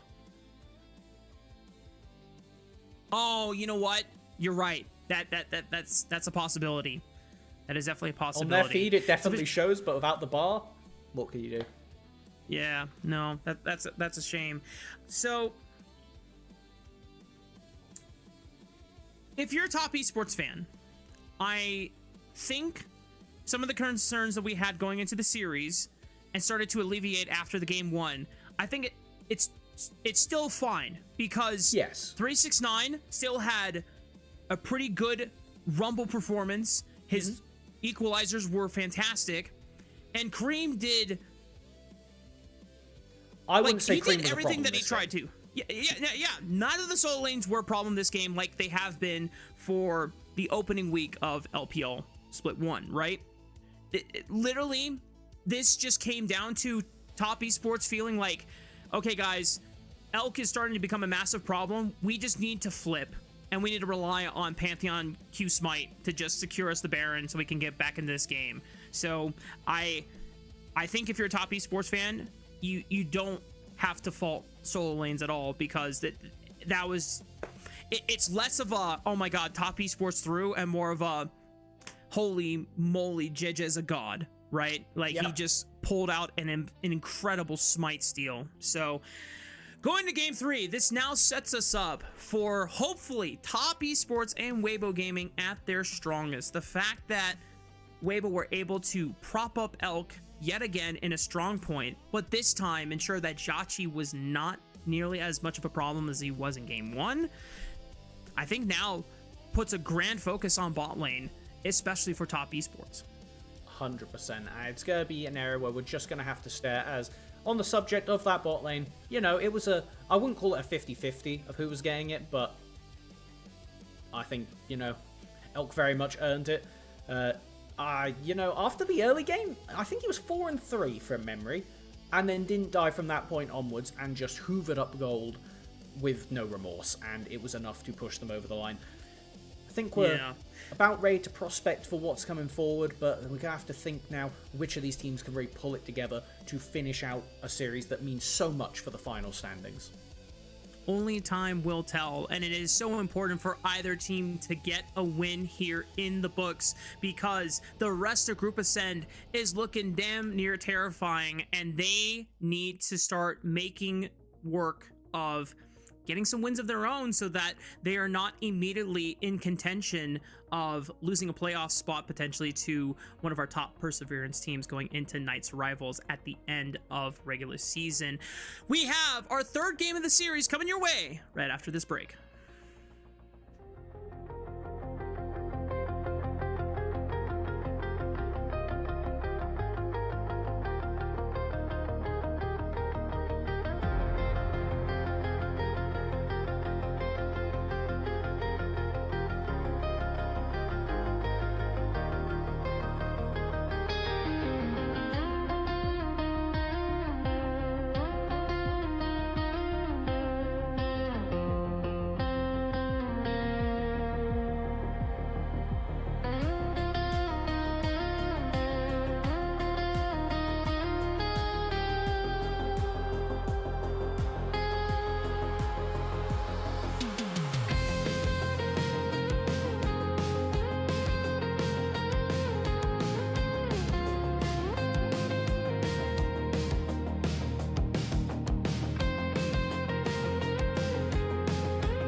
Welcome back, everyone, to LPL English, your unofficial home for everything LPL. I'm Mazel. I'm joined by Melvin. We had a little bit of a caster swap going to the rest of the night, bit adieu to Arafa, but that is going to be a fun end to this series. We've already had a banger back and forth. It's been a little bit sad for top esports, I feel like, but hey, we got to see what happens in game number 3. I mean, it was sad for top esports because they got into a happy place in the beginning. I think that this could have been a very expected, for most people, 0-2 for top esports. And the fact that they had such a good performance in game 1 and showed that they could get those important leads and then carry them through is something that we literally had not seen from them this split. Yeah, and I really want to see the actual closing power between these two teams, because I still feel like top esports can't close a game to save their life, even if they did win the first one of the series itself. But this game 3 is really important nonetheless of some of the developments we've seen already in this series. And I know something you wanted to highlight was talking about how they deal with Elk, if he's going to get another hyper carry, if he's going to be set up for success. They've got to have tools to deal with that. 100%. We've seen Malphite taken away in the early part of the ban phase from both teams, so now what else are we going to start doing? Pantheon's gone, Alistair's gone, a lot of that point and click Leona's gone. I mean, this is part of the thing that comes with Fearless. There's still quite a lot more hyper carries available. We got Yanara on the table, we got Sivir on the table, and a lot of these champions, with the amount of just bloodthirsty engage we've had in the first 2 games, now limits the amount of answers you have to really hold Elk down in team fights. So, completely agree, it's what TES need to find is, do they just go, actually, we misexecuted. We missed the Pantheon Q Smite and JJ punished excellently. Yeah. But we were in a winning state. Let's just run it back. Because if so, maybe we see a bit more of the wombo combo kind of flair to the draft that TES pulled out in game 2. So I'm in a really unique position here because we were supposed to do this series together. I had an issue come up and needed to delay that. We were going to focus this mid lane and see who was going to step up, right? We had clips of both sides. Just before we get into this draft too deep, what's the check-in field like? Are we still question marking ourselves for these mid laners? I would say stonks are up for Cream. Even in the loss, he looked pretty good. On the Yone, he did exert a lot of pressure and built up that early snowball. Xiaohu, fine. Unks, he's there, all right? He's there. He's looking at some beautiful butterflies out there. That's what he's doing. Yeah, he needs something to snap him back to attention every now and again, as I think we'll do relative to the drafters we've got in now. Vi, one of those champions to jump on Elk, one of the last ones left, and you know what? I think it's a very smart pickup to start the draft with. Point and click is going to feel really, really good here. I do wonder, though, with that kind of counter pick that Weibo is going to have, what they really want to focus on for that, or who's going to be getting that kind of resource here. But I do expect top esports' composition to be very similar to the style we see from Vi compositions themselves. The Yunara comes in as well for Weibo. All right, wouldn't be surprised if we just see an old classic, the Vi Ahri, come out here in response. Something that plays against it very well and can, super dive onto Elk, which is important. We do have Aphelios, one of the other strongest ADs on the patch. Now, question is, do you just slam the Thresh here? Because it means you will be leaving second rotation. A 369 throwback here. We got the cannon coming through. Massive team fight potential for top esports now. 369 has 54 Kennen games and is just a bit over the 50% win rate on the champion, but he by far has some of the most Kennen games in the region. I was preparing for this after seeing it show up a little bit in LCK and then Wonder slamming it yesterday, I believe it was, to incredible effect. Being able to pick up the Hextech Gunblade gives you a lot of laning power. There's a Hen, though, is a champion that has kind of I saw that slam last night, I'm just saying. Xiaosu made that champion look exactly how broken it is. If you didn't watch it, there's clips floating around, but ridiculous late game play from Xiaosu on this champion. And you got to think about that going into this one for Zika as well. And importantly, has a buffer. So the Vi kind of doesn't want to target them. Until the Zehen uses ultimate, it makes them a very iffy target to go onto. So a lot of pressure immediately put onto the TES squad of how they're going to distribute this aggression across the team. As now we get into the second rotation, weird spot of it's actually jungle and support that haven't been picked up. Very rarely do we see both of these two, particularly that jungle role, left to the second rotation. As also, then we look over and it's mid lane as well. Are we just going to layer the bans in the same direction? Like, the Thresh is gone, the Nautilus is gone, that was Fearless away. These are two of the best of pairings for Aphelios. Lulu not taken out though. That's one that is almost always a win with Aphelios, but she does quite well with Yunara as well, so maybe it's a takeaway from Weibo. Yeah, it could be as well. We do see that Nocturne ban actually over towards JJ. He does love his Nocturne. He's going to go for the Assassin anyways. The Kiana coming through for him. We'll see what the double pickup for Top Esports is going to be. I said it in the last draft, and I'm feeling it again. Don't think Jachi's going to have a nice time this game. Already feels like he's going to have a roughie. A very strong performance in that first matchup where he was able to exert a lot of pressure on the lethality Varus. Kind of muted in the second game, not able to get as much done. They had decent laning with the Corki, but at the end of the day, we saw how far ahead Elk managed to get. And now, I mean, they're going to have a Lulu most likely. I'd be surprised if you went for anything else. I think if you pick up the Rakan here, you are saying, Joshua, we don't care about you this game. Because you pick the Rakan to full dive onto Elk. You pick the Lulu to give Jachi a fighting chance. That's really the logic between these two picks here. All right. Well, we know what they have decided. The Rakan is going to be locked in. All my homies hate Elk. Yeah, apparently. They really want to get that lockdown, and I think it's important to do so. I mean, we always knew that the Vi Ahri combination was going to be coming around anyways, but the amount of lockdown they have in these team fights is going to be ridiculous. And now I really want Weibo to try to find a little bit of peel back opportunities here. If they are going to go with the Bard or something along those lines, they even went ahead and hovered that Renata, I think would be really, really beneficial to the way that their comp wants to work. Okay, I mean, it's an interesting solution because at the end of the day, you have the range advantage, so you can play through the lane. You can actually buffer the Bard portal through the Rakan knockup, so that's something that you can do to escape out here. There's a lot of potential with the double range bot advantage. You would expect Weibo to get that early lead, and considering you're against Vi Ahri, not exactly the champions to exert pressure on a side lane pre-6. So, looking at this draft, I think Weibo wants to get a lot done pre-6 to build up that early advantage, and then do not engage, do not get involved.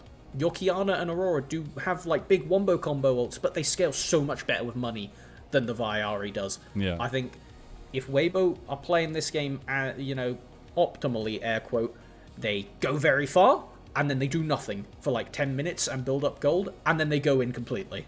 Yeah, I find it really interesting because the strategy approach for this game 3 between both teams is very differing, but kind of fits their styles, right? I mean, we've seen so much of Cream combining with, obviously, different junglers than this year, but especially always with jungle mid synergy and kind of aggressive stances, finding those synergies with the picks themselves, but then playing towards that and playing pretty aggressive style, while Xiaohu loves to sit, loves to go roam, loves to go to side lanes, get as much gold as possible, and build up to those big team fights where he can be the decisive moment. And I think last role to touch on, but it's ever important throughout this series, that top lane. So far, it's been very punch for punch, and looking at how it goes, there's a hen picked into the Kennen. It's going to be something that we have to find out if we can play against that range. Yeah, well, we'll find out very quickly. Last game of the set, Weibo versus Top Esports.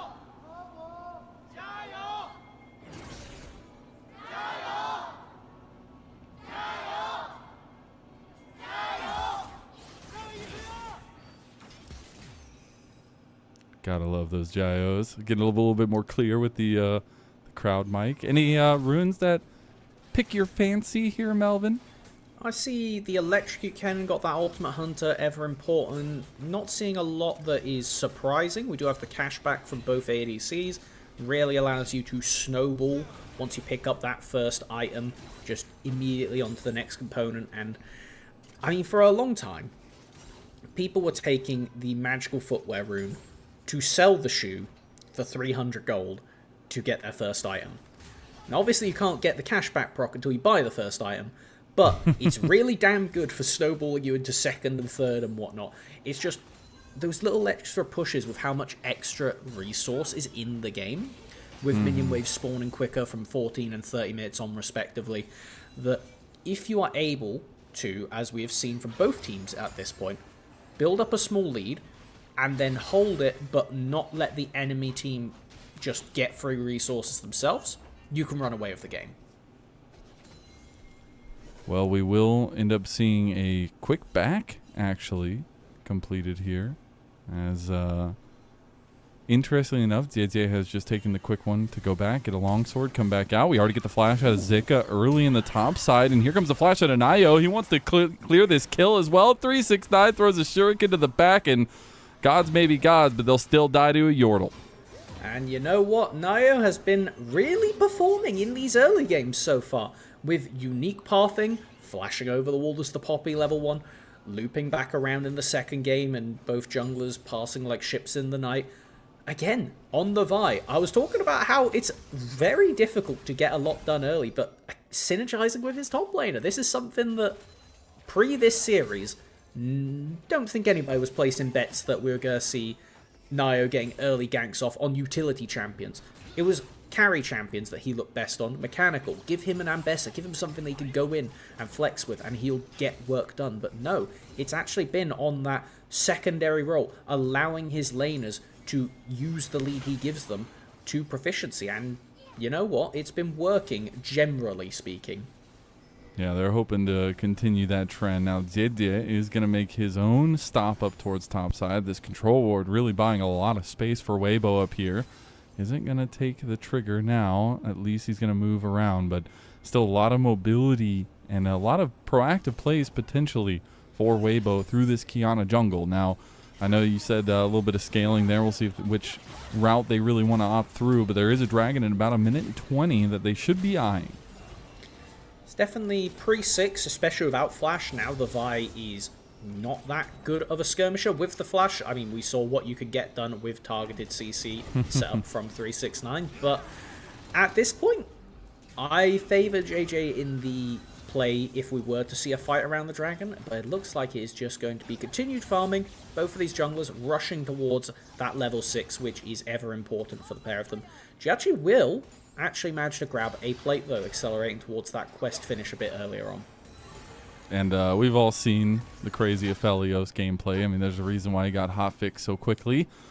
But I've been really appreciative of kind of that move speed bonus. I know we've seen a decent amount of the Aphelios go with this Ghost, and here it goes, a play with that Ghost, but a little bit upended with the advance from Arha, as Arha gets out there with that magical journey, and unfortunately the back from JJ was delayed for just a slight moment, but he'll be able to get out of there clean as a whistle, and we'll reset back out on the map for both junglers, both heading to the opposite side of the map.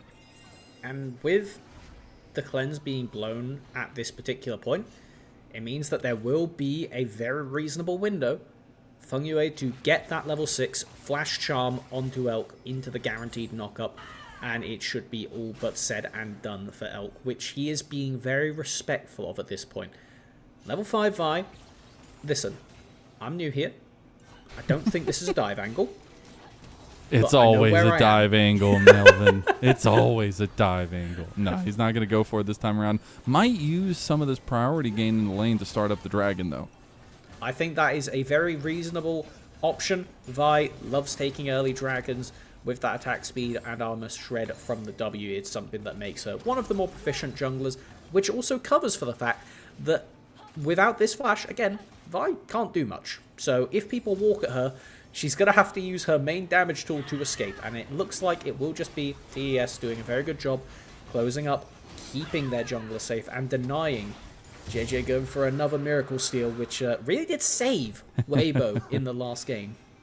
Live and die by the JJ Smite, as they're still positioning around this one. Top Esports wanted to be a little greedy and take the Scuttle Crab too, but they will be pressed out. The entire team comp being there, though, for both sides, you can kind of tell and these fights are just waiting to get kicked off, and I'm sure against that grub fight, that'll be the next big focus for either side. Arha gonna spot out Feng Wei, and he should be able to get out of there. We're gonna get the all-in for the slicing maelstrom. Look how much damage he does to Zika, and that'll be a little bit of that top diff.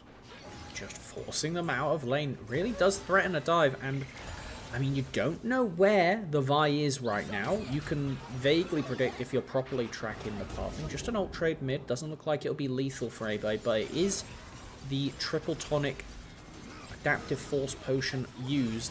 That is one of those tools that often comes up in these early team fights, and it is 30 adaptive force. That is a lot of AP to just chuck on someone. Imagine getting an amp tome and a half just for using a potion. It's kind of crazy.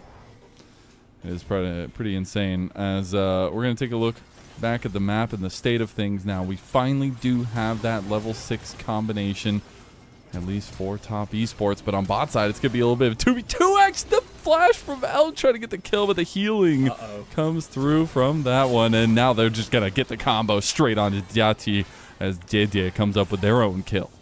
And I'm going to say that was an XP gap. And I mean that in every sense of the phrase. The fact that they're fighting there means Rakan, I mean, without ultimate, I said exactly what they needed to do. You use the Rakan ult, and then you flash on top of them and get your knockup. But guess what? It was a level 5 Rakan. Can't do that. So Elk gets the window to flash off of the Rakan, and suddenly all the threat is gone, just because you have red-white. That doesn't mean don't fight for Weibo, especially when your jungler's in the pocket. It's going to be a very winning play, and with both flashes down for TES's bot lane, sets up for return plays. Oh, yeah, for sure. And we are going to see the grubs actually started up by Nio. Can take the preemptive setup, maybe try to get 1, maybe 2 out of this one. Zedje and Co will come over, though, sniff this one out, and take the remaining 2 grubs. It's going to be a winning play over to Weibo off the back of that one. There's, I think, 2 philosophies for when you try and sneak grubs, and that is definitely a sneak grubs angle. One is smite instantly, so that you potentially can finish the first grub and have your second smite available to contest a second. Or what we see there from Nio of just try and force your way through the first grub and then sit in the pit and threaten a smite steal on the second if you get that far. Did not in this case, is just going to be a walk away. And when we think about the side laning powers, I mean, I think that TES are going to be a bit annoyed. Oh, that was cute. That was very cute. Nice play from Arha. As, yeah, I do see Ghost now available for Diachi, so maybe we'll actually get another aggressive play down there. But for now, all is fair on the Rift, and we will see that Scuttle Crab go over to Nio anyways. I've been really appreciative of how fluid the junglers have been on the map. Obviously, you expect that from a veteran like Didier.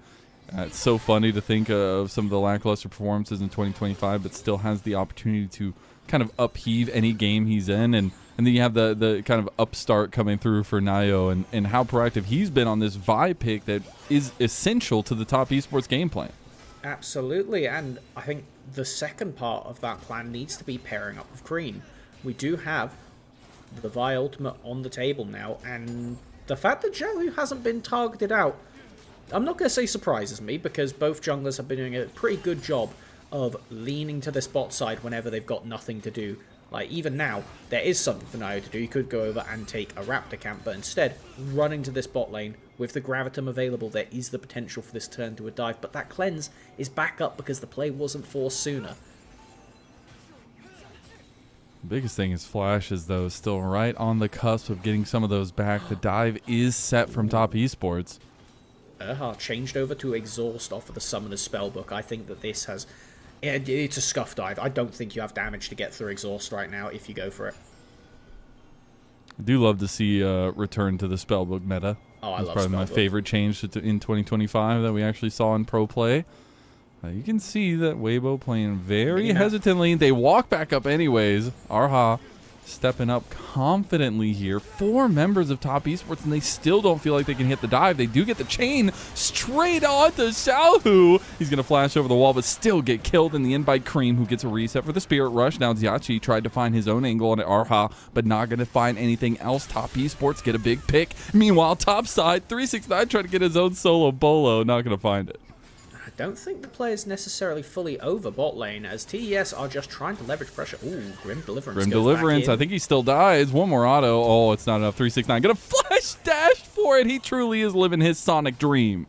That was the drive-by finish off on the kill on that one. Very well done from 369. And we can see here, hitting over to 11 at the end. Big XP lead. A bigger gold lead, though. 1.5k in the Kennon's pocket.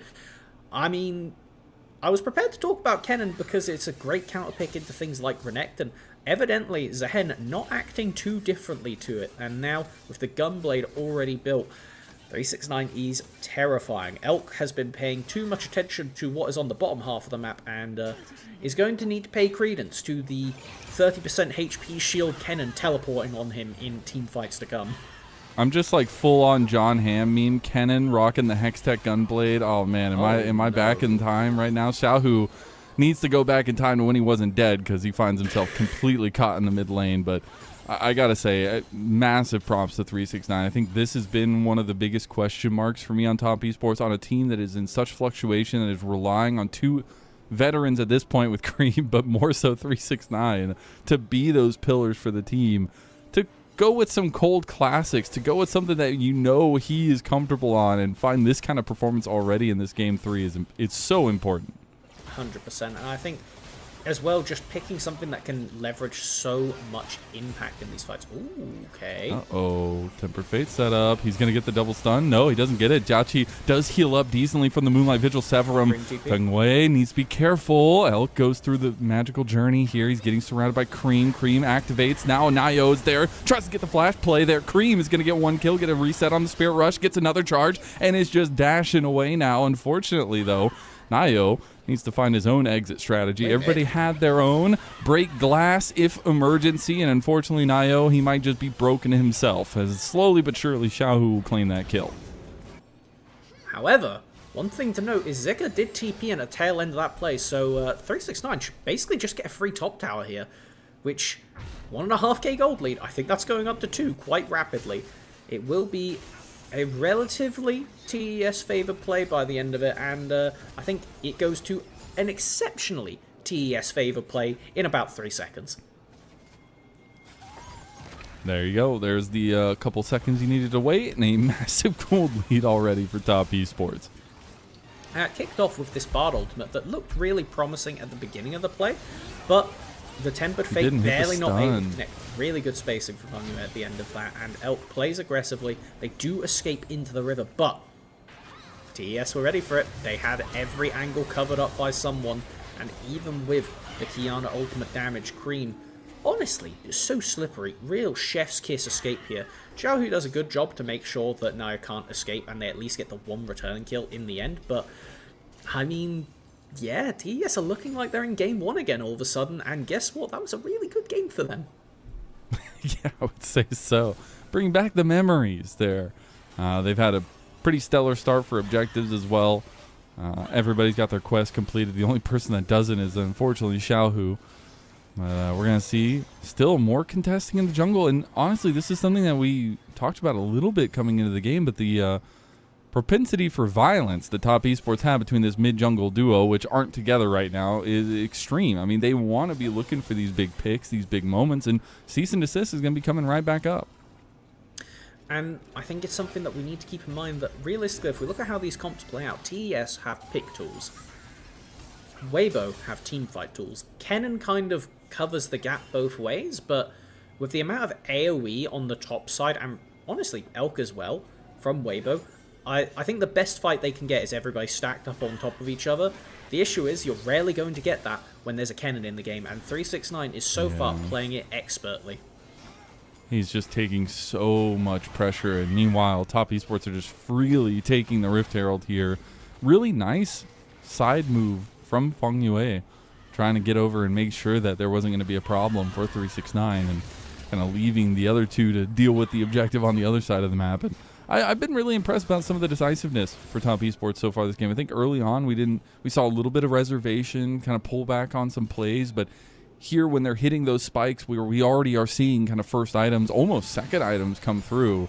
It's been really nice to see more of a clean style from Top Esports in this series. Absolutely, and it's so important because if you drop that pressure, it's, again, I keep pressing on it, but it's because it's really easy to lose a lead.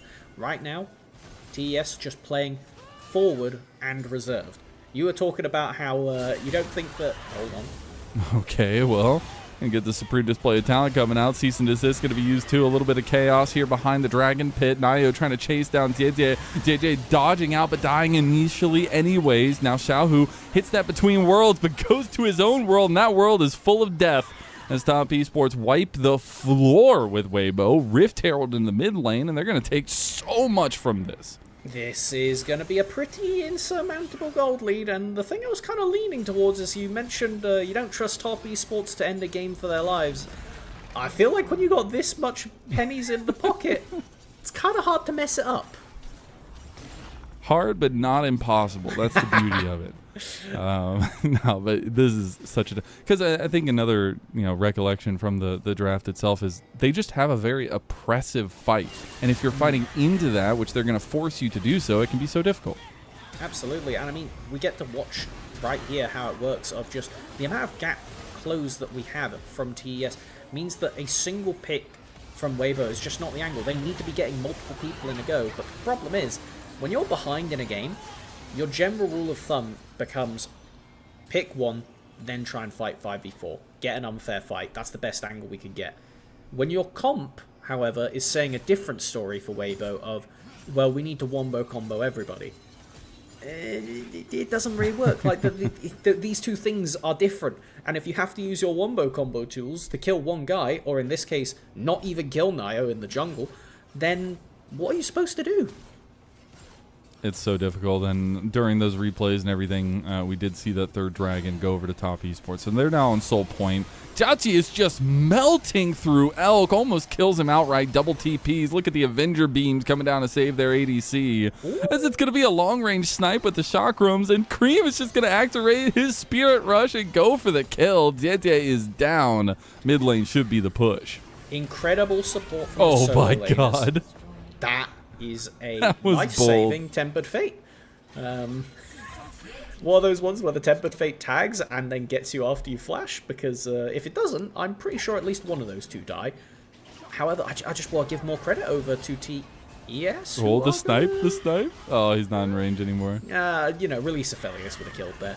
But it was it was really nice to see both of TES's solo laners go for that snap TP, and for Jiachi to have the confidence to walk forward instead of backwards. I think if they start to backstep there and you see even a moment of just uncertainty, the Kiana strikes, JJ gets the slam into the wall and you're dead. But no, full confidence forces Elk to flash away.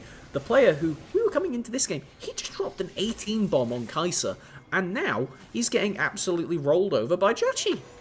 Yep, and the memes of Jiachi love will continue to ruminate.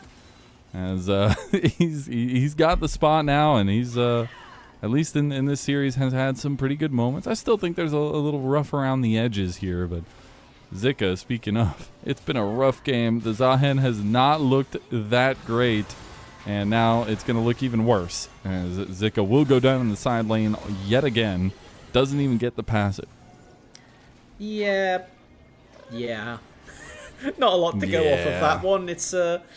It's rough to watch, and it's rougher to be there's a hen in this situation. We do see an attempted counterplay. I don't believe 369 has got. I feel like I've seen this before in 369's highlight reels. Come at me, bro.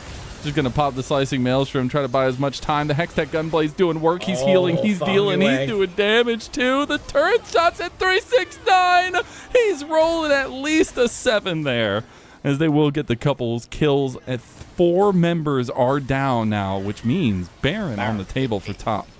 It's on the floor, buddy. They are gonna rip through this with red-white on the table. It is so good to be alive right now for TES. Watching how well Bungyue collapsed in to save his top laner, who gets a free highlight play off the back of this. And it starts off nice. You turn off the tower. That's good. Everything looks like it should work. If this Kiana has 3,000 more gold, Kennen dies, but Kennen gets the stun, and incredible double shield, heal from the Rakan Q, and heal summoner spell all at once. Just gives that Kennen a little bit extra buffer room to turn it into a 3-for-1 Baron. Pretty damn happy if you're TES. That's a 10k gold lead at 21 minutes, and Soul is up in a minute. Yeah, that's gonna feel real good. And we're getting closer and closer to third eye. Magi's has been completed from Cream as well. And I think this is going to be a tough moment to try to find a fight for Weibo, but I mean, do you just let a Hextech Soul go over? Maybe they don't even need the Soul. They're going to look for kills. Nio tries to predict them, just goes in with the cease and desist anyways. Unfortunately, because they miss, won't be able to claim JJ's life, but they are still taking a lot of presence before this dragon spawn.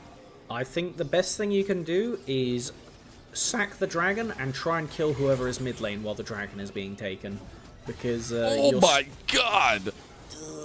Yeah, that's not great. Even if we see JJ get in there with another Miracle Steal, that's not going to be enough to swing the game, because there's no way Kiana gets in, steals the dragon, and lives. So at that point, TES could just waddle it down mid and bot, open up the game, and run back. Nio, we gotta be a little careful. They're playing pretty confidently. They do have a massive lead, and Diati is doing so much damn damage. He's about to finish his IE. Didn't get it before this fight, though. You do have all ultimates available. This is where Weibo try to make their stand. I think if you're TES, you don't even care about the dragon. Ooh. I mean, he just has the Spirit Rush. He uses the Flash, gets extra distance. Dietze tries to go for a supreme display of talent, only hits on the Fungyue. Now Dietze is in there. He does get the dragon. He gets another steal, but this team and himself are sent to the graveyard. It's going to be a triple kill. No, it's coming in. Couldn't get the Quadra in the end for Dietze, but that is going to be Dietze Love and Top Esports finally finding a win on the split and getting their first one over Weibo. It won't be a soul sweep, but it will be an impressive fashion from TES. Basically doing what they did in game 1, but I would just say better. Like, this felt pretty difficult for Weibo to find plays off of the early aggression from Nio, just excellently executed, calm, reserved, and got the job done. Bar of execution was so high for Weibo's comp going into a game 3. You want to give yourself as many easy tools as possible, and Top Esports took one of the easiest ones in the book with the Vi Ahri. It just did everything it needed to, simply put. It was a really promising engage from Nio to go for that top play and snowball 369 in what I think we will probably never see as a hen picked into a Kennen again. Especially not 369s. Yeah, I don't know if there's some secret matchup tech that Zeka thought he could pull out there, but it didn't happen. Yeah, they learned to do a bow. They won. They got to do a bow. Let's go. Hopefully the first of many for TES fans, as that will give them a bit more life in Group Ascend, now able to look towards IG and think, okay, well, got them on Wednesday. Hey, Maybe we I'm go just 2-2. saying. True. That's true. 369 is sitting there cracking his fingers. Yeah, young guys. Let me bring you back to the days of the slicing maelstrom 1v5s. Just, oh, God. I love it, man. You love it because 369 is all about the vibe. So, you know, he's going to be having some jokes about this performance here and how he was kind of able to dumpster the Zahen, which was picked into it, which I find so interesting. I was really trying to think about maybe they can close the gap and it's enough, but as soon as the Gunblade was picked up, and maybe it was because of the early snowball that it built that difference and made it so 369 could just walk over Zeka, because again, Zeka's not exactly the kind of player we expect to get walked over like that, but this was TES showing up in a fashion that we have been so far unfamiliar with this split, and it was so good to see. It means that now the future games for Group Ascend are going to be a lot more spicy. Well, get your shallow dive gear on, because we're sinking a little bit below the waves after this series. We're going to Group Perseverance next with EDG versus NiP. Should be a lot of fun, and we'll see you on the other side of this break for that series.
Welcome back, everyone, to LPL English, your unofficial home for everything LPL. I'm Mazel. I'm joined by Melvin on the caster desk, and we've got Brad behind us doing the production all night long. Big shout out. He hasn't had much of a break this whole night, so big shout out to Brad behind the scenes. But we're getting into this third series of the day, the one time this week that we get a 3-series day, and it is EDG versus NiP, and I'm very curious to see how this one's going to kick off. Let's go ahead and start off with this EDG roster, and I think first and foremost, it's really nice to kind of see this roster coming together. I think there's, obviously the love of the ZDZ Xiao Hao combination from all that glorious time on AL when they were coming up together and continuing to play together now. Angel's back as well. Leave is back in a lot of regards. I know we talked about him a decent amount, but Perukia probably the next up, if you will, in the LPL support line. I mean, talking about the lines, we have a long line of incredible ADCs coming out of the LPL, and Leave was one of those ones that really did look like he was going to be, we say the next coming of Uzi and things like that a lot because it's a very easy, when somebody does well in mid, oh my god, they're Faker. Oh, when somebody gets a pentakill, oh my god, they're Uzi. Leave generally did have a very high ceiling when he first debuted, and since then we haven't necessarily seen as much of what we would have liked. Yeah, but hey, he's back in the saddle, and guess who's right back in the saddle alongside him? It's Clear Love, as they are back with EDG. Leave had that whole situation with JJ of the Leave was right, JJ is right. That roster exploded. Clear Love didn't find success as a coach there with EDG when he first transferred in, and then, moving forward, he took a stint away, is back now, came back with Leave, and I'm very curious what Clear Love is changing in terms of his coaching style. A guy who literally had the most titles in the LPL until Knight surpassed him just last year. Crazy. And it's just insane to me to see this team back to, it feels like where we were a year ago, and to see what they do now. Yeah, and we saw, generally speaking, I would say, while they didn't place as high up as we kind of expected, a pretty good performance overall throughout the Demacia Cup. Not exactly reflected in their first game of the series. Yes, yeah. Yes, there we go. Not reflected in what we have seen so far in this more important tournament, but, it's only one series. And as TES have showed us, one series can be weird. Whether that was the weird low for EDG or the weird normal for EDG is the question. Yeah, and the big thing for them is, not as much wiggle room in the amount of games being able to be played. So I'm very curious now in group perseverance how this is all going to work out. But let's go ahead and talk about their opponent in a roster that's got a lot of question marks around it. I'm not going to lie here, Melvin. NiP have gone away from what they were attempting to create with their roster last year. Obviously, the big name in Doinby is gone. Big names joining, though, with some kind of journeymen coming through with Awesome, Joe as well, who has a little bit of international experience now. Care for the first time off of FPX as an organization. Hoya as well. But the big question marks, the big what is this guy going to do has to be around Guan. Absolutely. We got that Korean top jungle duo coming in, and it's the question of can we see that kind of synergy coming out from the two of these? I mean, we've talked a lot throughout the day, pretty much throughout all our series, about how important it is between the jungle top synergy, and with this top lane quest coming in, it's even more important. If you could snowball to a lead, 369 just showed us a masterclass of how you can absolutely run a game. So, can Guwon give these resources up to Hoya and leave him on that independent island? Somebody who, generally speaking, likes the tanks, likes to go over to the Sans, the Cassantes, which we find ever so common in the current meta. And in that clip there, you got to see a little bit of approach to the Baron, how hesitant or reserved he was playing, and then able to steal it away with some quick moves on the Viego. You definitely look for this guy to be on these kinds of picks, be on a little bit more aggressive, self-centered, if you will, junglers, and trying to be that kind of carry force in a lot of ways for the early game for this team. And these are all clips from Demacia Cup. You love the winter spiel of Summoner's Rift, but we haven't seen this in IPT. We really need to see what they're going to bring to us in this regular season that starts off so quickly in group perseverance. I think that's the thing from NiP in particular, the fact that we haven't seen how they've read the patch, because it was something that I was talking a bit about with Rafa at the start of the previous series, and it was getting a bit on his nerves that we haven't seen as much adaptation with AP junglers, having this Dusk and Dawn item come into the game that has, at least in solo queue, and I would say generally, proved to be disgustingly broken, particularly on champions like the Diana, like the Volibear, like the Echo, these card champions who love to stack up that passive and really abuse the double on-hit effect from the Sheen. You could get a lot done if you want to play a selfish style in the jungle, but you kind of need to shift it over to the AP side rather than these AD junglers who generally it's just the standard bruisers that have remained high up in that priority pool.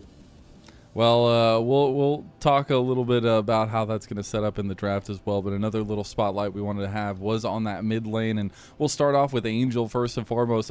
Tried and true vet of the scene. You remember him from his days on Suiting. Even when they transferred over to the Weibo name, he still was on that team for another year, but it has been, since that high of making a World Finals, has been a little bit of a rough road to get back to it, but now he's found a bit of a home on EDG.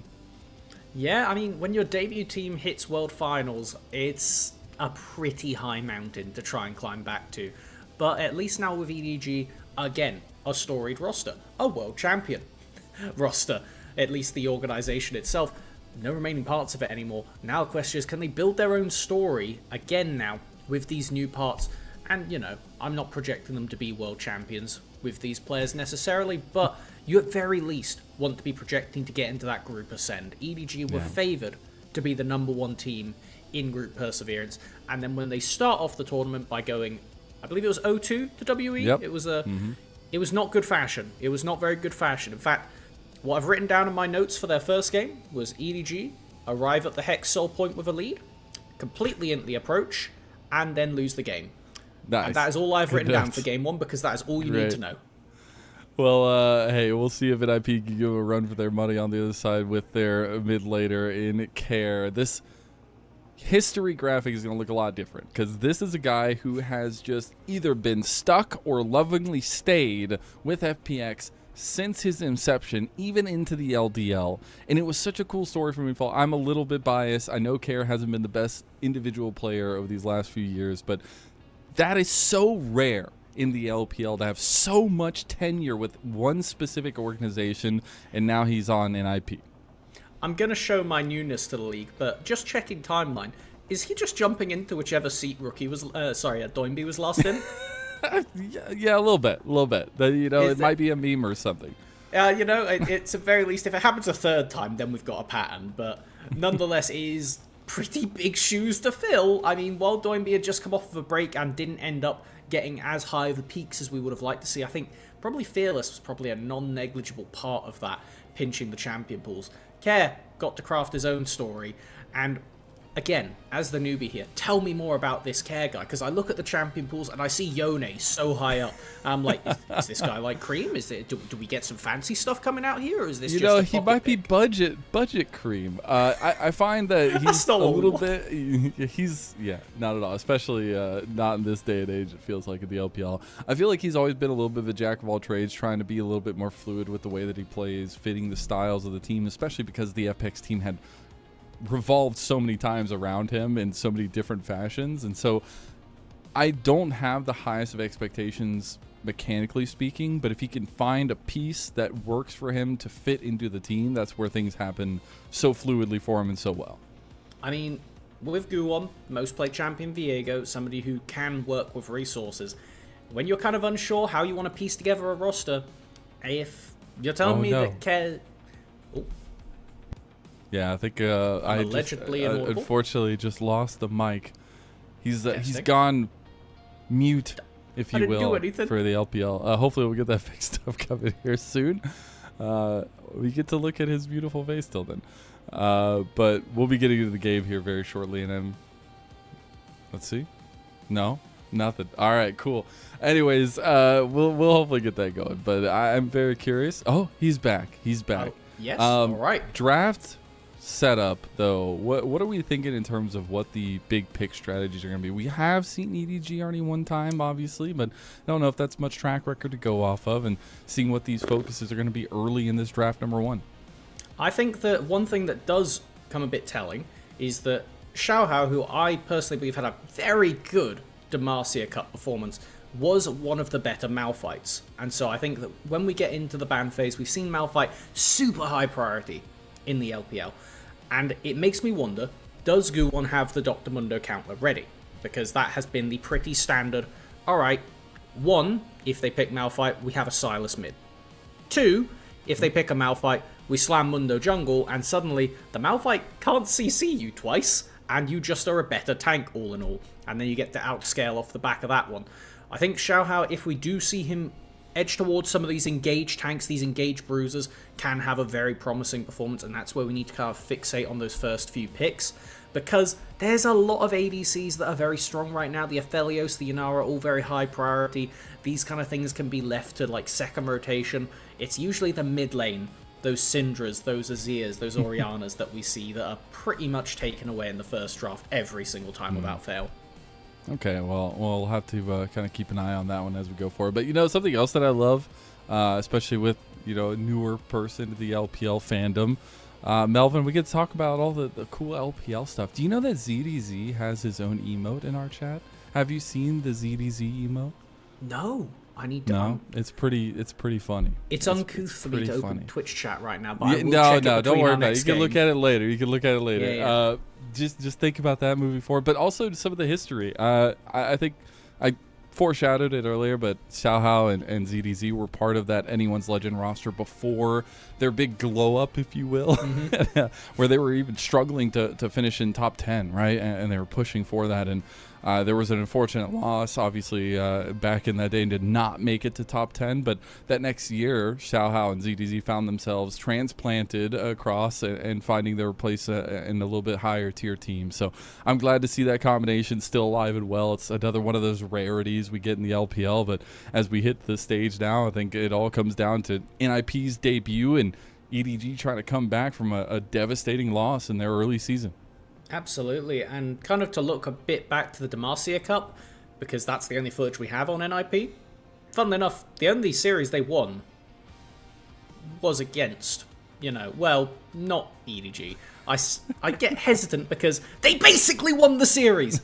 They basically had it wrapped up, and then ZDZ... But who got the dub?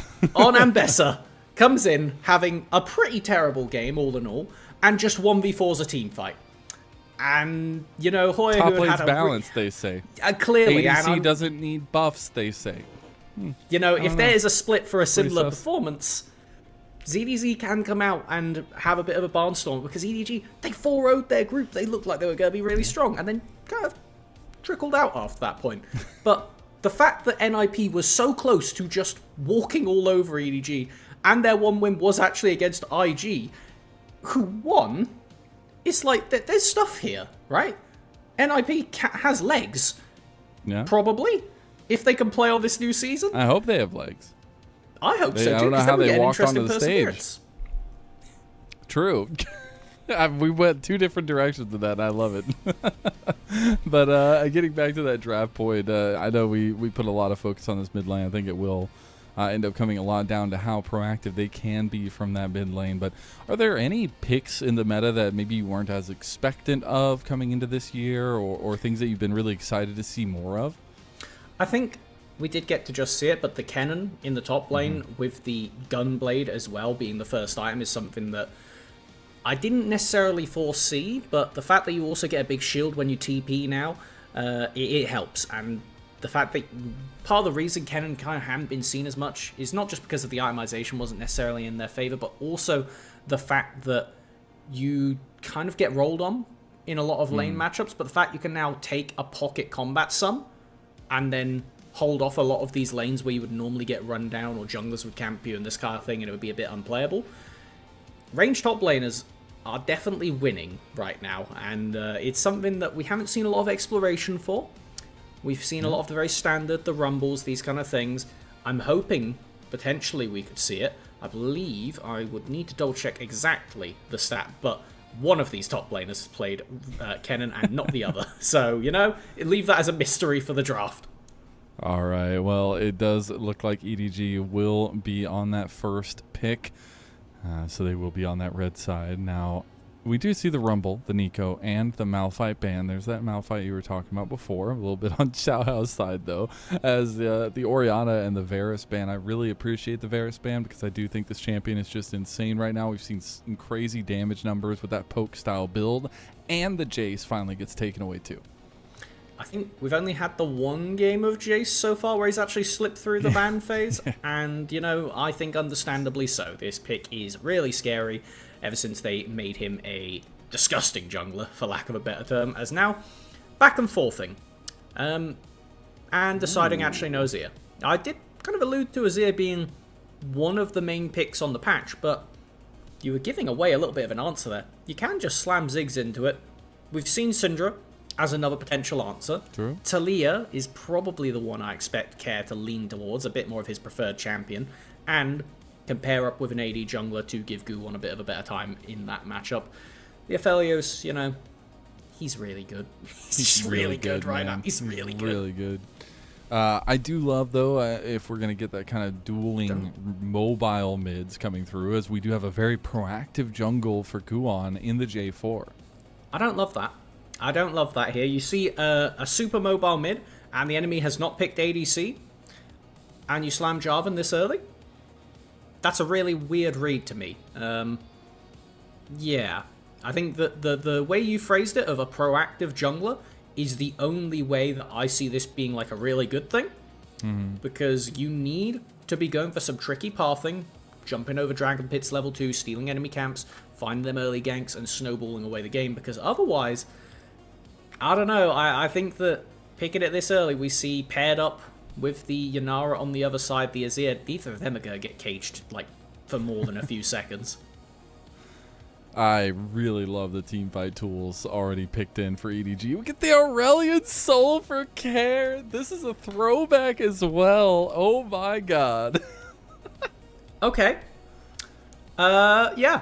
Not on the radar, not gonna lie. wasn't ready for the Aurelion Soul pickup. There were a lot of various buffs to tier itemization, but I'll be completely frank. What do you think his win rate is? I would fathom 52%, but I can firmly 75%.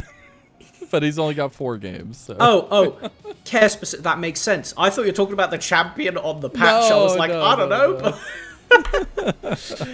Even then, I probably wouldn't have guessed it. So cool, we got a pocket pick that I was not aware of, and also was not even aware it was good on this patch. So exciting. Probably. I guess we're gonna learn together. Yeah. Learn together. We're in the second phase already, though. Some very particular focuses already. That support pool going to be banned away, at least from the EDG side of things. Are focusing on that Thresh, the Gnar as well. That focus towards the top lane pool for NiP. Presuming to see another support ban coming out from the EDG side. Question is where the expectations are. I think in this game, if you're not planning on picking a Kennen, there's a Hen is a perfectly fine ban. You're a lot of mid-range champions for NiP. You do bear the risk of getting outranged, depending on how EDG want to finish off this draft. I wouldn't hate an Ornn. I know that it's a bit early to start dragging on some of the other tanks, but I mean, it's very good into the Aphelios. You can disable the Jarvan cage, so it's something that I think EDG should be at least thinking about for ZVZ. We do see the Nautilus ban as that final ban for EDG. Still some powerful tools available, and I think this team might choose to play towards their AD if they do end up locking in this Lulu. But they have a ton of peel ability, a lot of safety with that, but is it going to be enough as they do lock it in?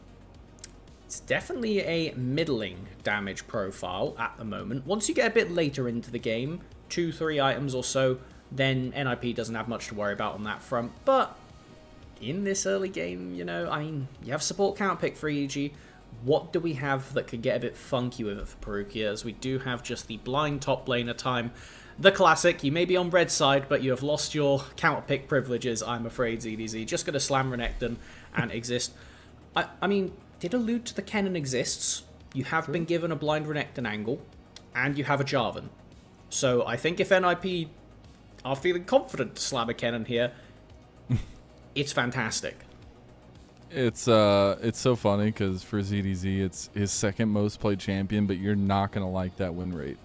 38% on the Renekton. But, you know, statistics are statistics, and now is now. I don't know. I'm trying to find something motivational. The Bard does come through, though, at least for Perukia, and the answer is going to be that Ornn locked in for NiP. They have a very stout composition now.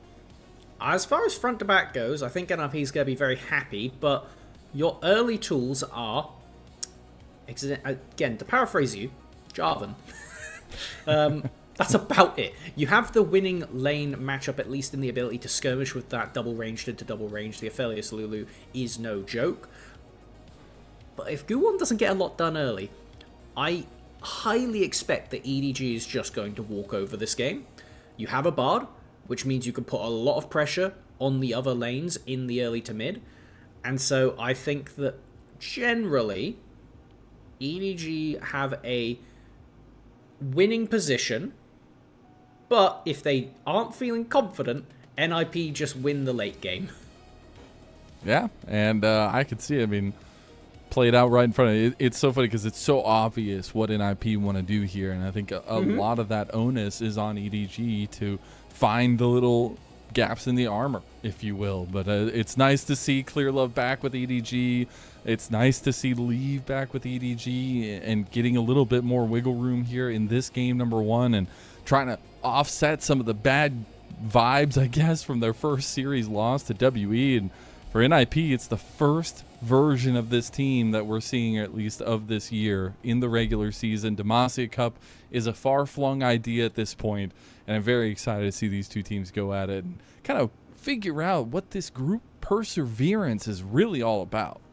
Yeah, if you had told me projecting into group perseverance that we're going to see WE 2-0 EDG as the first real substantive match based on Demacia Cup and being a newbie again, I wasn't ready for that. That was not on my cards. Monkey did not look like what he looked like earlier today back in Demacia Cup, and so I thought the hype had been greatly overblown. I was wrong.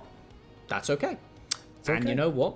Let's see if the hype towards EDG from Demacia Cup has been overblown, because NiP have took a very particular approach to the game, and their, at least current, patch read looks to be, let's just scale, you know? Let's just chill. Let's just watch everything go down and take up the incredible amount of resources. Aphelios go burr. Aphelios go burr. Aurelion Sol get big shoe. Ornn gets incredible level scaling, and Ornn, by the way, absolutely loves level scaling because you get to slam 1,000 gold into your team's inventories even faster, which, you know, pretty good. Pretty good. Getting 1,003 gold worth of stats is nothing to shake a stick at. Not too bad. It does seem like we're probably having some technical difficulties getting into the game, so I'm sure we'll be getting underway as quickly as possible. But I'm always so, I don't know if anxious or nervous is the word, when you get to see a team for the first time in a split, the first time in a year, and figuring out what this team is going to be all about. Because I'm not going to lie, and I said it already, I think NiP themselves have so many question marks on what this roster is supposed to do, what they are trying to achieve, and at what level we're going to see them out of the 14 teams in the LPL. Absolutely. I mean, we've only had a total of 4 matches that we've seen from this NiP squad, and it was on a completely different patch. There's no way to know, and I don't think from anything we saw you would have come in and predicted, yeah, they're going to slam Aurelion Sol on 3rd pick. That's what we're predicting from this squad, and Jarvan 2nd into Azir. This is, listen, it's one of those ones that we're going to look back on the game and either go, wow, NiP so smart, or wow, NiP so dumb. And it really will just be one of those because it's such a linear draft that you're just going to be able to see if they can execute on it. And it really is that. If you can execute on playing a safe enough early game and snowballing with that Jarvan to just mitigate the really potent mid game, I would say, for EDG. They have strong early game with the Renekton and with that Bard roaming, and a very potent mid game. When they're about 2 to 3 items, I think EDG are going to be very happy with life. The longer the game goes on, though, infinite scaling on the Aurelion Sol. This Ornn is going to be rocking 7k HP if this hits 35 minutes, and is just going to Chad walk up to your ADC and Ornn. Yeah, there's not many worlds that you really want to go late against an ASOL and an Ornn there nonetheless, but I still love it because it feels like, to me, maybe I'm reading too much into it, Cares like, new team, new me, I'm unleashed, the Phoenix can't hold me down anymore, I'm here, I'm present, I'm going to carry, hopefully on a giant dragon, but it's still such an interesting story for Care. I know biased just a little bit because I think his story is kind of interesting, but let's be real. I don't think neither Angel, a little bit better than Care in the last run, but neither mid laner has had the most triumphant of last couple of years. And so now is the time to try and redefine. I mean, these are probably the biggest changes we've had to the game in, some would say, half a decade. I would say probably around 3 years, give or take. I think that's a fair guesstimation of the last time we had such massive shifts in not just the meta, but how the game is played. And fundamentally, the game is played differently now. We have minions spawning faster at different points throughout the game. That can throw off so much just passive knowledge, that kind of muscle memory. Nico's been loving it, being able to disguise in minion waves, but outside of that one niche case, it's been something that teams have been really struggling to adapt to, and I'm not saying that the LPL has been slow to adapt, but maybe NiP are the trendsetters? That's an angle to look at here. That's maybe sentence. NiP is, yeah. We'll see, because, you know, bit of results-based analysis, if they show up in this game and just completely neutralize early, and then get to play a very safe rest of the game, then you know what? Somebody's got to beat them doing it, and then we can say that it's not correct, but...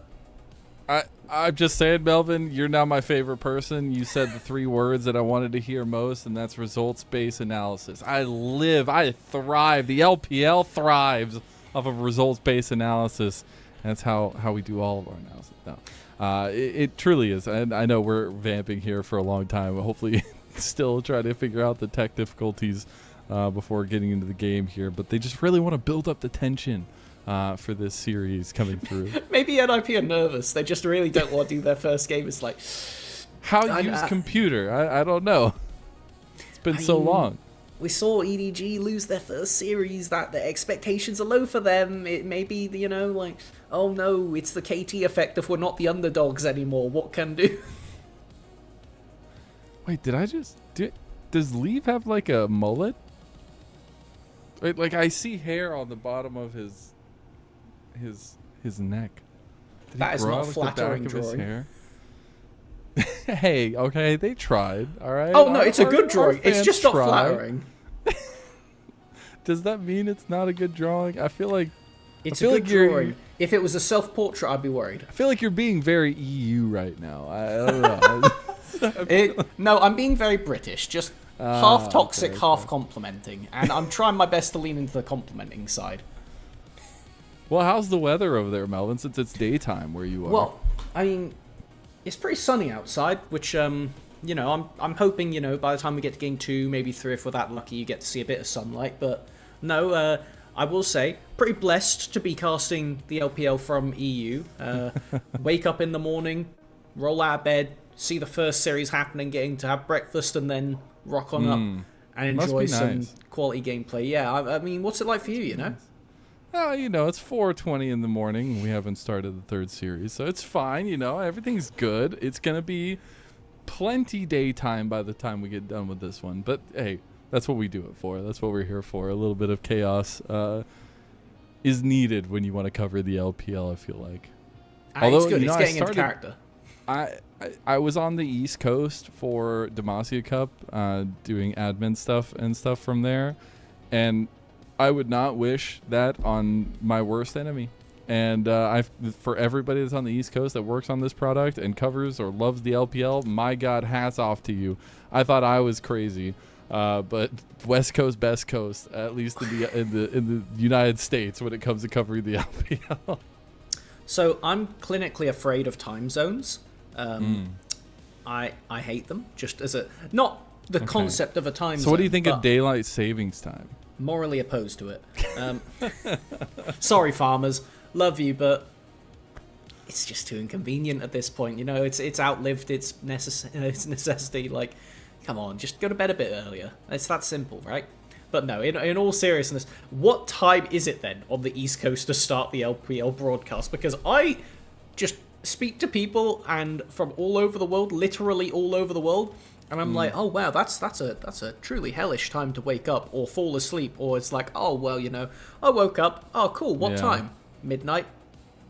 Oh. Well, that's normal for West Coast. East Coast, it would be like 3 a.m.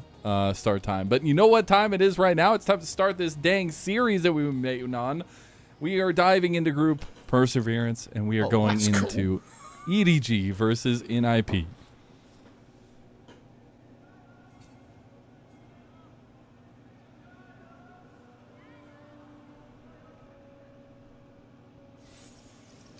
You know, they aren't bringing out the state fair crowds, but they're bringing out some crowds. All right, diehard fans in there.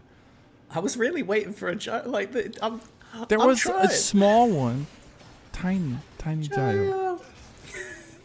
All right, do we see any runes here that pique your fancy, sir? Nothing that's really odd that I was able to glimpse, at least. It was gone quite quickly, but I didn't see anything that made me go, oh yeah, that's out of character. We do have very standard bit of trading pattern in the bot lane when you have 4 ranged champions. It is get an auto attack on the minion, alternate between the champion. Who can get the minion wave in first, because it's that fight for level 2 that makes all the difference. So far, I would say rarely, we haven't seen a heal burnt for tempo in the first level. So it looks like now it is just the rapid fire who could get to it first and who can then, in Aphelios' case, unlock an ability, but for everybody else, get their second ability and truly become a skirmishing monster. And, you know, we have a little bit of time, so I'm going to talk about ADC, because I'm an ADC myself. I am not going to lie, I think Yunara is kind of a bait. And I know we've seen Yunaras have, like, really good ramp-up in team fights, but I feel like anytime you have to be close in this meta when top lane is level 20 in most games, or 19 or 18 very early, and you have to step up to that kind of positioning, I feel like it can be so hard to deal with. And maybe if you get an early kill, it changes all of that here. Is awesome. Gonna have to flash. Still about to get 3 talons struck and gets killed with that beautiful strike from Xiaohao with the first blood for EDG. I'm really impressed that they didn't just turn to kill Lulu instead, but no. Complete persistence and incredible from Xiaohao going down and swing this bot lane matchup. Will we see counter swing from Guwon? No. I play a little bit of ADC, but I'm pretty sure if I am awesome, this is a hell lane state, correct? Yes, I would say I'm not happy. I'm not happy. That's one thing to know about. But we'll see if that scaling ends up coming online for NiP, because now it does feel like a little bit of that momentum going the way of EDG. NiP going to try to get a little bit of back with Guwon going for an invade. That's a very zealous invade, though. I like the punchback here from EDG to protect the jungler as, yeah, this is the Aurelion Soul gameplay pattern of if somebody doesn't have a tool to interrupt you or dash away, you can fly at them and just layer a lot of early damage. It is incredibly taxing on your mana pool, though. So this is going to be the main resource that we need to look at for Care, because if he has mana, he can just wear into Angel for 5 seconds or so while flying through the air and make the lane quite difficult. Until that Shriva Shuffle comes online, at least. Quick hit here, though. That pressure that Guwon put in with that invade actually reset the timer on that blue and made it to where they could go for double scuttle, and he's got that one. Now he's going for the top lane gank. Also gets the flash out of ZDZ. Guwon is on a train right now. And he needs to keep it on the tracks. That was the thing we said in the draft. This Jarvan needs to be very proactive. So far he's been pretty proactive. I'm not disappointed, but I'm not excited just yet. I need to see even more because, again, the Jarvan is your point of power early, especially with your Aphelios being stuck in such an awful spot. That right there is going to help, tagging over and getting the Graviton for an extra tower shot on to leave, but I don't think it's enough to make it a favourable fight, as Hoya is just, same as Demacia Cup, getting the edge over ZDZ in the lane phase. Yeah, it's not a place ZDZ is often too comfortable with. Being a little bit ahead in CS, but soon will be caught back up. It's more so the health differential that's really tough to deal with right now. You do end up seeing a reset coming in from both teams. Now, the biggest question is going to be this dragon. It's an early dragon focus, potentially because it's an infernal dragon to kick us off. Very important with pretty much every champion except for Ornn loving building a good amount of AD or AP, just passively through the build path for support, but everybody else love it as we get a repeat my gank. God, not again! It's deja vu, and unfortunately it's something that Awesome did not want to be seeing again. He is now 0-2 to start off the game. And I don't think the lane state gets any better. It looks like EDG are going to take a savage reset here.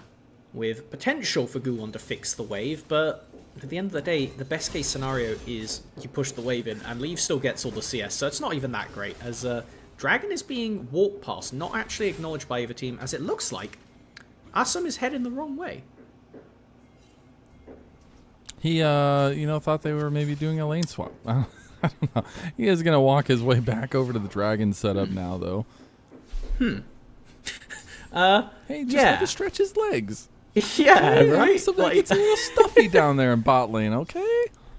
See, the thing is, because of the way that home guards work, that was actually really bad. It was so bad. Great. I mean, he's down like 20 CS. Yeah. Yeah, I was looking at, like, when you said about the lane swap, I was ready to cope with you, but Hoya doesn't have TP, so you can't, even if the quest didn't exist, like, removing the lane swap detective mechanic has been a big change this season, as I'll hold off because there's another fight. Oh my god, he's got 2 levels on him. Oh, please look away. Leave was just put down awesome and taking him out back. Listen, out of all the things for the results-based analysis of this game, Aphelios being bad isn't one I'm willing to cope with. EDG to the moon! Results-based analysis. Like, yeah. I mean, shout out.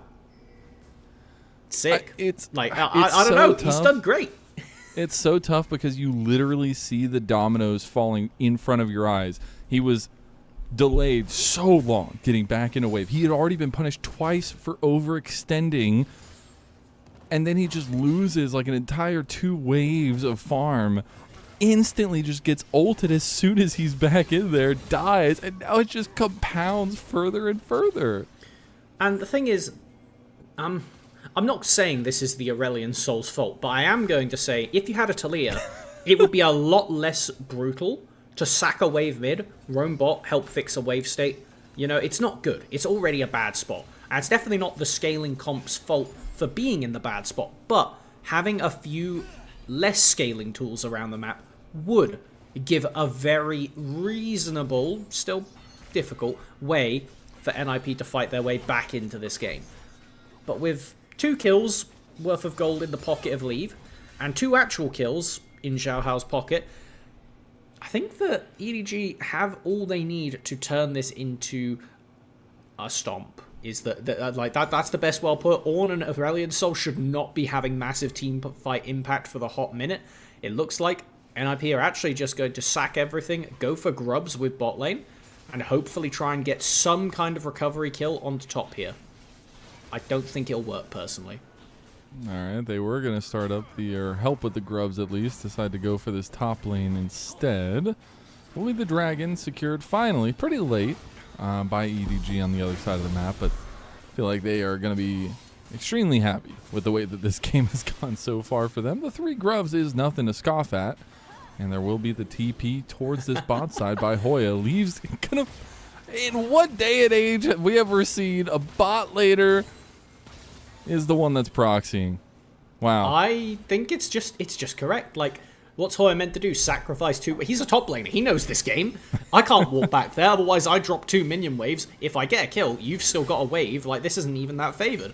So, yeah, I mean, really nice play from Leave is going to go out with an incredible lead, and I think this is the correct move. EDG should not be matching this swap, and yeah, I think they call NiP's bluff. They do it once to get the grubs guaranteed by having the bot pressure up there, but damn, do I wish we could see bot laner quests. I'm going to be trying to keep my eye for when Leave finishes relative to Awesome, because it is probably double the quest progress at least at this point. Already knocked down 2 plates in the EDG bot tower, or for the still has almost 2 full levels on his counterpart, which is just insane. And Alk will be very happy somewhere in the LPL Nether with how Leave is doing. He's a big Leave fan, big Leave stan at least. But I do really want to highlight that, you know, this guy is meant to be a carry. He was meant to be the big carry for EDG as we get a flash play in mid lane by Care. It'll be EDG playing strong, but Leave came through the developmental cycle of EDG. He came into this team and tried to make a mark, and unfortunately it just didn't work out. And at least now in this second series, he's looking pretty refined now. As we see an all-in on top side go a little bit awry, that will be the Dominus pop. Liking his odds for round 2 with EDG at least, as right now already got a Kraken Slayer at 10 minutes. Disgusting. Yeah, that's not it. That is not and it. he's about to get. That's the thing I feel like is so sneaky about ADCs is they just get like a random, not random, but giant pop of gold, and especially when you go Cole. All of a sudden, you're like almost to your second item once you finish your quest and once you get the Cole pop and everything like that. I think you're spot on. By the time he finishes this Cole, it looks like once again being gifted these bot lane plates. As I would not be surprised if Leave kills this tower, and by the time he's done, he's already got fully completed shoes and a zeal or whatever the hell he wants, honestly, because this is Leave's game to lose at this point. NiP are sending everything they can to just desperation grab some plates top lane. This is a dangerous TP. It's bold for sure. They're going to make a play on mid lane as well. Angel just jumps straight onto Care. Care gets at least one CC chain there, but gets stopped by the Tempered Fate right in the middle of his dive. And Angel's just going to poke and prod the dragon, and that'll be a nice kill for EDG in mid lane. Meanwhile, we had Chaos in the top side of the map. Chowhouse still alive. He did end up losing ZDZ, but awesome. He's going to try to dodge out. Can't do it. Perukia sends him on his way.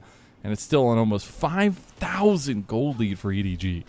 A trade of top laners is the best thing that you could hope for as NiP. Sending in Renekton first does get absolutely bounce castled, but still gets out and forces Guwon to flash ult. Wow. And the half bar that comes down onto Awesome and then being pushed back, really nice from Zhao Hao. I think the Xin Zhao game, one of them that he played in the Demacia Cup, was probably some of the most impressive Xin I've seen in a hot minute. And reprising it there, keeping the bot lane under tower. And now it's a 5k gold lead. It's a 5k gold lead. Leave has his quest. I'm pretty sure he completed it like right after that fight or so. So that was like maybe 11:30, maybe 12 minutes at the latest that he's completed his quest, which might be the fact. I haven't been keeping up with LCK as much. Might be the fastest quest completion in the world right now. I would not be surprised, because that's a good amount of early game funneling, and the plates give a lot of extra resources. I believe it's 40 quest procs per tick, and it's around about 1,200, 1,300 based on which role you are for how long it takes you to get those quest procs. It does mean now, funnily enough, Angel will be the one suffering, as he has been made homeless and Leave has took his role. So it's going to be a little bit longer before the mid laner of EDG gets it. What the hell? Oh my god. Yep, got the zeal and completed shoes. So, what do you do? Like, that's the question. We look right now over to NiP, and Leave is so much of the gold lead.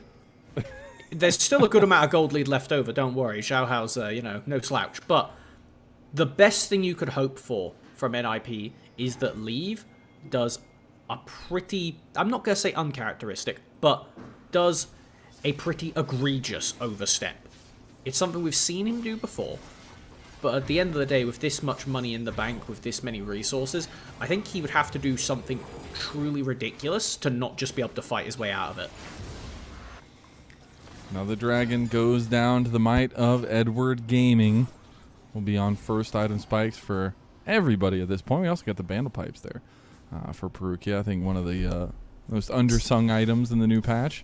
Is it? It's so stupid. Like, this is probably one of the most broken things I've seen since It's so ridiculous. Like, I'm sure as an ADC player, you're very happy, because I'm grabbing this on every jungler I have who has a slow, because why not? It's 2k gold. It gives you health. It gives you armor. It gives you MR. It basically just took the old Unending Despair build path. It makes the stats a little bit lower, but the most ridiculous part is for a 2,000 gold item, every time you slow or immobilize, aka Bard auto-attacking with charms, you give movement speed to yourself and attack speed 20% to everybody. If you're proccing this and buffing the entire team, it's about 4k worth of gold in stats for 2,000 gold, which is just crazy. Absolutely must buy. If you can physically build it on support, you must build it. I appreciate that. And, if you want to terrorize solo queue, go Ashe and build it. And then it's ridiculous. But we do have second item already completed, and especially for Leave, that's a massive spike on the Yunara with those crits coming through after you activate your ultimate. And I just feel like there's not going to be a fight that NiP want to take. All 5 quests completed for EDG already, now starting to come online for NiP, but it's going to be a Rift Herald to Edward. I mean... Oh my god, get him out of there! Saving Private Ryan, whoa, Run! please! Save him! Okay, well, this is going to be a free plate over to Leave, as, yeah, that is one way to get a summoner. Press R, get a summoner. There is a lot of people mid right now for NiP. Are they going to pull the desperation trigger here? They have got all 5 heading to mid lane at rapid speed, but it looks like they just don't get the angle. Leave being too respectful, not going to give them the literal grief the game moment. That is truly what has to happen. I'm going to keep harping on it because you could kill everybody else on the team, and assuming Leave has his keyboard plugged in, I think he just kills everybody. Like, as long as it's got power. Yeah, like, maybe that's what NiP was doing before the game, why we took a bit longer to get in there. Try to wiggle out Lee's keyboard in the hopes it would come out during a fight. They knew what was coming. They knew. We knew we were drafted greedy. scaling. That's hey, this is that moment you're talking about. He's literally backing on a ward. Unfortunately, he's so far ahead that I don't think Guon even wants to try it. I think thinking about it. The best thing he could do there is flash ult and then EQ away when Leave realizes he can take that fight. Because your best hope is now to just take Leave by surprise, because he has, with that Fiend Hunter bolts, 30 ultimate haste. He's got... Ooh, Kair's got the Falling Skies. He's going to use it, get a little bit of damage on Angel. Unfortunately, I don't know if it's enough just yet. Angel's playing pretty well in the defensive nature of this. Oh, he could stop them in the middle of his Flag and Drag. Now Guon is in some trouble. He's going to Cataclysm immediately, but Xiao Hao is right down his neck, and the rest of the damage is on its way from EDG. They really want to chase this down, but they can't do it just yet. And NiP get out scraping by just barely, as we saw ZDZ pop Dominus in bot side. I would say that was promising from Kair. I mean, at very least got the Azir flash. That takes some pressure off of yourself in these team fights, because as far as the immediate CC, it's going to be difficult for ZDZ to get on top of you. If Xin Zhao's getting the 3 Talon Strike knock-up or the ult on you, you are probably already dead. So, Angel is realistically the longest range threat that isn't a Bard ultimate. As we get to see in the picture-in-picture what actually happened down here at the start of that play, as it's, you know, top laners. Yeah. No flashes used. Wet noodle fight. Lane. Yet again. And I'm sure we'll continue to see that. As, yeah, I think it's hilarious. And unfortunately for Awesome, he still hasn't completed his quest. Yeah, I just saw that. Yeah, it's tough. It's 18.5 minutes, and everybody else in the game has completed theirs except for his. But you could just absolutely tell, funnily enough, that NiP are just playing anywhere that Leave isn't. It's like, as soon as Leave shows up, let's go elsewhere. Let's see what's happening in you know, that island over there, topside. Do you remember the Ascension game mode? Because that's what this feels like right now. Leave is currently the raid boss, and listen, if there's even a second teammate around him, I don't want that heat. Let's go somewhere else. And as you were saying, NiP following that philosophy, I don't know if I'd call it philosophy, that desperation, that hope, that sliver of, you know, wanting a way back into this game. See, the problem is, Melvin, hope is on AL. Right, so. That gets. I had to. You're new here. I got to use that. You know, we don't get to use it with people that've been here because I've said it a million times. But you know, it's fine. Oh, I will happily walk into that one every single time you use it. That's exactly up my alley. Which I'm sure, after you know a bit more building synergy, we're gonna be very awful to listen to with just the level of dad jokes and the like. Oh no! All right, Leave. Raid boss Leave has showed up. Awesome. He was just sitting there waiting for an angle on the minions and just gets obliterated by Leave. Oh and no, gonna find he knows. Knew he was back there, and he's just circling him down. Gonna get another kill here, and it's almost 7,000 gold for EDG. All right, the Paladin of EDG using those Fiend Hunter bolts to take out NiP's bot lane in no. Did they take away the quest marker to not shame Awesome? No, I think that means he's done. I know. I'm just joking. I would have believed you if you were just hinting at it the other way around. Because how does he even finish the quest? It's just a passive tick. He actually finished the quest only off of the passive generation. Incredible. There's a play happening picture-in-picture. It doesn't look good. Ooh, ZDZ gets the Comet dropped on his head. It will go down. Again, continuing to play away from lead. Now listen, I'm going to take a quick hit of the copium. Okay. You were talking about before the game, you think Yanara's a bit fake. I think most ADCs with 4k gold in their pocket, regardless how fake they are, is good. I think Soraka ADC would be doing decent work right now. But here's the line. Aurelion Sol is terrible to play against for mid-range carries. True. Walking through Aurelion Sol Q and E is suffering. You have to go through the Rylai slow, you can't approach them. I think if there was hope, who is not on AL, it's going to come from Care. Yeah, I could see it for sure. And if he has the Falling Skies, right, that extra proc, the damage, the CC as well, it'll be really nice. I mean, he's on 2.5 items now. He already has the Seeker's Arm Guard. He's going to be pretty difficult to deal with. And we'll just have to keep track of that as we move forward. But I got to say, the thing is about a lead like this, EDG are just getting map-wide advantages. And there's a Soul coming up in about 3 minutes here that they're going to have to deal with. Yeah, it's not even on the radar thinking about it until you glance over, and I'm pretty sure the only objectives that have been collected from NiP are that top tower and the grubs, which it required a lot of work to get them, but they did get them, so, you know, silver linings, as I would love to know how many stacks Aurelion Sol has. Do we have that in the HUD once we swap back Yes, over? it's on his picture, the little picture, 240. That's pretty good. That is pretty good at this point in the game. I think he should be ticking over to another Skies Descend quite soon. There we go. You know, gifted. There you go. No, but it's a way back into it, right? Like that. I tell a lie. It's the way back into it. We now have ornaments coming online. Awesome got 1,000 gold to cover up the 3.6k gold deficit, and I've been harping on this every single time I've had the opportunity to talk here, which I love doing. If you do not work with your lead and decisively end a game, gold leads, even 7k ones, can become fake much sooner than previous seasons. Here comes the Skies Descend right on top of him. Peruki gets killed by the AoE. Leave having a troubling time getting into the fight. He's about to lose to Awesome in a 1v1. He falls. 800 plus gold goes over to NiP, and we said there was a chance, and we are seeing it now. Care with such incredible impact at the start of that, but there are still 2 members, not slouches for EDG. Ooh, trying to go on to Awesome. They do end up killing him. He's unfortunately the weakest member in this team, but they do get the pick anyways. Really nice flash play from ZDZ.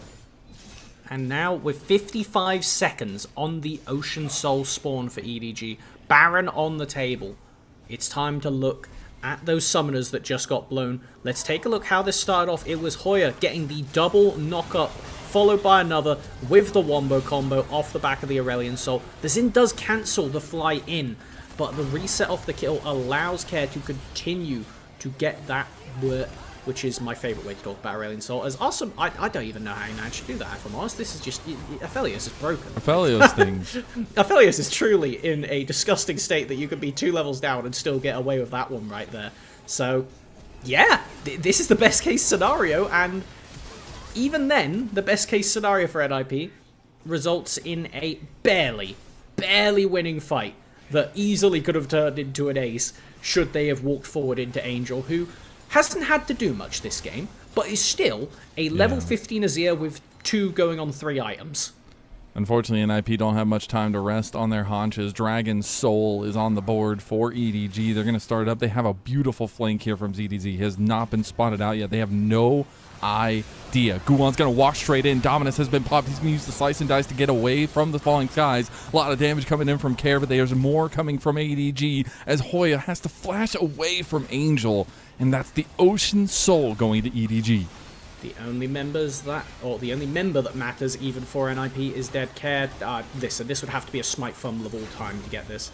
Nope, 1400, that's enough. You know, the Execute could have done something if you forgot how much Smite damage does nowadays, but Xiaohao, better than that, is now going to be able to set up for what will be an incredibly quick Baron. I know we made this objective more durable in the preseason, but level 15 Azir, level 15 Yanara, I don't think that's going to make much of a difference. If you give even a moment to EDG, then they're just going to grab it. So NiP need to play, I don't know how, but more respectful than they were.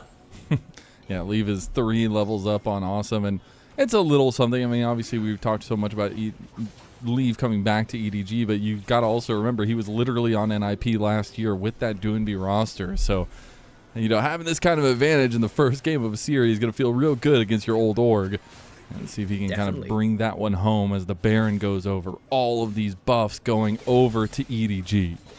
Big confidence builder and momentum as well. Care tries to get something onto ZZ, but nothing really will come from it. Now, even more so than in general, Aurelion Sol is such an annoying champion to siege into. Of all the mages that exist in the game, the fact that he could just hold the minion wave outside of tower range slows down these pushes quite a lot. So I do like that EDG are actually making sure to get something done before basing. And they're actually going to immediately rotate it over to mid. We do have Care picking up the full stopwatch though. So they are able to go in a bit more aggressively. Tries to get the CC chain onto Awesome. Can't find it. Juwon, he's caught by Xiaohao. Xiao should be able to just 1v1 him. Hoya locked down as well. You see how much damage that they're doing to this tank, this frontliner. And EDG barrel down yet another turret. Xiaohao, I think, honestly, making a very reasonable case to be the MVP of this game. Completely zoning off the Jarvan. And, again, how do you get back in this game as NiP? Wombo combo. Scaling, you know? Hit everything. The Jarvan ult into an Ornn ult, into the Aurelion Sol ult, and suddenly, your gold lead doesn't matter because that's enough damage to kill anybody. And recognizing that, and then looking for Jarvan, knowing you just came in from the top side, so it is most likely Guon will be fishing down here. Excellent presence of mind from the EDG jungler. A little bit of hesitancy from NiP to go clear out that wave just in case there was a collapse from EDG. But now, I mean, you thought the timer to wait for the Ocean Soul was a difficult timer for NiP to deal with. They've got 3.5 minutes to figure out how they're going to deal with an Elder Dragon fight. Honestly, winnable.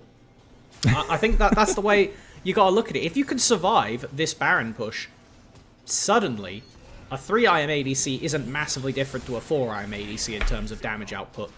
An Aurelion Sol, who should have Sky's Descend prepped by that point, is going to be very scary. You've got to keep these towers alive, though. That gives you life in this game. Oh, they got the Ornn Horn coming through. Xiaohao very low, but they haven't been able to take down the damage dealers yet. All those tools have been used, and Lead hasn't even joined the fight yet.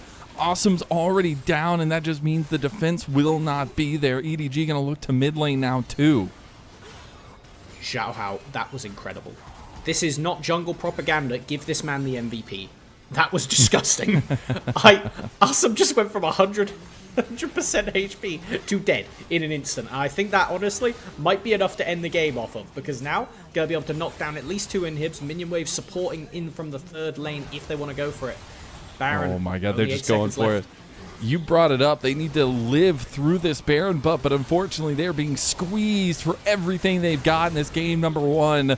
Even with the Hex Optics C44 completed from Leave, he's still just taking these turrets down. He is focused on winning this game against his old org. And to start off this series with a bang, he's going to go ahead and get a couple of them. Couple kills, 2, 3. He's looking for more, but he gets shut down in the end. It'll be a cleanup from the rest of EDG to claim game 1. Oh, my heart rate at the end of that one. That was not what I was ready for from Leave, but you know, he had the misstep, he lost the 1v1, and he wanted to do a bit of aura farming at the end there. Got to respect it. It was enough, and he was just the guy right-clicking the towers. Like, he did the work at the end there that mattered. The rest of the team was all just staring at each other while the Baron buff was fading, and he did the part that matters. Don't hit the Vladimir, hit the Nexus.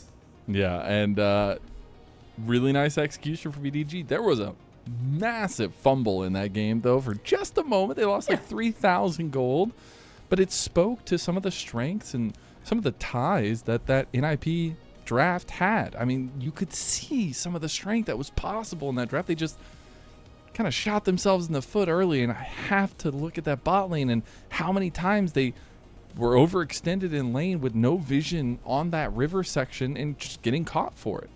I mean, when you look at this comp, the thing is, you would have expected the weak points to be Care and Hoya. And I would say they were pretty resolute throughout the entire game. The Ornn and the Aurelion Sol very rarely were on the back foot in their individual lanes. They were both pretty even in gold throughout the whole thing, minus, the obvious that comes with the global objective swinging it in EDG's favour. It was really Xiaohao getting that initial gank and that confidence from Leave and Perugia to just play with the lead. Like, that was it. It was just they knew exactly what to do. They managed the waves correctly. They identified NiP's one strong place in this game is the bottom lane. This is the one place that we can shut down early and remove that bridge into mid-game that the NiP roster needed for this comp to work. If you get to play one dragon fight and steal one dragon away, suddenly 5 more minutes, this game is completely playable. But alas, EDG, bar the one thing you said, a very clean execution to walk away with this one. Yeah, and it's so funny because Leave didn't even do that much damage comparatively to like Angel, and even not that far from Awesome. We kept down the whole time, but it was the pressure from bot lane. It was that 40 CS advantage. The fact that Awesome didn't complete his quest until 18 minutes in the game, 19 minutes in the game, and I think it spoke a lot to how EDG wanted to win this one. They just shoved their foot in bot lane's mouth and just kept it there the entire time, right? They kept punishing both of these guys over and over again. Absolutely, and it was using the tools that they had to make sure that the game goes in their favor. And even when we saw NiP counter punches like this, EDG execute well enough to end up with a 3-1 kill lead by the end of it. So, what are you really meant to do with this much scaling? I think, honestly, again, we'll give a lot of props over to EDG, but I think it was a bit closer than it had any right to be with how ridiculous that gold lead was. And so, using that results-based analysis, I think you maybe went a bit overboard for NiP, but I think they might be cooking. I think that there was maybe something there. That level of scaling, they executed on the top side. It's just about clearing up that bot lane cohesion and making sure they have some coverage wards. Like, if there's a ward in the tri-bush... They can't play Yunara twice. That's true. Yeah, exactly. If you have the ward in the tri-bush and Xiaohao doesn't get that one gank that completely ruined the lane, I think we're fine. Like, different. I think NiP can very easily contest this game. And with how close this fight was here, a bit of heroics from Angel and ZDZ to finish up the end of this fight and take away the Aphelios. So it's not a 4-for-1. At least it's a bit more even. Yeah, and this is the type of game that it was, even a big lead, not super secure. I still expect this series to go all the way to 3, and I expect NiP to maybe even switch sides in that regard and try to get that first pick and find a little bit more priority for their comp as well. But this was a much scrappier game than maybe should have been on paper when you saw how much of that advantage was there. And I think that speaks to that group perseverance just a bit. Excellent, excellent. That is such an appropriate name for the group, considering what we just saw that game. NiP could truly come out of this group as the ones that persevere. If they can pull through this series, if they can turn it around and figure out just those little changes they need to make to, let their bot lane play the game. Because I don't think they played the game. Yeah, no. Who's your MVP for game number 1? It's got to be Xiaohao for me. It's got to be. Like, Leave had so much gold and still lost a 1v1. Good. Good. There you go.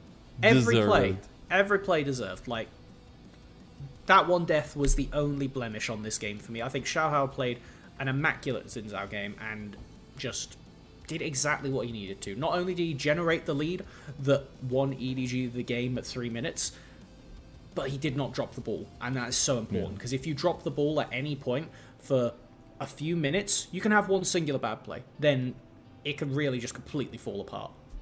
Yeah, exactly that. Well, that's it for our first game of this last series of the day. We'll see you for game 2 on the other side of this.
Welcome back, everyone, to LPL English, your unofficial home for everything LPL. I'm Mazel. I'm joined by Melvin. We've got Brett on production behind us, and we had a hell of a game from EDG. Game number 1, at least. A couple fumbles of the ball, but they still got it home in the end. And now it's 1-0 in our last series of the day. I think if you somehow didn't catch the first game, all you need to know is a single gank bot from Xiaohao against one of the greediest drafts ever known to man by NiP. Resulted in Leave Zionara, ended up with quest finished at about 10 minutes, IM&a. Enemy ADC, awesome, finished its quest at about 21 minutes, give or take. And there was at one point a 4k gold lead just in the bottom lane. So EDG won that game. They did. And you don't need to go back and watch it. I saved you the time. That's okay. Yeah, if you're watching this in the VOD and this is where it opens up to, you're chill. That's the you know that everything that happened last game.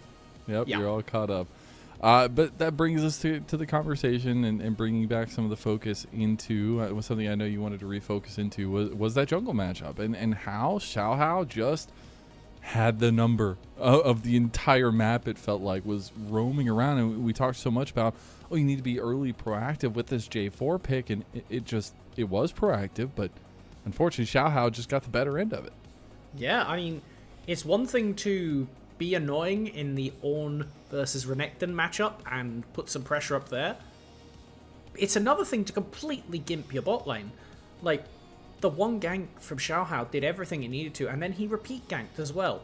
And that's something that when you build up a lead and you have laners who know how to play with that lead, it literally wins you the game when you're in a game like this. And yeah, I think that Xiaohao is quietly becoming one of my favorite players in the league. After watching through his performance in the Demacia Cup, there's several games where I put in my little notes that I was taking after each of them. Wow, Xiaohao just insert championed all over them, Malfighted all over them, Zinzao'd all over him.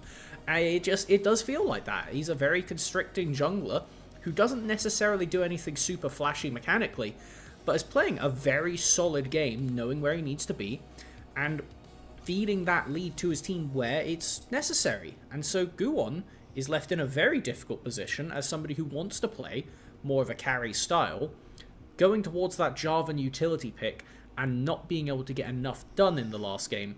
I'm very curious, with this being NiP's second game on the patch, if they pivot style completely, or if they just change a little bit. I could see either way. I mean, I still did really like the concept. I know you're saying a little bit greedy, but the concept is there, right? It's very stable if you can get to a point of promise, especially for the Aphelios. That didn't happen. That's how things started going awry. But I am really curious in terms of the side swaps and things along those lines as well, if we're going to be getting that first pick coming through for NiP instead, because it could lead out to some very powerful picks being chosen from them and be able to kind of lead that draft by focus. And got to go back to some of the fluctuations for Guwon. I think Guwon is still the biggest question mark on this NiP team, even if the whole team has a bunch of question marks. But it's just, what can this new setting, this new introduction to this guy in the LPL bring to NiP that's different from last year? And hopefully, for their chances in this series, it's a bit of early game stability, because that's what we need to see differently. And again, I don't think the first series was indicative of NiP being a bad team or anything like that. I think it was one of those ones where you get the leg swept up from under you, it's your first game on stage, it's your first time here at the split, and suddenly your plan has fallen apart at literally minute 3. And it was just then NiP clawing at the wall, trying to drag themselves into the game in any way, shape or form. And it was a really steep pit to climb out of. So now, as we look towards Game 2, the biggest question is, do we see those jitters, those nerves come up from NiP and hold them back for the entire series? Because again, there's only 4 teams in Group Perseverance. That is one more match they get to play against EDG. So the game score is going to be so swingy for this group to make it into that top 2. Something that, if you can just drag a single win, even if you lose the series, that can be enough to make the difference for you going up into those important playoff matches.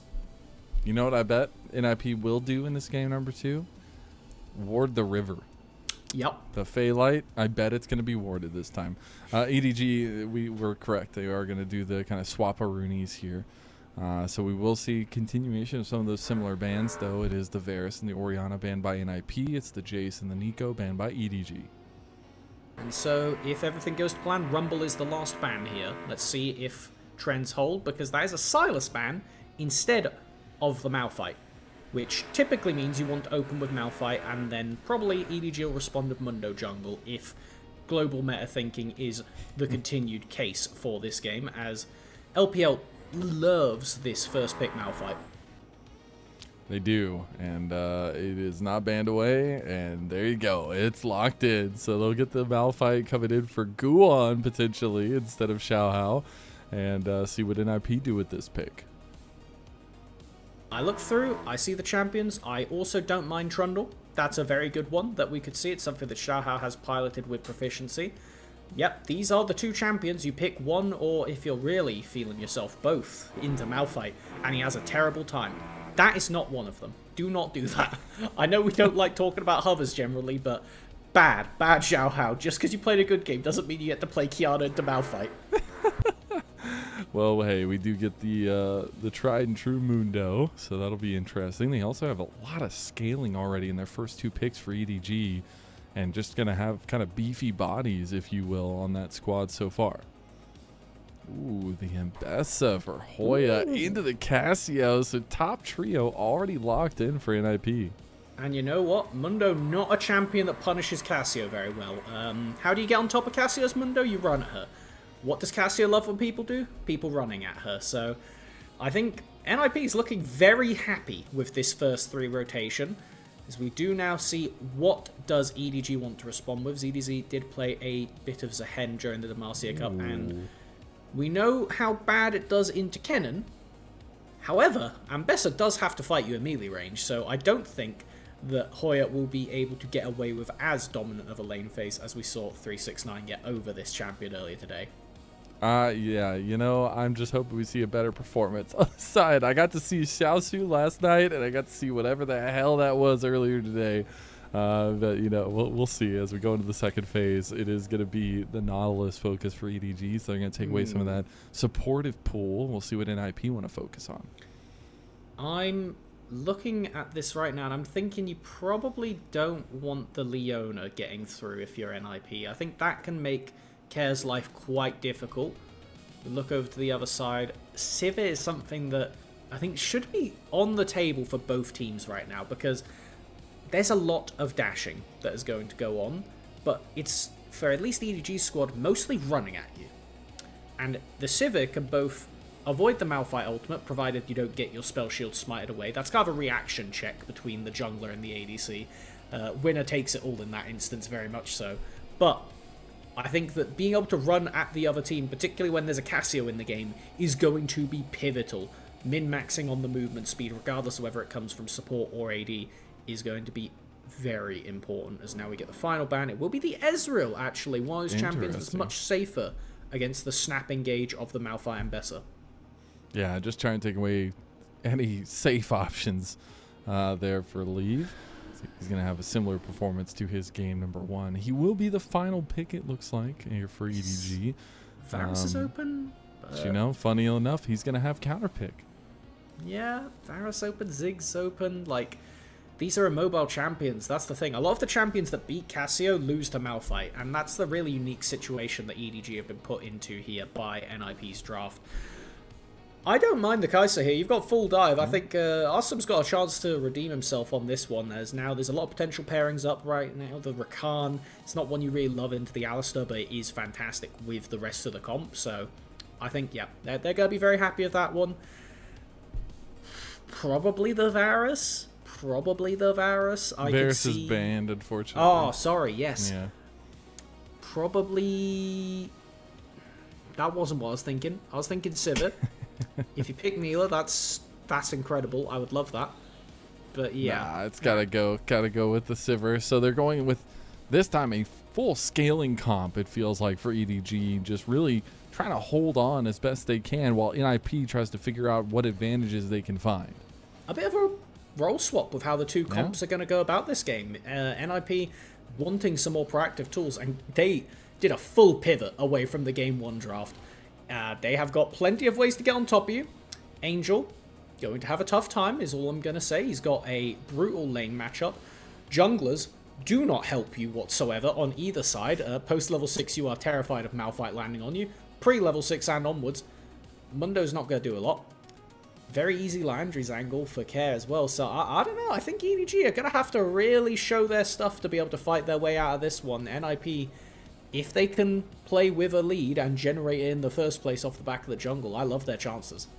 Yeah, I've been really appreciating team in the regular season of the LPL, and they're already showing some flexibility, at least execution barring that.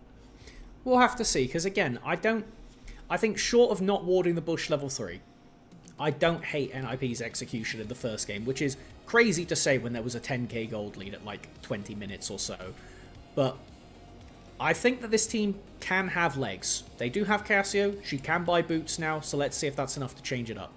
Does that mean she has legs? Who knows? We'll let the decision be made on Summoner's Rift. We're getting game 2 of EDG versus NiP.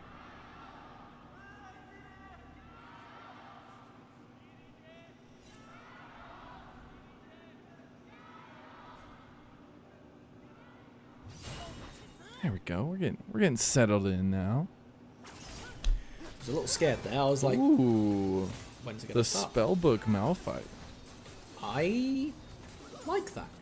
Yeah, I like that. You said, I you like sure? You sure? Yeah, You said, I had to think about it. Sure? I'm not a fan of the... Oh, wait. Dude, Leave and Perugia just say, oh, we've bullied this guy before. We'll take his lunch money again. I don't think it's going to go as easy this time. No, Awesome not flinching on that one. Does Ghost, but will be able to walk away on a pretty even health point. It's going to be just, once again, rushing for that level 2 now. Alistair, not a champion without... Oh my god, that is crazy. Perugia wanted that knock up. He does end up getting it. They're going to get the boomerang. No! The miscommunication between the EDG bot lane. They still went out on the trade heftily with those ricochets. Nah, Perugia's crazy, actually. Like, that was incredible. I was about to say, Alistair is useless with just knock up and no flash, and then he just charges Hex Flash in the middle of the wave? Bro, the second coming of Mako, and he's on EDG now, so there you go. He's got the track record in. Now he just needs to play like 9 more years on EDG. So you're saying there's a chance that the path has started, and now roaming around, he's going to look for a play on mid. I love this. This is amazing. See how active he can be. Again, he was a massive star for us on the broadcast in 2025. Figuring out what this guy can do, his decision-making in fights was incredible for such a young player. Love to see him getting active early. We are going to see the jungles finish off their clears. They will both be going for that bottom side. Maybe a little bit of an invade from EDG. Very least, it's going to be a Scuttle Crab defense. Oh, go on. You know, right? You know, right? Like, you know they're there. All right. But Awesome does get the walk up from the bottom side of the river, so this is dangerous. Oh, they're going to take the engage on Awesome. Okay. Some nice plasma stacks going through. A little bit of a speed up. Oh, he gets out of that one, but Perugia will get flashed on by Awesome and gets the kill. First blood for the ninjas in pajamas. Okay, off of what could have been a devastating series of events, Guon actually flashed forward and did not win the smite fight against Xiaohao on the Scuttle Crab. So it was just about chasing down that kill. Does end up happening, and it leaves it in a weird lane state as Awesome, I think they're just going to say, alright, Sivir, shove the wave in, do the Sivir thing, Joe can hold the wave for me, and then I'll be back with decent itemization. Some attack speed going to be very important to stack up that Kai'Sa passive. Pretty much the key to winning any trades in this bottom lane will be knock up into Kai'Sa passive, so the faster we can get that done, the better for NiP. As now, we kind of enter into a bit of a lull state until we hit level 6, and until the supports get their flashes back, importantly, as well. Those are the two big things, as Guon, once it hits 6 minutes, will be able to tag over to different summoner spells. Interesting that we don't have Spellbook from either of the supports this game, because generally Rakan and Alistair have been two of the big users of it. So what do you think Guon goes for? What is his goal with this Spellbook? I'm a personal enjoyer of swapping to teleport and teleporting behind the lane for a flank. Angel trying to get the all in. I don't know if he's got enough damage though. The point he sidesteps it, gets the flash out of Care.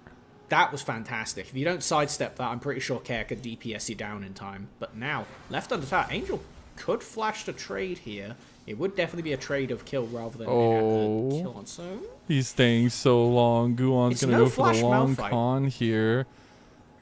Angel still does have his flash. He should be fine, but the push is going to come through to get Care a quick back. This is good help from his jungler. Not exactly the carry card champion we expected to see Guon coming into the game, but is having an important impact early on. Not afraid to force the ticket and bail his mid laner out of what could have been a truly dire situation there. Now we see taking over to the top side. A lot of standardized skirmishing. ZDZ is taking a big lead in the farm department. Yeah, already effectively up a kill's worth of gold, and getting extra CS, particularly with the lane quests, very important. Very important to keep tagging over and get that XP lead faster to snowball ahead. And I mean, this Zahen champion just gets ridiculous as time goes on in the game, so I'm really watching out for that. And EDG's goal as a whole is to scale into this game. Although they are going to start up the Dragon first, it is pushing power by NiP that's going to come back to them. See if they want to fully commit here. Level 6s are completed for mid lane.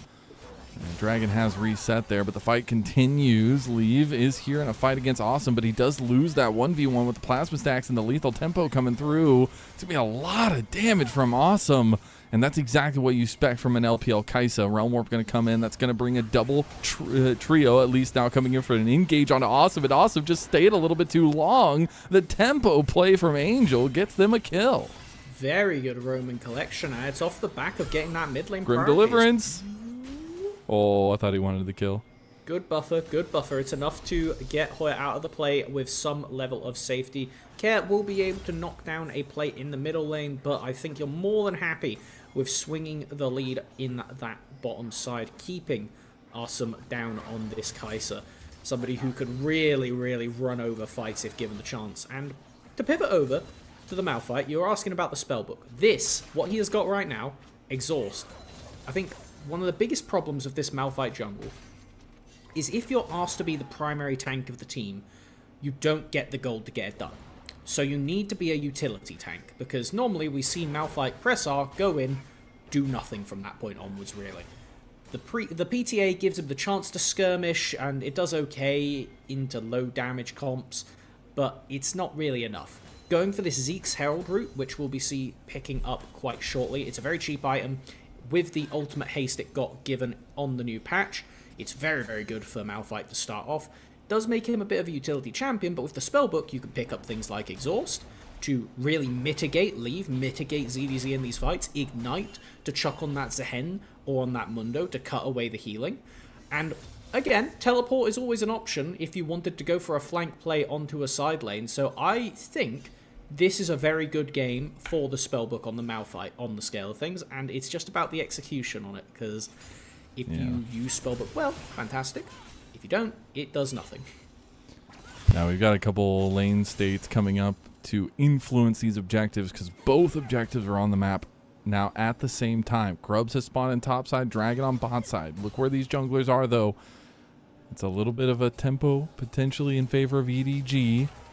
I really think that Guon's going to move down after this, seeing that Xiaohao is down here. We might just have a kickoff around this Dragon, but it's still a position for NiP that we want them to be proactive. We said it from the draft. I mean, this scaling for EDG is insane, and while there is some good scaling on the side of NiP, we want to see them active. Alright, that is just a ghost trade from both mid laners. Very respectful from Care, backing off as soon as Angel postures forward. Guon does have the completed Zeeks in inventory right now, so if he gets on top of you, you kind of need to flash away, because, yeah. He's going to go straight on top of him now. Gets the flash out of Xiaohao. Xiaohao can't really walk away with that exhaust being thrown at him, but he will just have his blazer taken away from him for a quick few moments. Come right back, and meanwhile, EDG were getting a bunch of money on bot side for leave on these plates. And I kind of want that to turn to Dragon, to be honest. You really do want to get the Mundo Flash and then do something with it, because now Xiao Hao, no slouch, runs straight over to the Grubs. He's going to collect that one. Another trade top. Deja vu. Yep, we've seen this again. Pretty much a standard issue. That is how you survive as the Ambessa when there's a hen leaps behind you. You just use him as a jumping rope to get behind him. There's nothing else happening there, but it will be extra plate for ZDZ having a very good performance on the Zahen top lane. And 3 Grubs now go to EDG, so they continue to have this little bit of a buffer for themselves here. About 1,000 gold up. Perukia will get engaged on by Dwo, but everybody has ultimates available, and next thing on the docket is this dragon. I mean, this is 10 minutes in, and we haven't had a single dragon taken. You can tell some of the reservation both teams are having, but again, the ball is in NiP's court here. EDG are chilling. Malphite has ultimate up again in 3. This is what you get the Zeke's convergence for, is to force plays repeatedly early on. Your utility as the Malphite does wear off. Oh, they got a catch out on Care. It got so much damage done and gets just booted straight back to Angel, but Angel gets locked down. The Petrifying Gaze buying so much time, and Killer awesome. Instinct from Awesome comes over the top, and that's going to be a quick couple kills going to NiP, baby. All that gold lead for nothing for EDG. And Care played that fight so well. After the initial chain CC, instead of backing off, chains himself back in and slithers through that fight to pick up the kills with some excellent execution. And Guwon recognizing, I am Malphite, I must go in. As soon as that ultimate is available, fishing for the play mid lane. And it started off looking pretty scary for NiP. Zhou doing a good job keeping his mid laner safe from the enemy support as Perukia nearly gets the insect straight away. It would have been enough time for Care to get popped. But Xiao Hao not having flash from the previous play gives enough time for NiP to converge and truly buy themselves back into this game in a really big way. We have the first dragon down. It is a ocean dragon up in 4 minutes, which means we have got a really good soul coming up on the scale of things. Pretty much anything left bar an Infernal Soul is going to be game warping. And just an incredible moment there from Care to survive, and a couple head scratches for EDG to pull the trigger on a play like that with no vision. Realizing their entire team might be there. Grim Deliverance this time not going to be publicly executed out of, and now a dive is coming Hoya's way, even though that passive is starting to tick down for ZDZ. They've got 3 members up here, and Hoya going to try to use the public execution now, but just gets locked down, taken down. Xiao Hao expertly tanking the turret, and these plates will start to fall too. The 3 Grubs coming in clutch. And even off the back of that mid lane play, I would still say that the solo lanes of EDG are definitely winning. There's a small gold lead over to Care, but the impact that Angel has had across the map has been really difficult to match and has eaten up a lot of time from NiP's squad to just try and mitigate it. It's a disaster waiting to happen now with Grubs in the pockets of 2 scary side laners.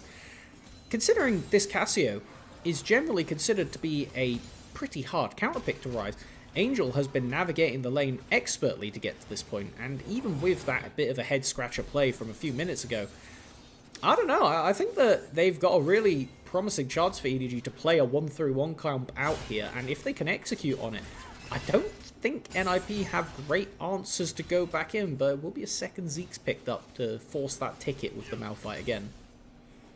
That's actually so funny. So much Zeke's convergence coming through. But, yeah, I mean, maybe it shows off, and we can highlight that mid lane matchup a little bit more. I mean, Care having a really nice play to kick off this game number 2. Not very nice in game number 1, at least. Had a couple big moments. But Angel showing some of that veterancy here, it feels like. And honestly, a reason why EDG wanted to keep him around. It's nice to see a little bit of that experience coming to a fold here, but we've got first item spikes already here, very close to second item for a couple members, specifically the AD carries. The gold lead, besides top lane, very close. Double ultimates, and you just can't survive that any day of the week. Leave goes down. Incredible gold injection with the finishing of the quest at the same moment. That was a 680 gold pop-up for Awesome as a... Oh, nice flash. That's a really clutch flash from Guwon. That essential dead otherwise. And you know what? Instant swap over to the teleport. So the Malphite's tempo on the map will not be slowed down. I think as we look towards how this game is likely to progress, I'm favouring EDG and the scaling pretty much across the board, with the one exception being the Ryze Cassio side lane. There's a point where the Cassio becomes so ridiculous that Ryze really does just struggle to exist in the side lane, but so far, Angel has been navigating it beautifully. As far as the actual champion scaling goes though, Mundo walks over Malphite in the late game. Civ and Kai'Sa, they're kind of even head to head. I would say the Kai'Sa does a bit better off, especially with the option of 6 items. But that doesn't really matter when your main engage tools don't do as much. The Rakan has a propensity to kind of get exploded, and Guwon going for what I like to classify as the modern budget build.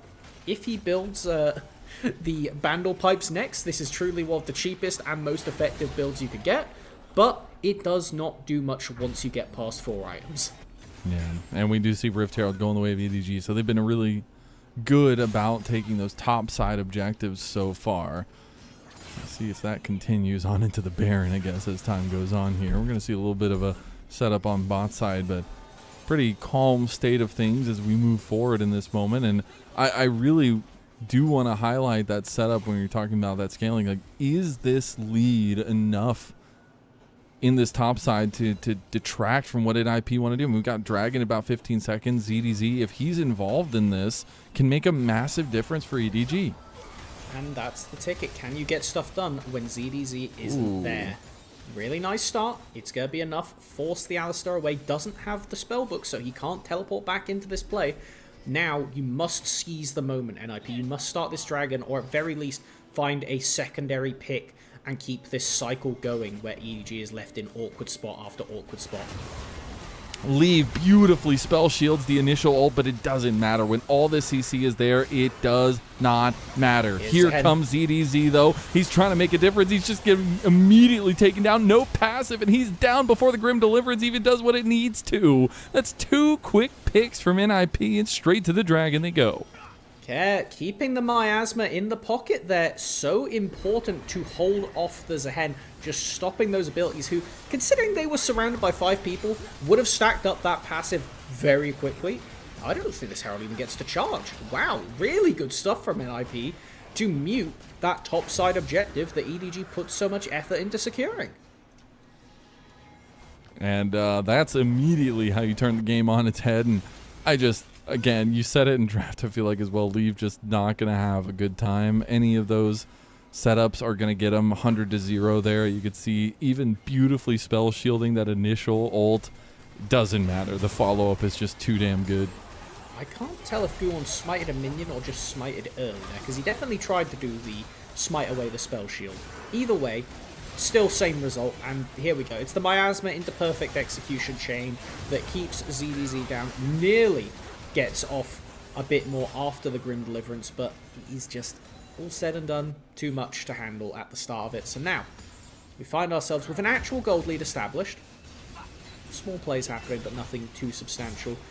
2 dragons in the pocket of NiP, but they were late dragons. It was about 10 minutes before the first dragon was even focused down. So if you want to use the Cloud Soul as a win con, which with a Kai'Sa, with a Rakan, with an Ambessa, even a Cassio, all absolutely adore having a Cloud Soul. The extra movement speed can be essential in this game and make a massive difference.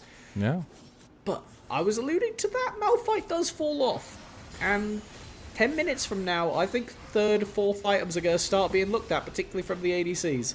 Oh, Angel, I think he realizes the problem he's put himself in. Anytime you see Guwon, you know what's coming afterwards, and it is death. As they're going to try to get a flash play on a Care here. He's going to get a lot of damage down, but the beautiful stutter step with the Grim Deliverance, and that'll be a big kill for ZDZ. Very nicely done, and also gets the Cassio flash. I don't know if that was the best play from Care to burn that one, or to just accept the death, thought there was an angle to escape. But now we do have a very vulnerable Cassiopeia in the side lane. Both mid laners, funnily enough, in the death chamber at the same time. But Angel's got his flash. He held it. Yeah, and I think that will make the difference, particularly with the Baron spawning in 40 seconds. Keeping yourselves alive in the side lane. Jesus Christ. Disgusting. You're not used I to the watched crystal Xiaoxu overgrowth? kill a turret in 3 auto attacks last night. It was insane. Yeah, that's pretty yucky. That's 2.6k lead will do that. You know, it's almost 60 CS up, and I really think that this Zion. Yes, we didn't see a great entrance from ZDZ in that last fight, but I really think this is going to be the backbreaker for NiP. Like, if they can continue to deal with ZDZ in these fights and full focus him, things go a lot better for them. But as soon as he gets unleashed, as soon as he gets a reset with his passive, gets the big Grim Deliverance, I think this is going to be a tough fight to handle for NiP. Well, I think in that case we need to look at the itemization, picking up what he's got right now. That is either going into a GA or into a Death Stance. I think once ZDZ finishes that, then we're talking. Until then, you could just get wombo comboed by NiP, and we saw what happened once. I think the same thing would happen again if ZDZ rocks up to another fight, but once he has either of those delay items, I think then it gets a bit more scary for NiP, because the extra time it takes to kill the Zehen means in the meantime, Mundo is full healing off a Vault, Ryze and Sivir are tearing through you, so it's going to require NiP to be a lot smarter with their engages as it goes on. We do have Guwon. I personally call this the curse technology, but he is no smite in the jungle. He has flash exhaust right now. You need to get a play off sooner rather than later whenever you do this, because it has the one risk that if the enemy team is really cognizant of it, you could just start an objective, and as long as nobody lets Malphite get in melee range, he can't smite. And when you use exhaust, there's like a 1.5 second cooldown where you can't smite, so... The Dragon's coming up, dude. That's the whole point. NiP, gotta force something quick. That's crazy, man. All right. Well, I see you, Guwon. See what you got.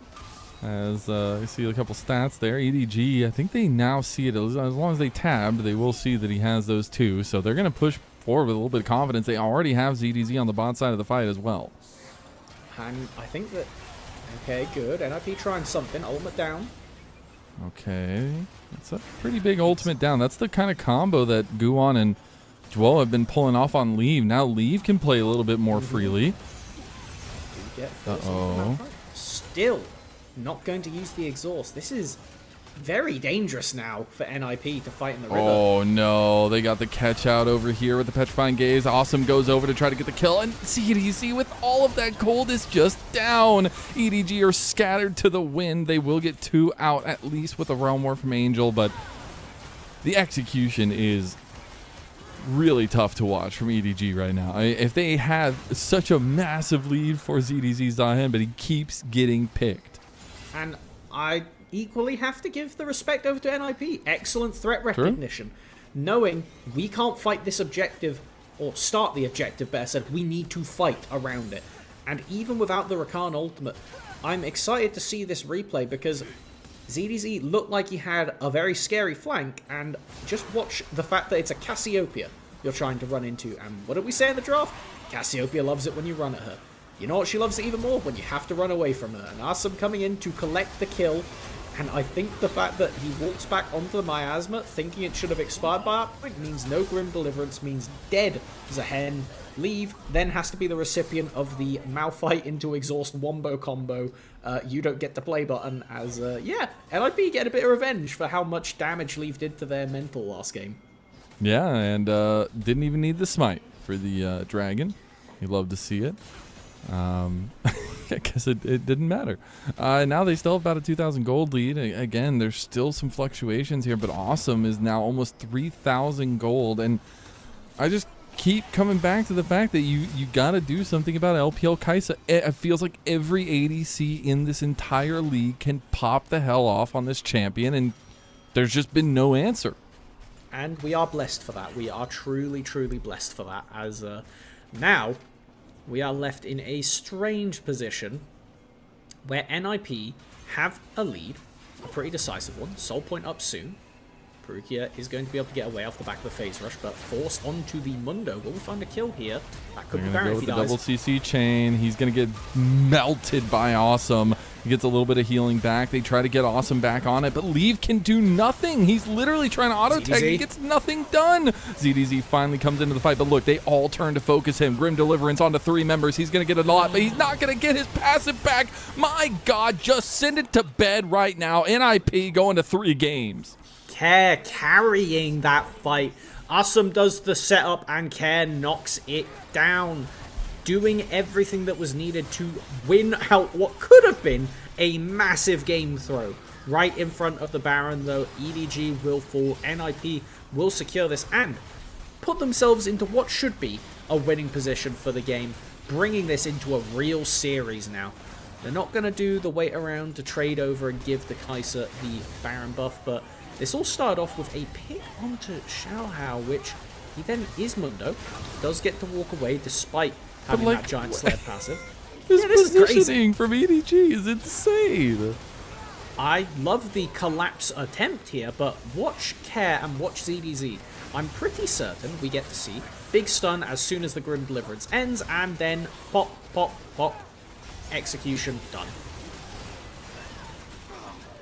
That feels so bad. And again, I love that you give props to NiP, but I gotta say, it just EDG are just looking so lost in a lot of these. Like, it feels like they have such power and then they just throw it all away. But honestly, it's up to NiP to pick that up and run with it. And I love that you mentioned kind of Care, but also that combination with Awesome, and more importantly, the strategical refocus to away from Guwon with these carries and focus on him delivering for the rest of his team. Considering this is a meta where we really don't have a lot of tanks in the jungle, seeing 2 of the premier ones come out right now, and Guwon piloting into a counter pick, mind you, very well so far. He has had a big impact, and I would say he gets the Zeke's license, because when you go this item on the... Hold on, I'll wait. They're gonna try to get Care here. They're gonna knock it back, but they can't get him. The damage is done. Okay. Okay. ZDZ's not gonna activate his passive a single time this entire game, as everybody else from EDG is just gonna get ran down into the dirt. Another double kill comes across. Angel can't even get a kill back. That's gonna be a triple kill for Awesome. Straight down the mid lane and straight into game 3 for NiP's first series. I'm gonna say that's a very solemn way to end the game. When we think back to the last series these two played in the Demacia Cup, it was a strained 3-game series with a lot of back and forth hitting. And funnily enough, it was in the second game, Awesome, on a Corki in that instance, doing the main carrying to get them through to a second game, with Guwon on a utility champion, the Nocturne, getting a lot done. And we're seeing a mirror image of that here now. I mean, it's a 9,000 gold lead, 27.5 minutes in, and Dragon coming up now will be Cloud Soul for NiP. They're playing very reserved just to make sure they can finish this game out, but all pings, all focus on this Dragon. And you don't even need the objective, you just need a fight. If EDG walk up to contest this, which it's a soul, most teams do try and contest it, then you're happy. You can just win the game off of getting a pick and a half there. But I think this is correct. This is a Dragon you sacrifice. You don't go in there. If you die, it's dusted. So we now get NiP collapsing, going to collect the free tower left here. It's just a question for EDG of where do they call their final fight? Where do they think they can get beneficial terrain? Leave, stuck, only 2 items right now, hasn't been able to push over into his third. He's waiting in the fountain right now. I don't know if he's going to have the gold to get it before this siege turns into a fight. Scaling was not enough for a second time in a row. Both teams trading positions in that fact for this game 1, game 2, but it's all down to a base defense now for EDG. Hoya's feeling a little feisty. Here comes Awesome over the top as well. The top rope is singing right now. They do get the lockdown straight onto Awesome, but he's still alive, still kicking, still alive, still going. My God! Jesus, this guy just keeps popping off on the Kai'Sa. He's bringing Angel's memory back to those Suning days when they played together back in 2020, 2021. And that is going to be NiP getting us all the way to a third game for this first time on the day. We came into today, we had no idea what to expect from NiP. And I'll be honest, as we finish game 2, we have no idea what to expect from NiP. That was 2 polar different games. We went to the North and the South Pole back-to-back, and EDG, they clearly got a bit of jet lag coming into that second game off the back of the trip because, yeah, I mean, Leave wasn't allowed to play the game. Excellent draft adaptation from NiP. Xiaohao wasn't the big defining force on the map this Mundo. It's fine as a scaling pick, but it kind of requires you to have a slower early game, and NiP Guwon basically just did exactly what Xiaohao did, but on the other way around. It's literally just bully bot lane. This is the state of League of Legends right now. Whoever bullies bot lane hardest wins the game, I guess. But again, it goes back to that strategical focus that I find interesting, is that, again, the resources were away from Guwon, and all of a sudden, everything just starts locking into place like crazy. Yeah, I think that they really pulled together a comp that was so cohesive and understood what they needed to do. That was the bigger thing, because when you're against the Spell Shield with full engage and against a Sivir nonetheless, even a Ryze as well, these are champions that are scary to run into, but Awesome's ability to know when it was safe to engage with his tanks versus when it was better to just DPS from the same side as Care made it so difficult for EDG to play these fights. ZDZ never got to have a good time as a Hen in the team fights, and that was mainly off the back of the NiP carries being just out of reach perpetually. That does some not great angles. He took me. Yes, I agree. Kennen might have worked better in those angles, but he had almost a 3,000 gold lead, and he didn't get his passive off a single time in that entire game. Like, ZDZ, we're gonna have to have a talk at some point. That champion is busted, and you did a great job of making it not look so. But it really is, speaking to the high regard of NiP and the fact that they were able to kind of shift their mental from that game number one, a devastating loss. Like, Awesome came out and smashed Leave. I mean, Leave was 0-5 in this game, and the Kai'Sa needed to go back to comfort. It worked.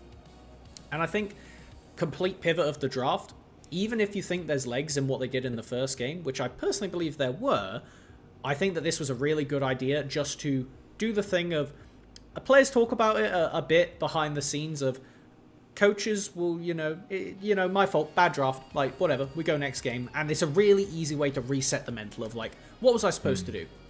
Awesome did 4 times Leaves damage that game. That's crazy. Yeah. That is insane. Yeah. Dr. Mundo did more damage than Leave in that game. Like, what the hell, man? That's what happens. Like, the hit squad was after him. 96 KP, almost 40% damage done from his team for Awesome. And this is not like a new out of nowhere carry. I literally talked about it. Like, he was back on Suning in 2020 with Angel. And this guy's not had the best track record. He spent a little bit of time on that FPX team last year as well. But that FPX team had some troubles themselves. And here in this one, it just all lines up for him. And he shows off what is possible for this NiP team. Yeah, and there's a lot of Kai'Sa games where you can watch it and go, yeah, your tanks played really well. This is a game where I watch it and go, yeah, Kai'Sa played really well. And, okay, yeah, no, that was... I'm really glad we got the confirmation, but Awesome just did such a good job of knowing exactly where to stand in these fights, and along with Care, again, I will give credit to both of these two, they're playing dangerous carries, is the way I put them. Can pump out a lot of damage, but can die at the slightest breeze if they misstep. Basically none of those instances throughout the game. Maybe a side lane whoopsie or two for Care, but outside that, in the big team fights like this, they just were the better performers every single time. And we see walking down memory lane here, NiP constantly looking for picks, constantly using this length of engage that they had over and over again to find big picks and outposition EDG in a lot of these fights. So it just still begs the question of what we get in game number 3. A lot of these bans coming to a fold, a lot of the setup around some of these niche picks are not going to be available yet again, and I'm just very curious. So far though, maybe pick your brain about it a little bit more before we get to MVP, but red side seems pretty damn good. Yeah, teams have been working quite well around not just this Malphite first pick is one of the big things, but making sure that top lane counter pick isn't that bad. Because at the end of the day, Hoya was getting mullered in the lane phase. Like, there was a reason ZDZ had as much of a gold lead as he did. But considering how strong that role should be, I think NiP did an exceptional job of just completely muting him for this game. Got such a big lead elsewhere. What is Leave supposed to... There is Nothing. no world this isn't that Leave's Leave fault. gets to play this game. Like, it's cooked. just... Like, I don't know, maybe I'm an ADC soapbox here, but, like, the fact that an entire role doesn't get to play the game the entire game, like, that should not happen. Even if you draft fully into it, like, I feel like there should be some counterplay there, but unfortunately for Leave, he drew the short stick. As a jungler, I disagree. Well, but no. But in all seriousness, that was ZDZ's game to carry, and he didn't pick up the ball. Very deserved MVP after picking that one up. I think that this proves very good for NiP. And now, having had a full scaling comp in Game 1, a full dive comp in Game 2, I can't wait to see whatever on earth NiP has ready for Game 3. we're going to get both of them scaling, and we're going to go 65 minutes, and it's going to be just this slaughter at the end. I can't wait for the chaos. I can't wait for more LPL, and I can't wait for more EDG versus NiP. We'll have Game 3 after this.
Welcome back, everyone, for Game 3, the final game of the day here. We're in Group Perseverance, EDG versus NiP.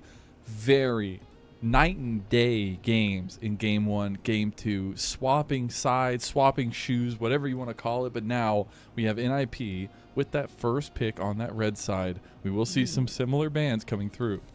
Jace is currently open. Jace is currently banned.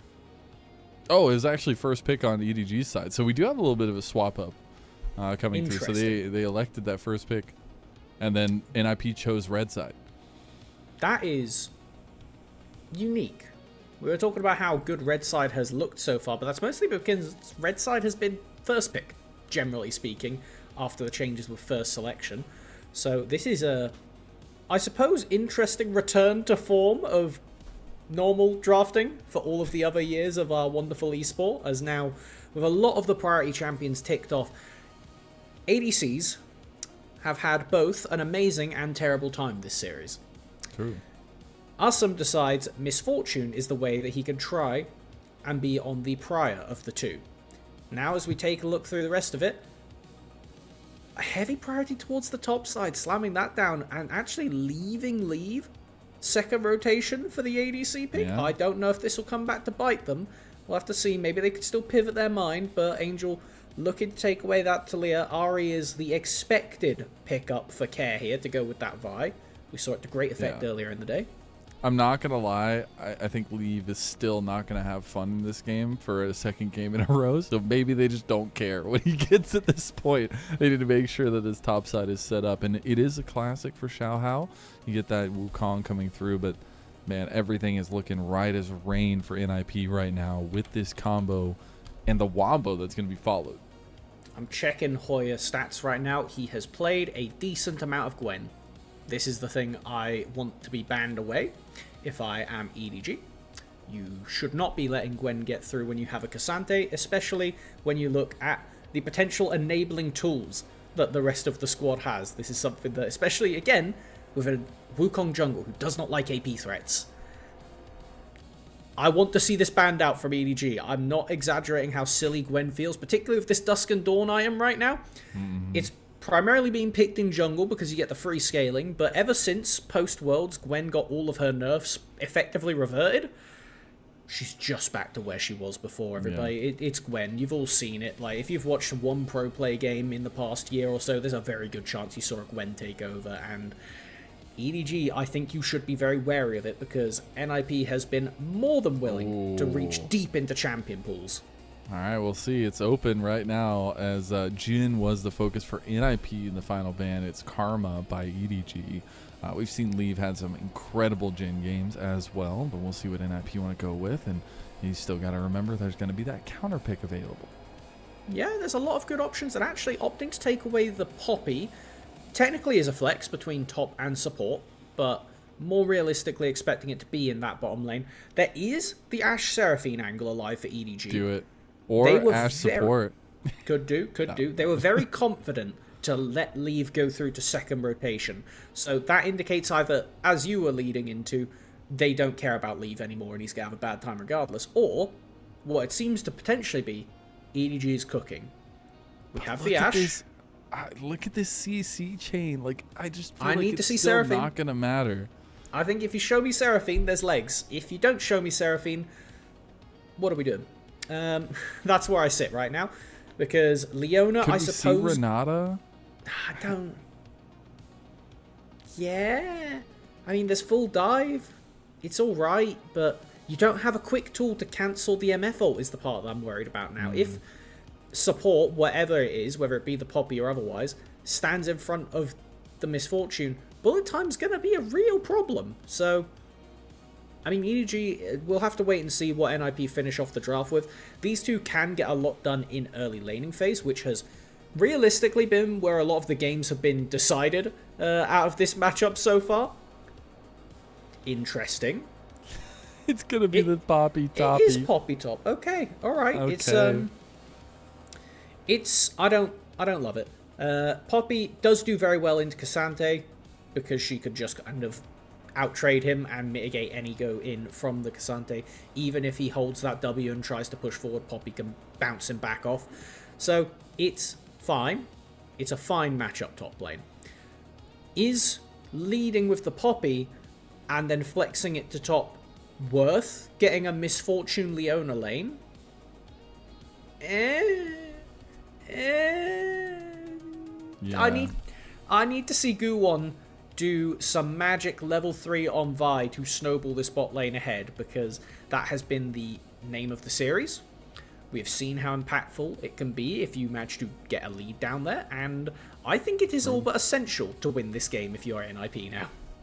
Well, hey, we've had a lot of storylines coming into this series. We talked so much about Clear Love coming back to EDG, Leave coming back to EDG, but not only that, Leave facing off against the organization he was just a part of last year and trying to prove that that game 2 was a little bit of a fluke, that it's more game 1 that he wants to represent. But Awesome might have a little bit more to say in that one. We focus so much around what this jungle matchup has been like for this series, and I still think it holds such a big undercurrent to what this series is going to unfold to be. And I think that aggressive, proactive style from both of them is going to be extremely present in this game 3, Melvin.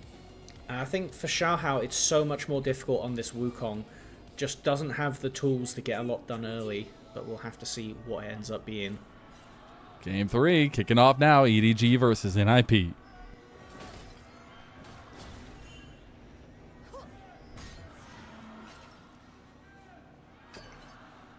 They brought it to 3 games. They deserve some Jaios. Look at that. Yeah, absolutely. Well earned to be able to drag it this far. As taking a quick look at the runes, I think we have double spellbook supports once again, back to, I would say, the somewhat normal we've had for basically however long it's been since they buffed that spellbook rune back to being good. And interesting, we do have Scorch and Mana Flow banned from Hoya. Very lane focused runes. Presumably going to be looking for an early Fimbulwinter along with that extra stacking mana as well. Makes this Poppy really hard to kill in these fights. The not Sterax, but the other lifeline item that we just got added, the Protoplasm Harness, has incredible synergy with Poppy, because when she gets low health, she gets a ton of resistances. And the Protoplasm Harness is very cheap, and the amount of health you regen from it is scaling based on your resistances. So when it procs, Poppy becomes nigh unkillable for the best part of 5 seconds. So if the game is even still going by that point, fantastic. Typically, though, this series has been determined within the first 2 minutes bot lane. Quick shout. The reason why Joel wanted to go for that engage is because Leave has leveled Hawkshot level 2 to try to find the path of Guwon. So he doesn't have any, at least pressure in the lane, but did have a little bit of vision play for Xiaohao. Very interesting. I think that's a fair adaptation. I mean, we came into the first game of the series and it was really decided by not having a ward in the bush for NiP. It just allowed Xiaohao to run the game, and you know what? I think they are giving Guwon the respect he deserves on this fight early game. Not a champion that could get a lot done, but with the flash, you could get exactly a good amount done once. That is Vi in the early game. If you get a good amount done with that flash, we saw it do incredible things in the prior series with TES and Weibo. Yeah, about a 2 minute and 40 or so second clear from both junglers, now getting active to the scuttles on either side. This is the first time we are seeing the opposite side paths early on, and gonna see what that all leads out to, as Angel using the last bit of his mana to get some trade onto Care. It will be the resets from the junglers to get back out on the map. We have about 2 minutes for that first dragon to spawn, and EDG have Prio on the bot side. Good bit of poke coming down. This is what you expect when you have the double ranged laners. Thing is, especially for the Leona not having the Aftershock and being on the spellbook, it makes this early game even more difficult pre 6 minutes when you can start swapping to get some extra summoner value. We do essentially, I would say, have cleanse for both ADCs. When you are in both a lane against Leona and a lane against Ashe, you can pretty much lose the entire lane off of a single moment at level 6 onwards. So a good amount of respect from both these ADCs, who have learned the hard way this series what it is like to be the full focus of the enemy's wrath. Yeah. Again, whoever bullies bot lane first, but it's bullying mid lane first. NiP with the combo. Guwon getting first blood. I see question mark pings on the minimap. I don't know exactly how Guwon got there to have not been spotted out by the ward. In fact, I truly don't know how he could have done that without being seen. So we'll just have to hope that there is a replay that explains that in the vision, because the ward that Angel had down just timed out. So yeah, he was very confused about that. That's a bit troublesome, especially in a do-or-die game for this series, at least. And you have to remember, I mean, it had not been a good start for EDG in this season. I mean, they lost whole-handedly to WE, 2-0. For the record, looked rubbish in the Demacia Cup. Absolutely. Like, everybody was telling me how scary WE looked because of Monkey, and he did not play well for Demacia Cup. I love creative junglers, and I was not impressed. We see him against the EDG. I see what everybody's talking about all of a sudden. So, as soon as the actual split has started, we've got a bit of a turnaround in form, and unfortunately, the same for EDG, who went 4-0 in their Demacia Cup group and have showed up to the regular season and not looked like the same team that we saw pull off some pretty dominant games, generally speaking. You're going to see some ships in the night action from the junglers around the dragon pit, but now not just floating around. Guwon is just going to start the dragon. No contest coming out from EDG. Going to be picking up a Scuttle Crab on the top side. If Xiaohao is lucky, can get up there and take away the Krugs as well. This is known information from Leave using that Hawk shot up there. Again, it's really going to be about tracking the junglers and trying to mute some of these early plays. We've had Guwon excellently either slink around vision or catch Angel while he's sleeping. We don't know yet. We'll have to check that one after the game to know which it truly was. But at the end of the day, a kill's a kill. Gold lead's a gold lead. It's going to make a difference for these early backs, especially if either of these mid laners can tick over to the lost chapter before the other. Angel has the tier, but even then, when you're against a full lost chapter, it makes it really difficult to fight for wave control, which then has the snowball effect of not being able to join up your jungler for side lane plays. I just want to take a look as well, and when you're talking about some of those side lane plays, a lot of that is set up around vision, and right now NiP just have full control of vision towards this bot side, towards this river in the bot lane, and now they're going to TP onto the bot lane as well. This is not on vision. They will see the Hawk shot coming through here as well, leaving Perukia going to play pretty confidently with Jwo having used the TP from the spellbook. And you know what? Based on how this series has played out so far, the Ashe is looking like somewhat of an inspired pick to avoid the cataclysm around bot lane, as this is by far the most peace we have had in the first 7 minutes of a game this series. And I think the Ashe plays no small part in it. You see Xiaohao actually thinking that his Raptors were being taken, cutting camps and running over here early. Isn't going to actually be under threat, and if anything, this is going to make his clear a bit jank from this point onwards, because now his Raptors and Krugs aren't going to be synced up, and considering how desperately Wukong wants to get over to the Triforce, this is going to make it a bit more difficult. That pressure from NiP, no matter how subtle, is making a difference. It is forcing these Hawk shots out, it is letting bot lane get priority, and it is also buying time for the level 6 markers when the NiP squad gets real spooky. Yeah, that's exactly what I want to talk about next as well. As we have hit those level 6s and that combo is available, and Lee's feeling the brunt of that right now. Get a decent amount of damage back onto Awesome. Get the cleanse out instantaneously from Awesome. Little bounce back with the double tap. Instant cleanse from Leave. They're showing off some mechanics down here in the bot lane. But Zwo wants to capitalize on Leave's overextension. They do get the flash out as well. Both are going down now. Xiaohao is over here as well, trying to capitalize on their retreat from the turret, but that won't come to pay out, as it will just be the turret plates for EDG. Very respectful from NiP to back off there. I think fighting it under tower after just trading all of the summoners bar one flash on each side from the bot lane is the right idea. Wukong with ultimate can turn this into complete devastation, and I think everybody wants to see both bot laners get to play on an equal footing for once, instead of just having it be taking it in turns who gets to play the game. It was just so funny. It's like watching a little bit of like 4D chess there. It's like, okay, you use this summoner spell, so then I'm going to use this one on you, and then you have to use that one, and then the only one left with something is Awesome with a flash on bot side and Perukia with his own flash. So I felt like I could hear the Summoner's Augment, like Summoner's Roulette Augment from Arena, that like in that fight. It just was the da-da-da-da-da every time a Summoner got used, trade it for an ult, okay, trade it for another Summoner, alright, trade it for an ult. Yeah, completely agree. It was a nice back and forth between the bot laners to avoid any deaths, and I think not having cleanse is probably going to be a bigger problem. Hold on. Okay, yeah, a bigger problem for Leave is what I was going to say. 1-1. The control war. That makes a lot more sense now. A very tragic toggle over to the Vision, but oh, they'll rip them apart, man. As soon as anything it. goes wrong, LPL observers, they've got it on point. Ooh, flash. Okay, now he won't have his flash.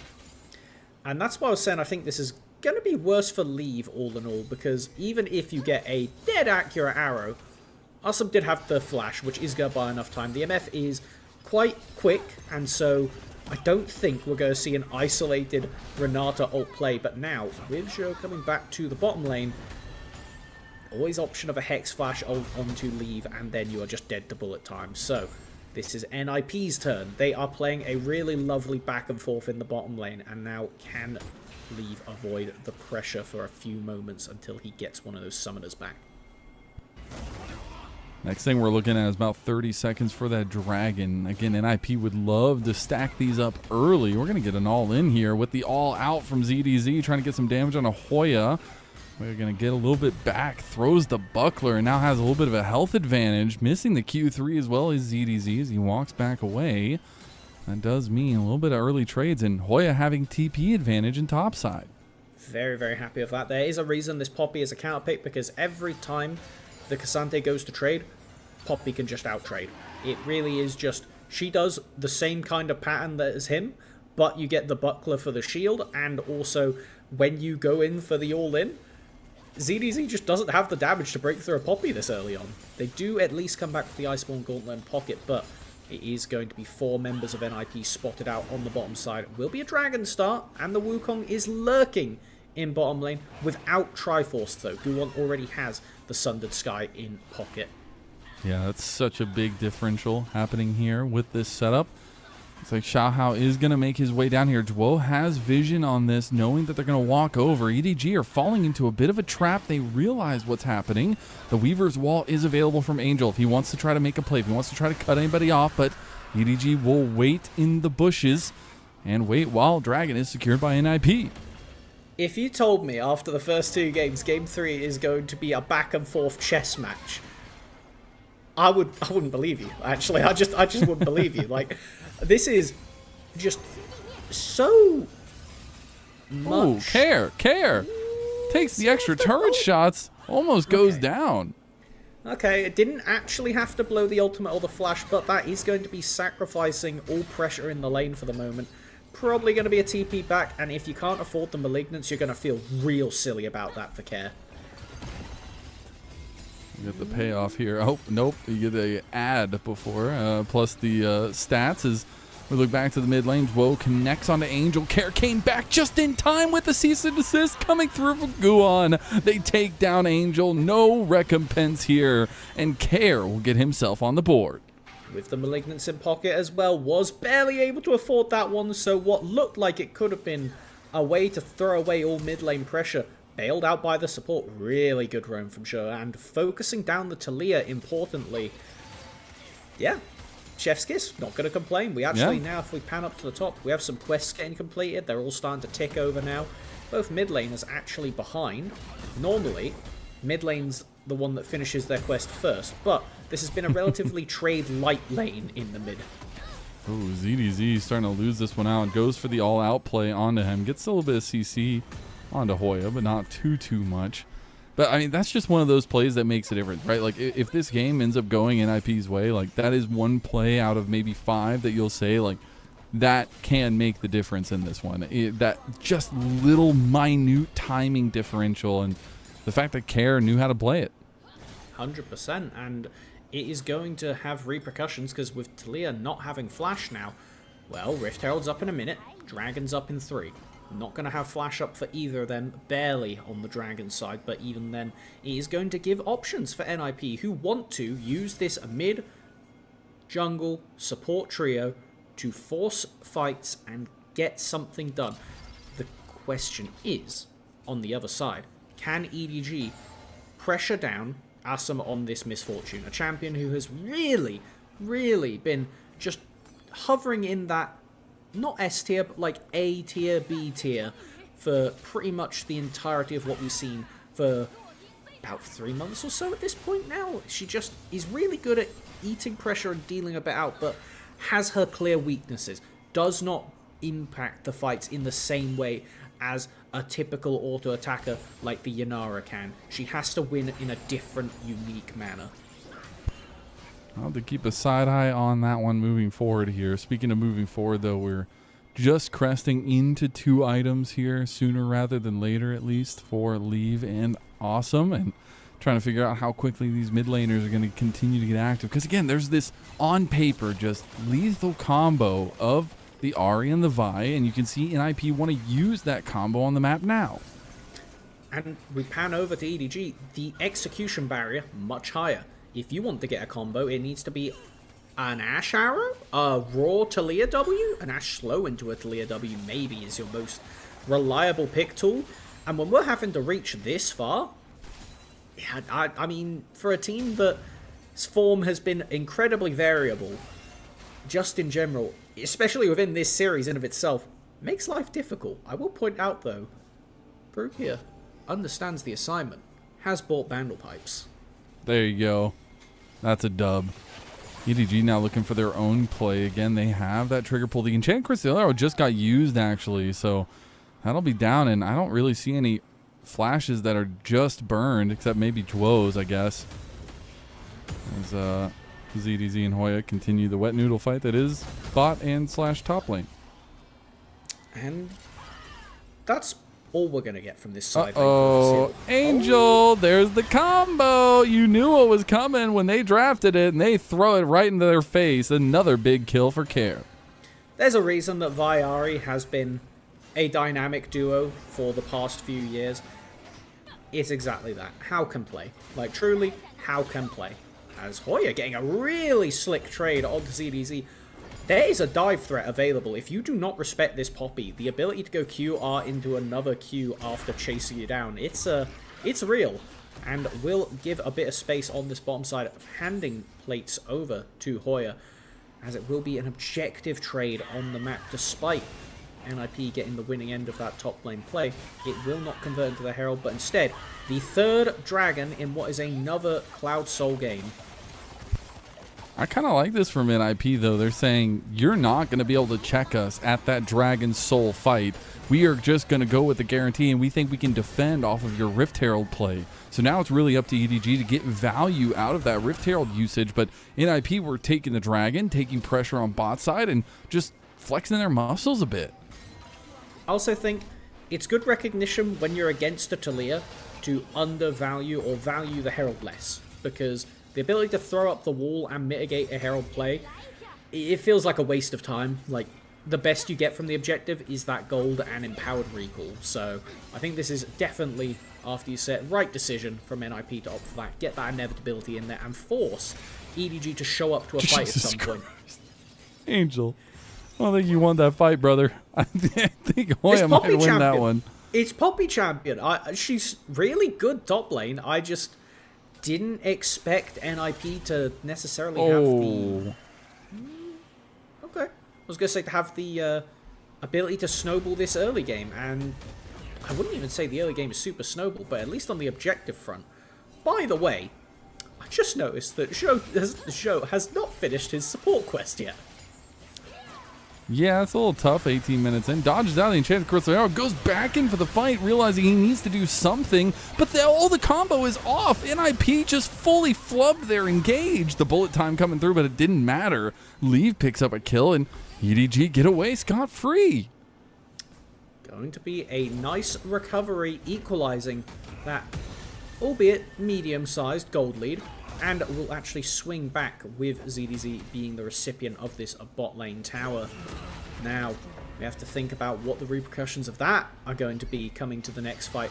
No summoners for the Renata, no flash for the Vi. These are important tools when there's so much potential to go for quick picks like this onto people.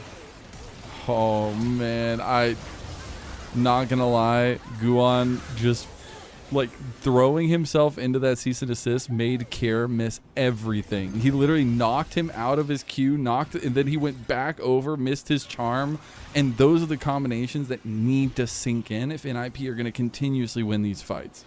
Definitely a rough one, and it has given time for EDG to build up vision in the river. If this Wukong can tag over and get the Sundered Sky before the dragon fight, that was quite scary. Simply put, it's a very difficult thing to kill a Wukong who has a Sundered Sky at this point in the game. It's going to take a lot of focus down from the team as Leave. I don't know how the heck they were in that situation, but Hoya roaming down from top lane, I think completely taking the EDG bot laner by surprise. Probably the first big misstep we've seen from them this game. That's a tough one. That's going to be 5 minutes. And a little bit of at least answering that can come through if they want to try to pick Leave out yet again. But he is on second item already. And we'll take a look back at how he initially got caught. Just no vision stepping up to that bush. Very nice from Hoya. That solid play to force it out. And I don't think this will be the full mid tower, because the thing about Herald is it just does a lot more effective damage when used earlier on for knocking down several plates at one go. If you want to do it for just that cash injection, isn't going to end up getting anything tower-wise here. Plates are cool, but at the end of the day, it's the mid lane tower pressure that is so important when you have roaming champions like the Talia, like the Ahri, like the Ashe, and the Misfortune, who love to stand under mid tier 1, rotate to a quick play, use ultimate, scoot back off to mid, and keep devouring those waves. Yeah. A couple little things, little stopping point. The Hex Optics have been completed for Leave. He really likes that item. He got it on the Yunara as well in the game number 1. But it is that item where you do get a little bit extra attack range once you do get a kill, as well as it does more damage based on the distance you have from your target. But that also being said, second items are being completed on the other side as well. You already have Black Cleaver completed for Guan, as well as the Collector for Awesome. Pretty scary stuff, pretty scary stuff. And I will say, that Hex Optics, I don't know if I love it this game, because I think the people you're auto-attacking are going to be a bit closer than 700 range away for Leave. Especially not having that flash. Just because you have Cleanse doesn't mean that Guwon would not like to know your location. Care on 2.5 items. Actually has the Needlessly in pocket as well. We just saw Angel complete his second item. He is here. We haven't seen a big Weaver's Wall yet in this game. EDG needs something to go right for them, and Che Cristoero will be blocked in the end with that insta-cleanse off. And that'll end up moving EDG back in the aggression that they wanted. Care tries to go capitalize on the Solar Flare, but that's not going to be enough. NiP missing their combo. They actually just dragged him out of the Seismic Shove. Things are going wide left and right, Melvin. This does not feel like a chess game. This feels like two angry people throwing checkers at each other at this point. And now Crab will be secured. This will give NiP vision control over the area, but you have to have your Misfortune clearing out the mid wave or you're going to lose that tower. And EDG know this, recognize the opportunity, and push in to steal away the priority in the river. We do have Poppy Ult. Poppy Ult is one of the most scary things in an objective fight. If they want to contest, which it looks like NiP is saying, nah, they could have swung people away. They could still look for a play, though. They were so late on deciding to go for the turret. All they do is get one Crystalline Growth proc on it, and that's all they come away with. Losing the dragon and a little bit of decision-making needing to be done by NiP, but EDG are the decisive ones. And we do see Shadow forcing something. Isn't going to get the flash out of Care. That is another playmaking tool down. Second item. Oh man, Care missing the charm. Another one going a little bit wide, and the Spirit Rush being used now. Isn't going to result in anything substantial, but at the end of the day, I think that was kind of an extra credit play to go for there. Everybody's grouped up in one place. Baron just spawned. If the charm hits on the right target, I don't think it was Cassante, but if the charm does hit on a more important member, you could potentially swing that into a game-ending play, so I don't mind fishing for it. As you were kind of alluding to, though, a lot of mis-executions in the past few fights. I think the nerves are getting to these players. I fully agree. And, you know, a couple miscommunications mean a lot with the way that these comps line up, right? Like, if you handshake somebody away from a seismic shove, that's one thing. If you cease and assist somebody out of Care's way and those combinations, like those are the things we've seen already happen. But there is still some decision-making power and a slight lead in terms of the matchup for Leave, which I think becomes more of a star point here for EDG as time goes on. If he gets a big pick with the Enchanted Crystal Arrow, things change so quickly, and that's just the way that this game is. Dead even 24 minutes in. I think it's twofold. It's off Leave and also off Perugia. If he can keep his ADC alive in these fights, buying that extra space with the Renata ultimate, you're going to get so much value off of these bagpipes. You're going to get so much extra resources into Leave, and I think that's why he feels good about going for just this raw AD, going into the Infinity Edge next as well, instead of having to... Oh, actually, it's Kraken Slayer. Okay. Oh, wait, no, they had the Kraken Slayer, yeah. I just got confused because Infinity Edge jumped forward a slot. Good. I stand by my point. I was correct. I just confused myself. There you but go. Your attack speed comes from the support. It means you've got a lot more stats than people would be expecting an Ashe to have in such team fights.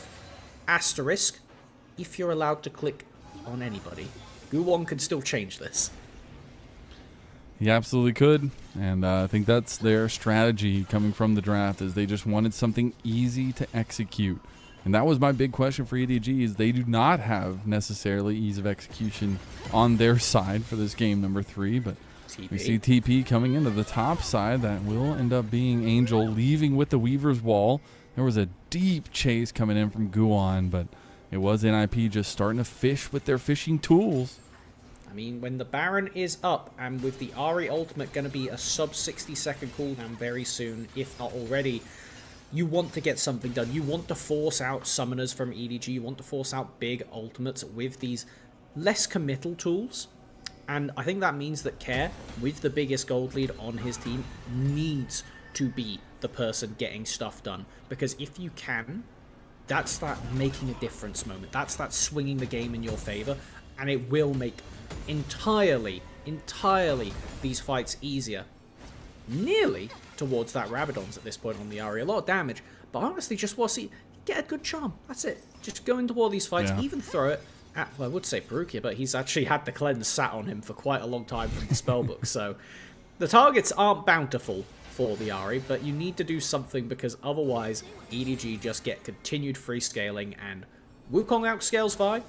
Talia and Ahri, it's up in the air, depends on how you're playing the team fight. Bot lane, again, kind of similar situation. I think top lane in a team fight, ZDZ could get a lot more done than the Poppy. In the side lane, Hoya is just going to continue to be a big old nuisance. I'm kind of digging the trajectory towards a Rabadon's for Care, third item here, by the way. I kind of dig that. A little bit extra damage in the tank, as it's going to be NiP looking to get this turret down. Enchanted Crystal Arrow will be used yet again. Spellbook cleanse away from that one, and we are finding ourselves back in a neutral position.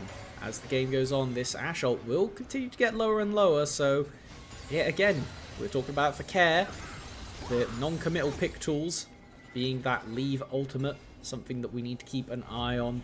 Not as many defensive tools to back away after the fact now, as it is going to be dragging up in 16 seconds. Can EDG get away with robbery a second time? NiP hesitant to fully commit to this. Cleanse going to be used by Leave. Hoya found a flank, but immediately has to back away. And you can see the hesitancy from NiP.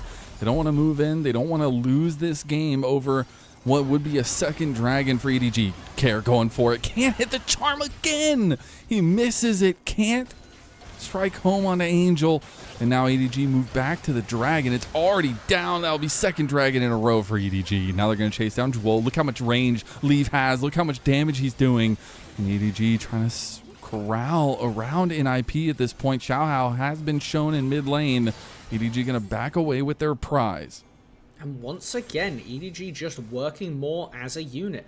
I think that there was just no true vision for what they wanted Hoya to do in that fight. Getting the initial flank onto Xiaohao doesn't get the wallbang. Instead, it just pushes the Wukong a little bit and then has to run away.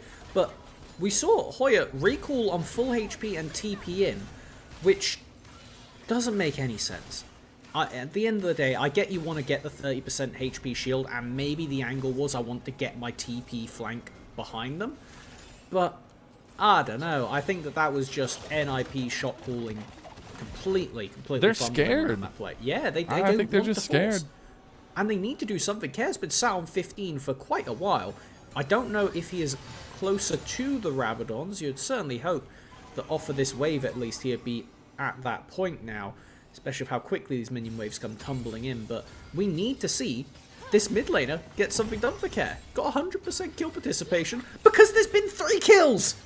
What did I tell you? I told you it's going to be a reserved slog of a game until we get to 65 minutes and then it explodes. We got a lot of time to sit here, Melvin. So we'll be getting to that now. Okay, I'm going to get caught out a bit. Does a decent chunk with that Rabadon. Look at the wide flanks, though. Both sides. And I find Leave. Leave's got to be a little bit careful. Bullet time in. They go for the combo. Charm connects that time. They found Promise, and they might have just found the Promised Land here in game number 3. Big hostile takeover to all 4 members there. And they get the kill belated there with that bailout, and that's going to be a big pick for Care. 2,000 gold up, and that means that NiP goes straight to the Baron. I honestly thought there was a different Yordle on the Rift because Hoya's knockup felt like it was a flash in into a wild growth from a Lulu there. It was that much of an impact around the fight. We do have now 3 members of EDG looking to try and deny us. Jungler is still up, but he's not there yet. Has the flash available. He's going to be denied. He's trying to get in, but Dwo's going to keep him. They're going to turn on this fight, and they're going to lose their lives quickly if they do. Xiaohao playing a little bit here. Guwon committed to the Baron. This is getting dicey now. Xiaohao going for kills. There's not going to be any Baron buffs left. Now ZDZ is in the pit going all out, but immediately goes down as well. Xiaohao going to try to find another pick on a Hoya. Hoya dodging away for a little bit, but won't last for very long. Now they got the hawk shot coming through. They will get the Baron buff on 3 members, but they lose a little bit of tempo on the map. The Baron resistance shred did so much to make that a playable fight for EDG. And Hoya holding down the fort. I think if they weren't Poppy, a lesser tank gets completely shredded right then, as you were alluding to. But those bonus resistances just give him a little bit more time to hold off the reinforcements, and it doesn't give Xiaohao the confidence to go for the full-on committal. We do have Dragon spawning in 2 minutes now. Open map. A lot of standing gold in towers and plates on the table. NiP can use this to run away with the game if they can just keep that confidence going. We saw a good force. We need them to do it again. You cannot, under any circumstances, let the game peter out from this point. We know how easy it is to throw away a winning game state if you aren't willing to force the ticket. And now about 1 minute and 20 ahead of this next question for NiP. Will they let a 3rd dragon go in a row and give NiP a little bit of question marks on how they want to approach this fight, because they've been so hesitant. They still have such a lethal combo with Care. Even could upgrade to a Medjay depending on how much gold we see the mid laner of NiP base with. Sat on a lot of resources, a lot of damage in the inventory, especially as the sole AP threat makes it very difficult for EDG to itemize against that. Now we have... Yep, there it is. Pretty scary. Pretty scary. Still has the Seekers as well. With Flash, with Seekers. Care, I need you to start this next play. I need you to be the one that gets something done. Leave does not have Flash. Force him to use that cleanse, and then let the ultimates rain down upon them. And Brett, if you don't mind, if we can, I don't know if it's possible, if we can bring up that L3 of Care, because I think, again, I'm biased, but this guy's story has been insane. He is bred and born in the FPX fighting pits, it felt like, in the LDL, through their LPL team, and now he needs to make this moment his. They get the flash in from EDG, though. Look how much damage Care is doing. He's got a lot of resets coming through here now, too. Hoya gonna hit the Keeper's Verdict, and that means that 2 people are left by EDG to the wolves of NiP. They're wearing pajamas, and they're loving it. They found big picks ahead of this dragon fight. I don't think it's over yet. Just because there's no jungler doesn't mean the play is over. Really narrow. Care does get that charm I asked for, and it looks like it will be enough to buy them the Dragon Soul, short of something disastrous. This is NiP's to walk away with. Very happy off the back of that. And a Cloud Soul for this team, I just feel like is one of the nails needed to put the coffin to rest here of EDG. I just feel like they're going to be able to chase anybody down at this point. We see how this kicks off. And it's Assam getting jumped on by everybody from EDG. Really decisive. Finally, somebody wants to do something, and Xiaohao getting it done onto the MF. Takes a little bit longer to die than expected, but watch Hoya. This is really the game-changing part of the fight. Gets the 2-man Poppy ultimate, and when you are 1 DPS threat down on this 2 DPS comp for NiP, it puts all of the pressure onto Care, and he does not drop the ball. He goes back in, forces that cleanse away from Leave, which now makes him susceptible here. And look at this, they're so fast. They're just going to be catching up immediately to EDG. So much lockdown on the Leave, and the bullet time on top of it all. That's NiP cleaning up this game, and Care is just running away with it now with the resets. They're going to go towards top side and try to push down this tier 2.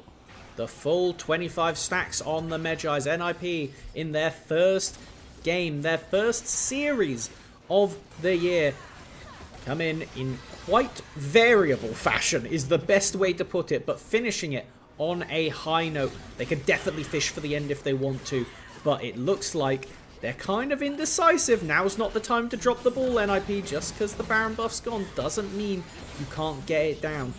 Angel. And there's been so many questions levied on this NiP team. We wondered what version of them we're going to get here to open up the season, and that version is about to send EDG down to the 0-2 depths. As long as they don't get a out in front of them, they are going to get one of the Nexus turrets. They'll have to back off as the resets had come through from EDG, but one of the biggest questions, and one of the people I hear people throw so many doubts towards, is this Care in the mid lane. And I talked about the time on FPX, but this guy has been kind of the flex seal for so many of those FPX rosters, and I was wondering what it was going to look like if he found his slot, where he slots in on this NiP team. And right now with the combination with Guwan, it feels like they're 2 peas in a pod. And you know what? It made the difference, because in that last play, he got Leaf's cleanse. And in this play, if Leaf had cleanse, he lives. And then we've got a very different fight. If he can cleanse that Leona ult, there's not enough time for Asum to get in range for the bullets, and at the end of the day, it was losing Leave. Again, this is a relatively low DPS comp on both sides. Losing either mid or ADC is absolutely fight losing. It is so difficult to come back and actually survive if any of these 4 players get picked off. Zhao Hao has a decent amount of damage, but he's just not there yet. It's still a 3-item Wukong against a real beefy set of people on NiP. And you can see there's that graphic we were talking about, all that time under FPX, either chained down or there willingly. Now with NiP trying to fill in the footsteps of Doinb, like you had mentioned earlier, but trying to start up this next iteration of NiP. Last year was a failure for this team. They're looking for a new look in 2026.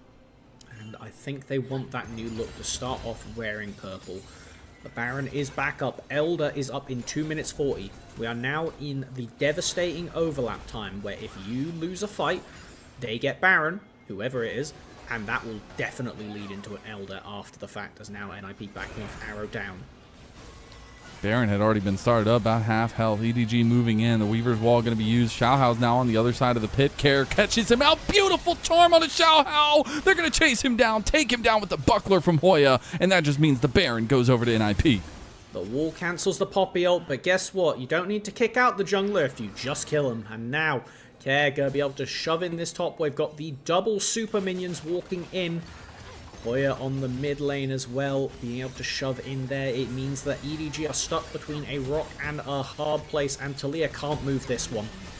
Felt like Care had a 360 no-scope charm right there. I don't know, man. He just had the angle, predicted Xiaohao's dodge, and this is going to be double lanes going down. Baron minions aplenty, and Care with the rest of NiP looking aggressive as hell. I don't think that EDG have enough damage with Wukong dead to fight this. The turret's respawning. They'll have one turret coming back up. It should come through, so they'll at least get a little half health, but it doesn't matter in the end. Leaves trying his damnedest. He's going to get the reset, so he'll get a little bit of range coming through, but it doesn't matter. NiP strike into the season, take down EDG, and rise up to 1-0 in their first series. People who were prepared for that? 0. Congratulations. Hats off to you. I am quite impressed with how NiP were able to finish off that game in what had turned into... I honestly thought I was watching an LCK game in the middle of that. It was proper lull state energy. There was nothing happening. Both teams just too afraid to push the pedal and actually force something. And finally, we get to see NiP pull the trigger. Care got that confidence that he needed to be the big man for the team. I gotta say, the smile from ear to ear on Awesome's face right now, I am giddy for this guy. I mean, he had a hell of a pop-off in game number 2. And I'm not gonna lie, I mean, the Leave is the guy that used to be in his seat just last year. And he just outperformed him 2 games in a row by far. Yeah, I'm very happy of how they're able to execute on that, considering Awesome started his split going like 1-9 or whatever on Aphelios. The score number doesn't matter. The feeling is all that matters. Absolutely horrible way to start off your season, and being able to bounce back from that, to have a killer Kai'Sa game and a controlled Misfortune game straight after. Very, very impressive. Working with his team who, I would say, put together 3 completely different comps and executed 2 of them very well, and 1 of them they fumbled, but I think they honestly played it as well as they could after the fumble. True.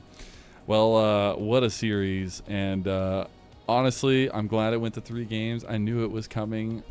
Felt a little hesitancy after that EDG first game, but that's what happens when you get a massive lead early. Do you have any big takeaways from today, Melvin? Do you have any thoughts coming off of today and the foray into the LPL season? I think I've got 2 big ones, and firstly, EDG, scared. Something about this team is not working well together. Xiaohao, I think, is probably the standout member with Leave, but this team's consistency just is not there yet. They need something, and I don't know if it is just get simpler comps and then work up from there, or what. Maybe it's too much pressure being put on these players that haven't really found their synergy yet. Something about EDG doesn't look right. When they were in Demacia Cup, it felt a lot less scared, really. I would say that's the main thing I'll take away from them. Okay. I like it. Well, Melvin, it's been a pleasure. And we got to cover our first 3-game day, 3-series day, at least. It was a lot of fun. I got to join you at least for the tail end of the second series. But it's been a pleasure. And I got to say, we'll be back tomorrow because the LPL never stops. We'll have 2 more games coming on tomorrow. It should be a lot of fun. But it's been a pleasure. It's crazy to see NiP upsetting everybody's doubts coming into this one and taking EDG down. Now EDG really got to start figuring out what they're going to do because Group Perseverance, not as many games there. So shout out to you, Melvin. Shout out to Rafa from earlier as the casters. Bred, who was behind us the entire time as our producer. Thank you so much. And everybody else involved for pitching in, but also showing love to the LPL. We'll see you tomorrow at the normal start time for LPL English, and we'll see you there on Summoner's Rift.